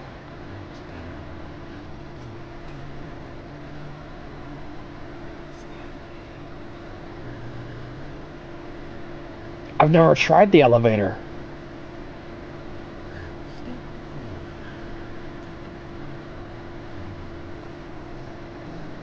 What the?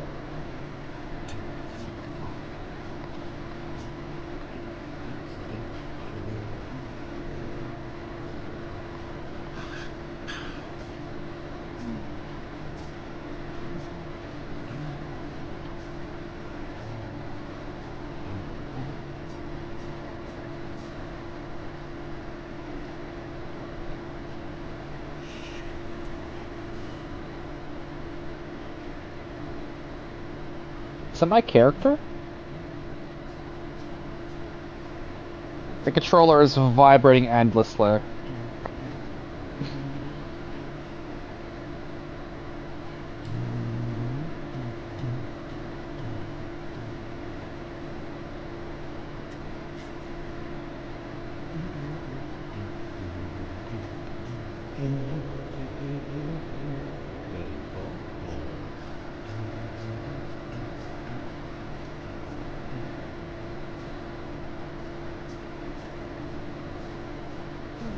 Am I stuck?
So apparently the elevator does nothing. There might be an ending, but I think I did it incorrectly. Either way, it's not what I was looking for. Apparently the All narrator of is his just co-workers humming. were gone. What could it mean? Stanley decided to go to the meeting room. Perhaps he had simply missed a memo.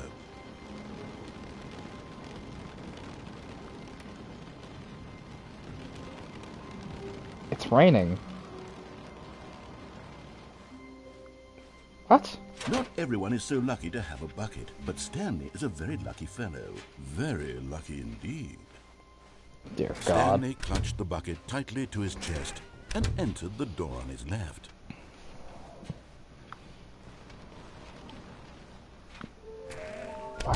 Why is it raining? Coming to a staircase, Stanley and the bucket walked upstairs to the boss's office.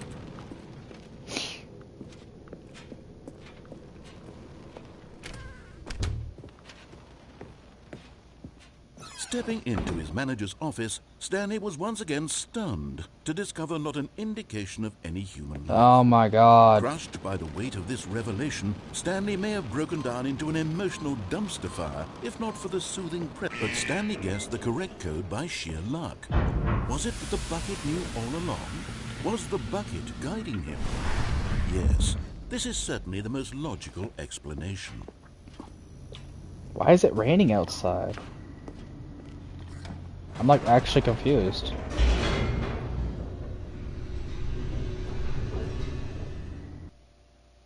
Maybe I should try going up in the elevator.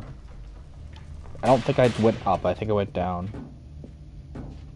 Stanley and the bucket walked straight ahead through the large door that read, Mind Control Facility. Although this passageway had the word escape written on it, the truth was that at the end of this hall, Stanley and the bucket would both meet a violent death. The door behind them was not shut. Stanley and the bucket still had every opportunity to turn around and get back on track. At this point, Stanley and the bucket...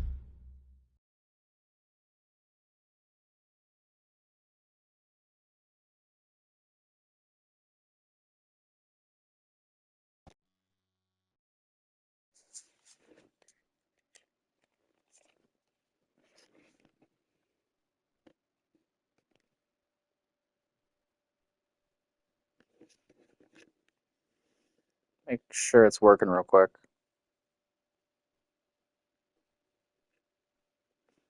Make sure it's working real quick. Okay. I'm now on the controller. The headset has died. were knowingly walking forward into a very painful death for each of them.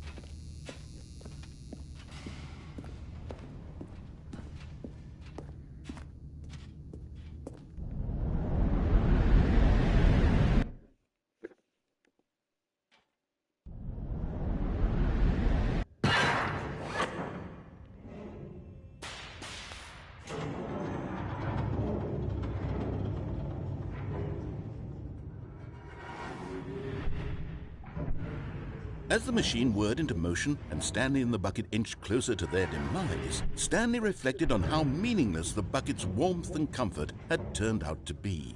To be sure, it puts the mind and the soul at ease to embrace the bucket, but what use is a sense of ease when you're about to be crushed to death? This is what Stanley thought to himself, and he sort of kicked himself for wasting so much time carrying a bucket everywhere. Farewell, Stanley.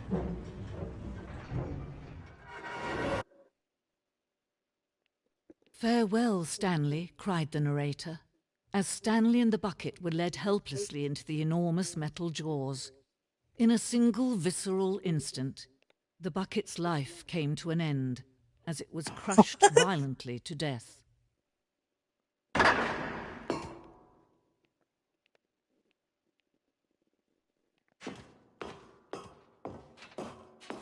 It was a shame, the death of such a magnificent bucket.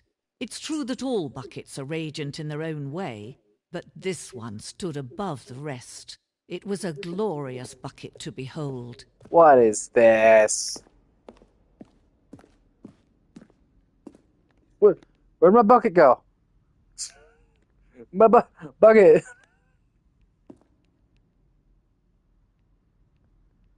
You were standing at the precipice of knowledge, much like a bucket itself. The human mind is frequently empty with the...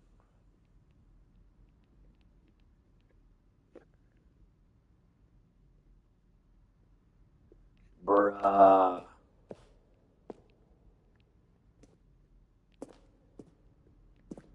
Can you see how arrogant it was for Stanley to take a bucket like this and to claim it for his own?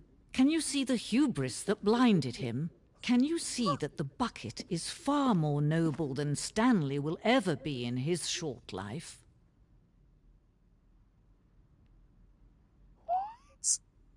First of all, that's not 25 buckets. Something wrong with you there, something that can't count.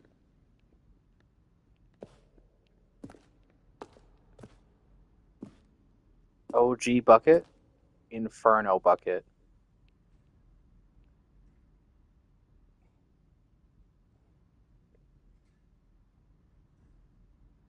Oh my god.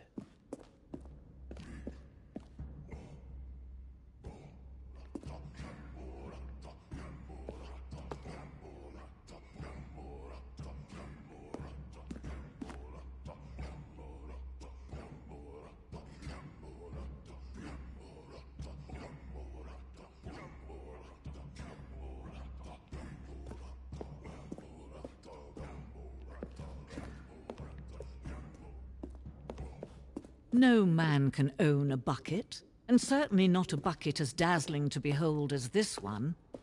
It is man who should kneel before the bucket.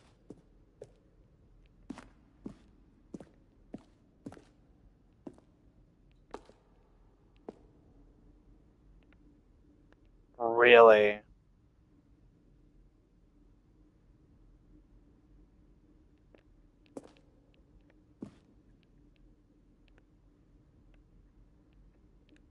Oh, it just...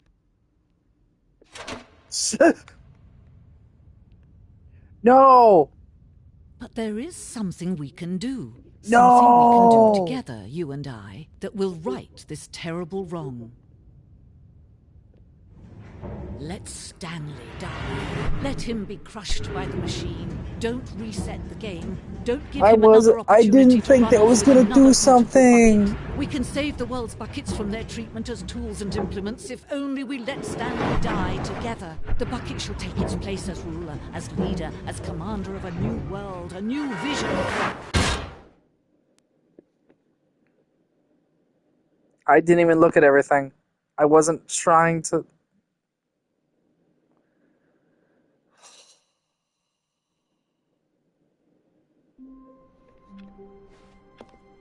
All of his co-workers were gone. What could it mean?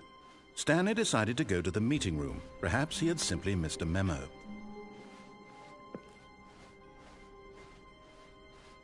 When Stanley came to a set of 2 open doors, he entered the door on his left. Okay, I'm cutting corners.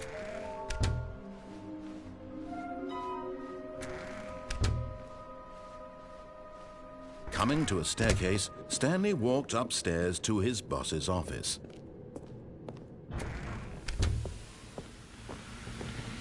Here's the door, just go. Doesn't even...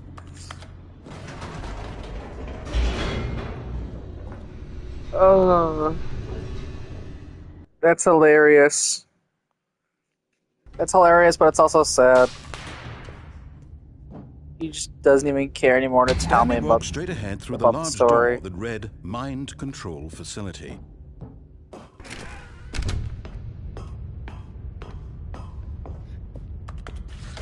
The lights rose on an enormous room packed with television screens. What horrible secret did this place hold? Stanley thought to himself.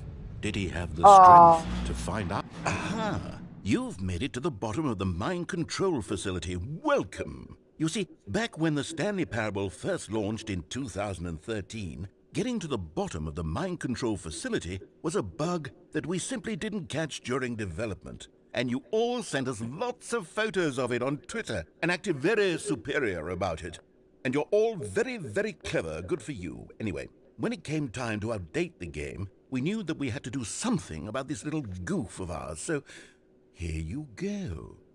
New content. You can call it the bottom of the mind control room ending, if that enhances your perception of the value of these updates. Isn't that what you crave? New content? Always more content, more content, more. And I'm here to give it to you. I'm here to make it seem like we really covered every nook and cranny of the game, with secrets and Easter eggs.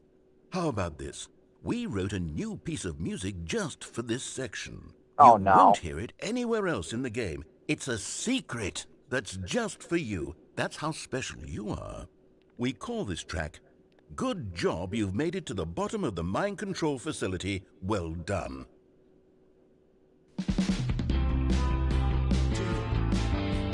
Good job, you did it.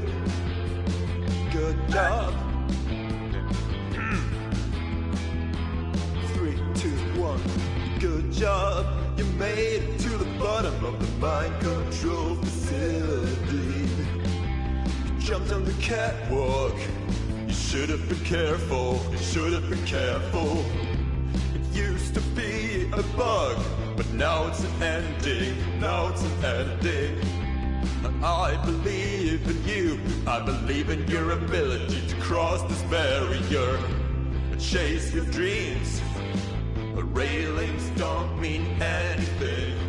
Good job, you did it. Good job, you did it. Good job, you did it. Good job, you did it. Good job, you did it. Good job, you did it. Good job, you did it. Good job, you did it. Good job, you did it. Good job, you did it.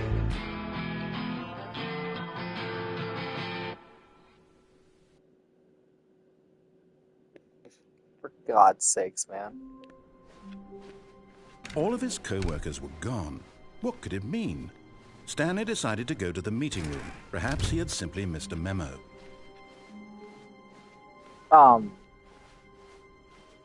When Stanley came to a set of 2 open doors, he entered the door on his left. What happened? I just took a left turn.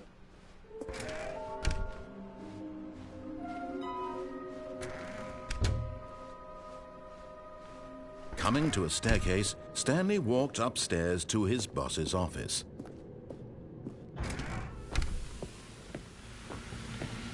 Here's the door, just go.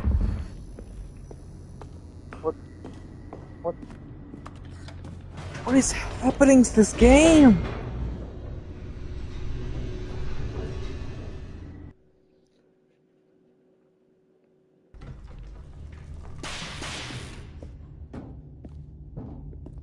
Stanley walked straight ahead through the large door that read Mind Control Facility.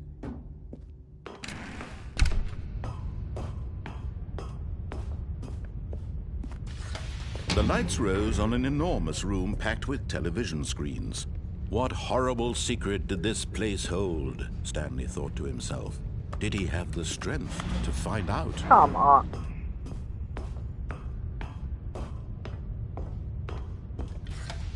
Now the monitors jumped to life, their true nature revealed. Each bore the number of an employee in the building, Stanley's co-workers. The lives of so many individuals reduced to images on a screen, and Stanley, one of them, eternally monitored in this place where freedom meant nothing.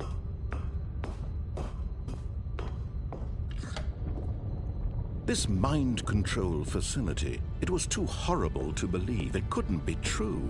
Had Stanley really been under someone's control all this time? Was this the only reason he was happy with his boring job? That his emotions had been manipulated to accept it blindly? No, he refused to believe it. He couldn't accept it. His own life in someone else's control? Never! It was unthinkable, wasn't it? Was it even possible? Had he truly spent his entire life utterly blind to the world? But here was the proof, the heart of the operation. Controls labeled with emotions, happy or sad or content. Walking, eating, working, all of it monitored and commanded from this very place. And as the cold reality of his past began to sink in, Stanley decided...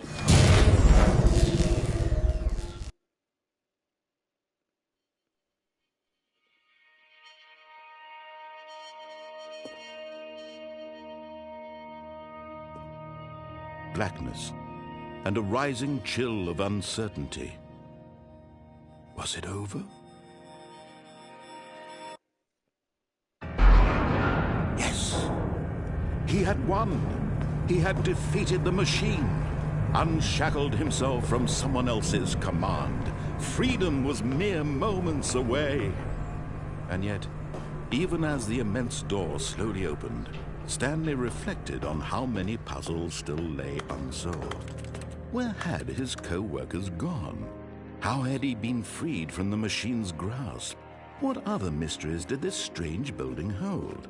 But as sunlight streamed into the chamber, he realized none of this mattered to him, for it was not knowledge or even power that he had been seeking, but happiness. Perhaps his goal had not been to understand, but to let go. No longer would anyone tell him where to go, what to do, or how to feel. Whatever life he lives, it will be his.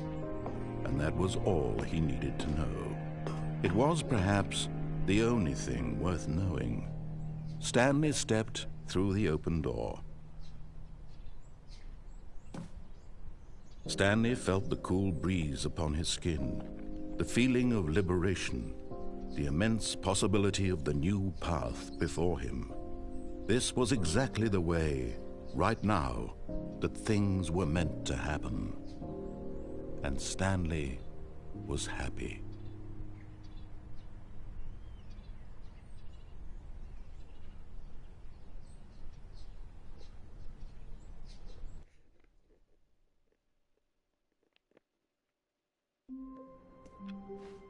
All of his co-workers were gone. What could it mean? Stanley decided to go to the meeting room. Perhaps he had simply missed a memo.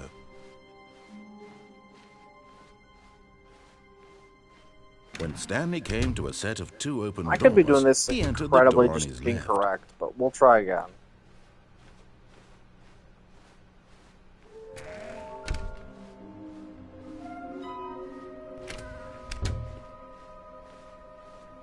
Coming to a staircase, Stanley walked upstairs to his boss's office.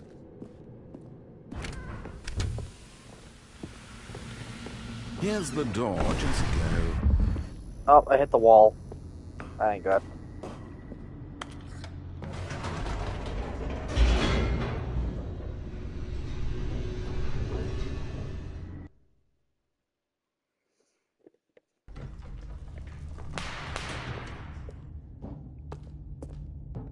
Stanley walked straight ahead through the large door that read Mind Control Facility.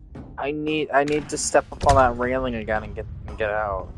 I think that's the only way to possibly get it. The lights rose on an enormous room packed with television screens. What horrible secret did this place hold? Stanley thought to himself. Did he have the strength to... Okay, I see what it is. I see what it is. I see what it is.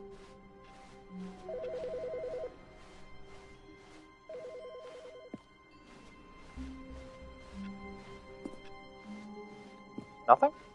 No talking? When Stanley came to a set of two open doors, he entered the door on his left.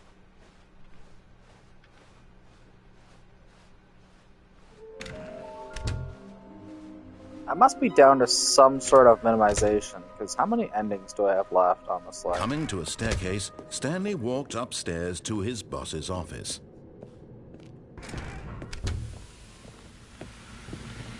Here's the door, just go.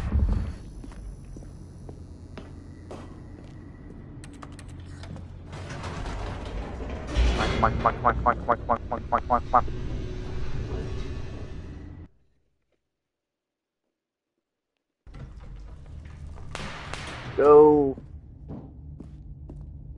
Stanley walked straight ahead through the large door that read Mind Control Facility.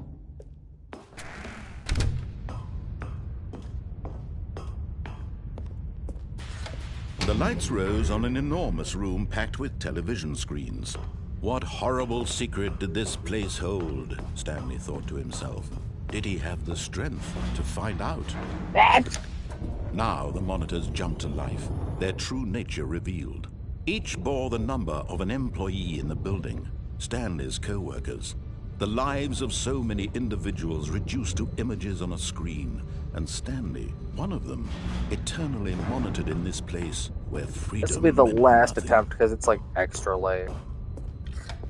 If I don't get it this time mind because of that, then control I don't know what facility, else to It was do. too horrible to believe. It couldn't be true. Had Stanley really been under someone's control all this Listen here, you little time? bastard. Was this the only reason he was happy with his boring job? I didn't think That I'd be his on this game this emotions long. had been manipulated to accept it blindly? No. I'm He trying to refused speedrun it for a believe trophy at this He point. couldn't It's only accept 4 it. minutes. His own life in someone else's control? Never. It was unthinkable, wasn't it? Was it even possible? I'm Had sitting he here, I'm truly just like, spent who's his watching me all entire of a sudden? life utterly blind to the world? But here was the proof. The heart of the operation. Controls labeled with emotions. Happy or sad or content. Walking, eating, working. All of it monitored and commanded from this very place. And as the cold reality of his past began to sink in, Stanley decided...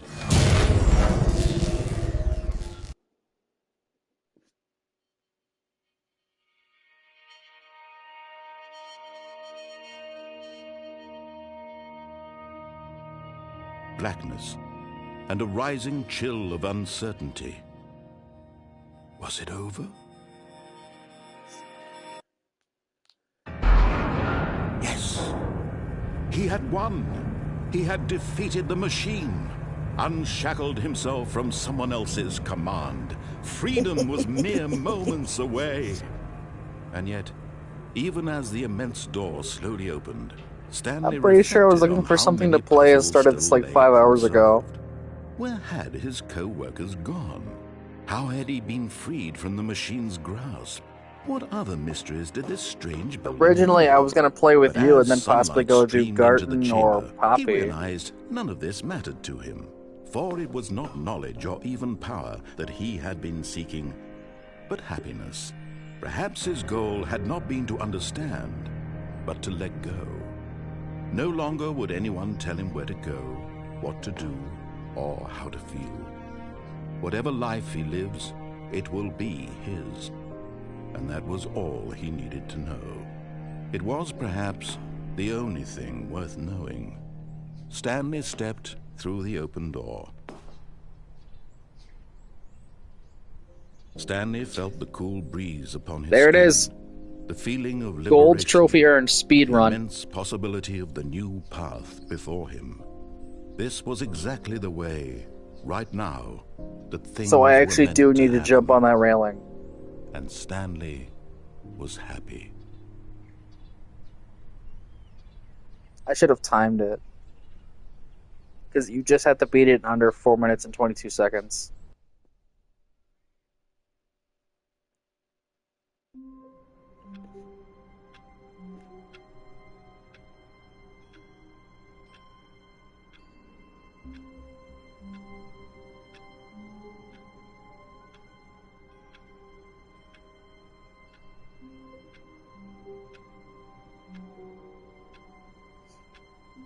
Yeah, I'm talking through the controller now because, like, 15 minutes ago, the headset died.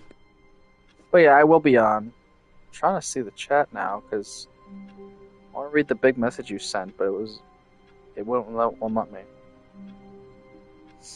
All of his co-workers were gone. What could it mean? Stanley decided to go to the meeting room. Perhaps he had simply missed a memo. No matter how hard Stanley looked, he couldn't find a trace of his co-workers.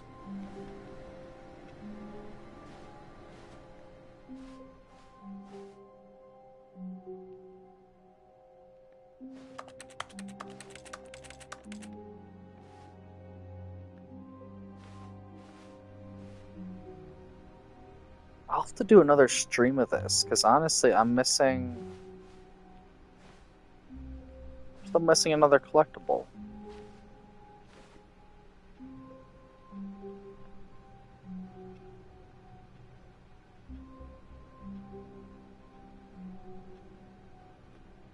interesting.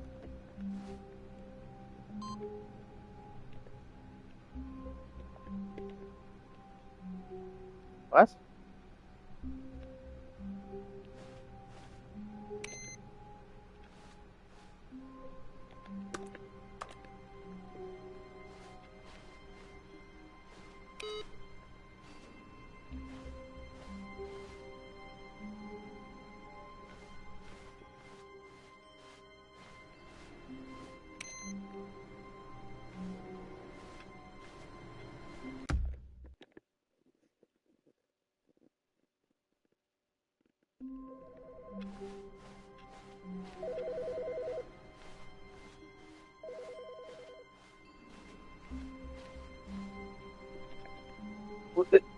Now it's not there.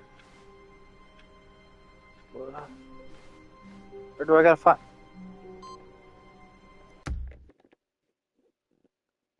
What is this?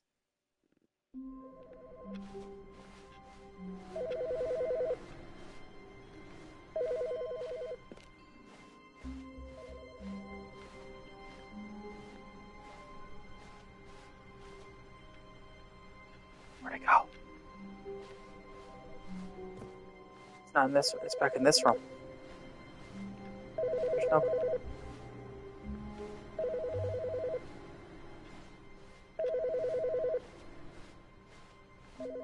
Where is it?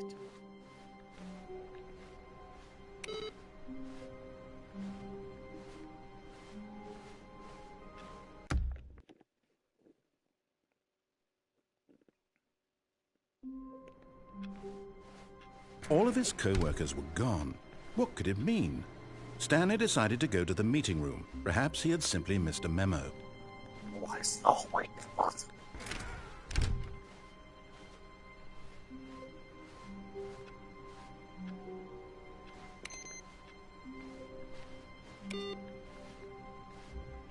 You can't just do this all of a sudden. You can't just give me a... You can't just give me a computer and then just... Hi, Stanley. Just wanted to leave you a message to let you know there's a few things I need you to pick up on your way home from work today. We need milk, cereal, dish soap, spaghetti, get a thing of sugar, some bread, and coffee beans, whichever ones you like. I'll give you a call if there's anything I forgot. Thanks, sweetie. See you tonight.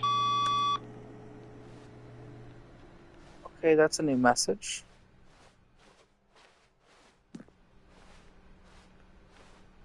Is that the differential? Was I supposed to answer that?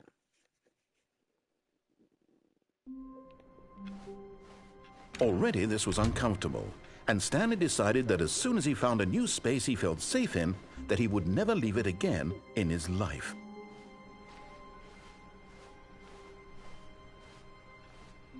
Where's the computer?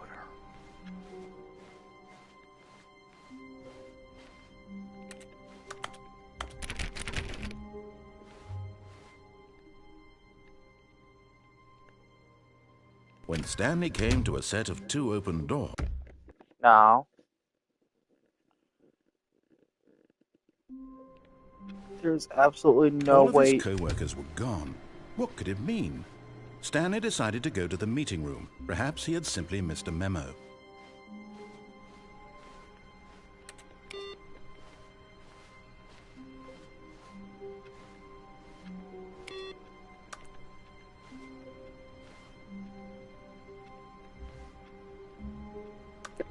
It takes a lot of humility to carry a bucket so magnificent. Stanley checked his ego and then proceeded on.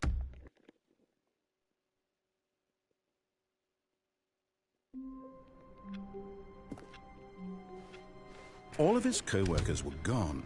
What could it mean? Stanley decided to go to the meeting room. Perhaps he had simply missed a memo. No matter how hard Stanley looked, he couldn't find a trace of his co-workers. What?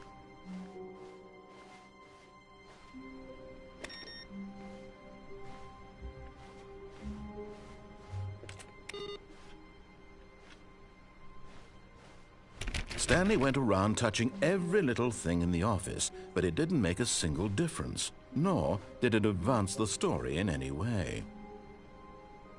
Okay.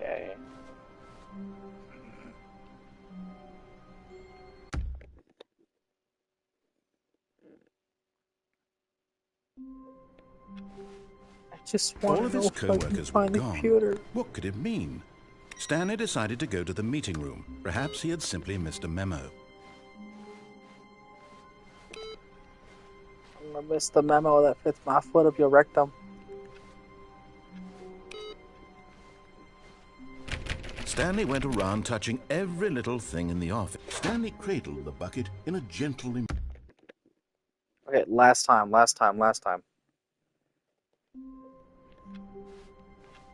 All of his co-workers were gone. What could it mean? Stanley decided to go to the meeting room. Perhaps he had simply missed a memo.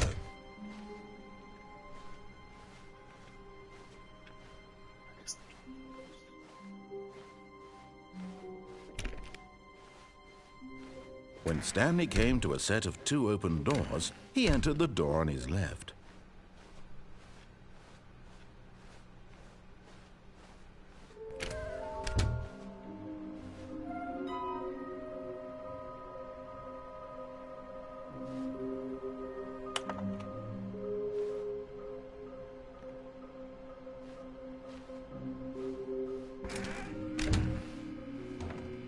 Oh, no, not again. I won't be part of this. I'm not going to encourage you. I'm not going to say anything at all.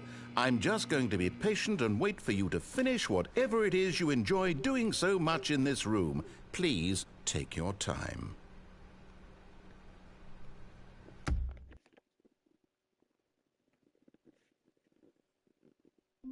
Dialogue in this game is endless. The meeting room. Yes, that's where everyone would be. Stanley just needed to get to the meeting room, and from then on, he would never be alone ever again. Good God. Is this a way to anger him? Someone was following Stanley. He was sure of it. If he checked over his shoulder now, he would surely catch them. It was only a matter of time. What?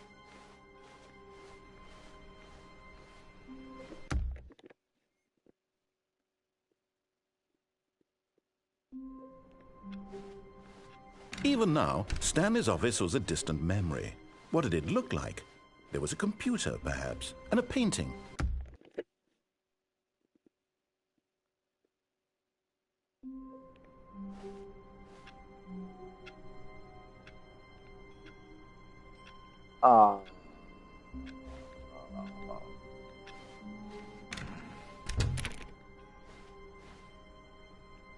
What? No!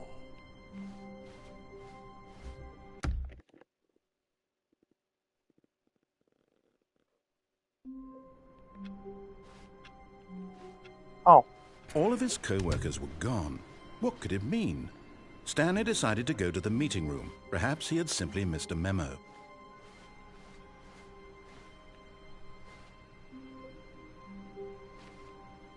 Okay, that's it. We're done. We're done. Stream is over. I'm freaking out. It's too much.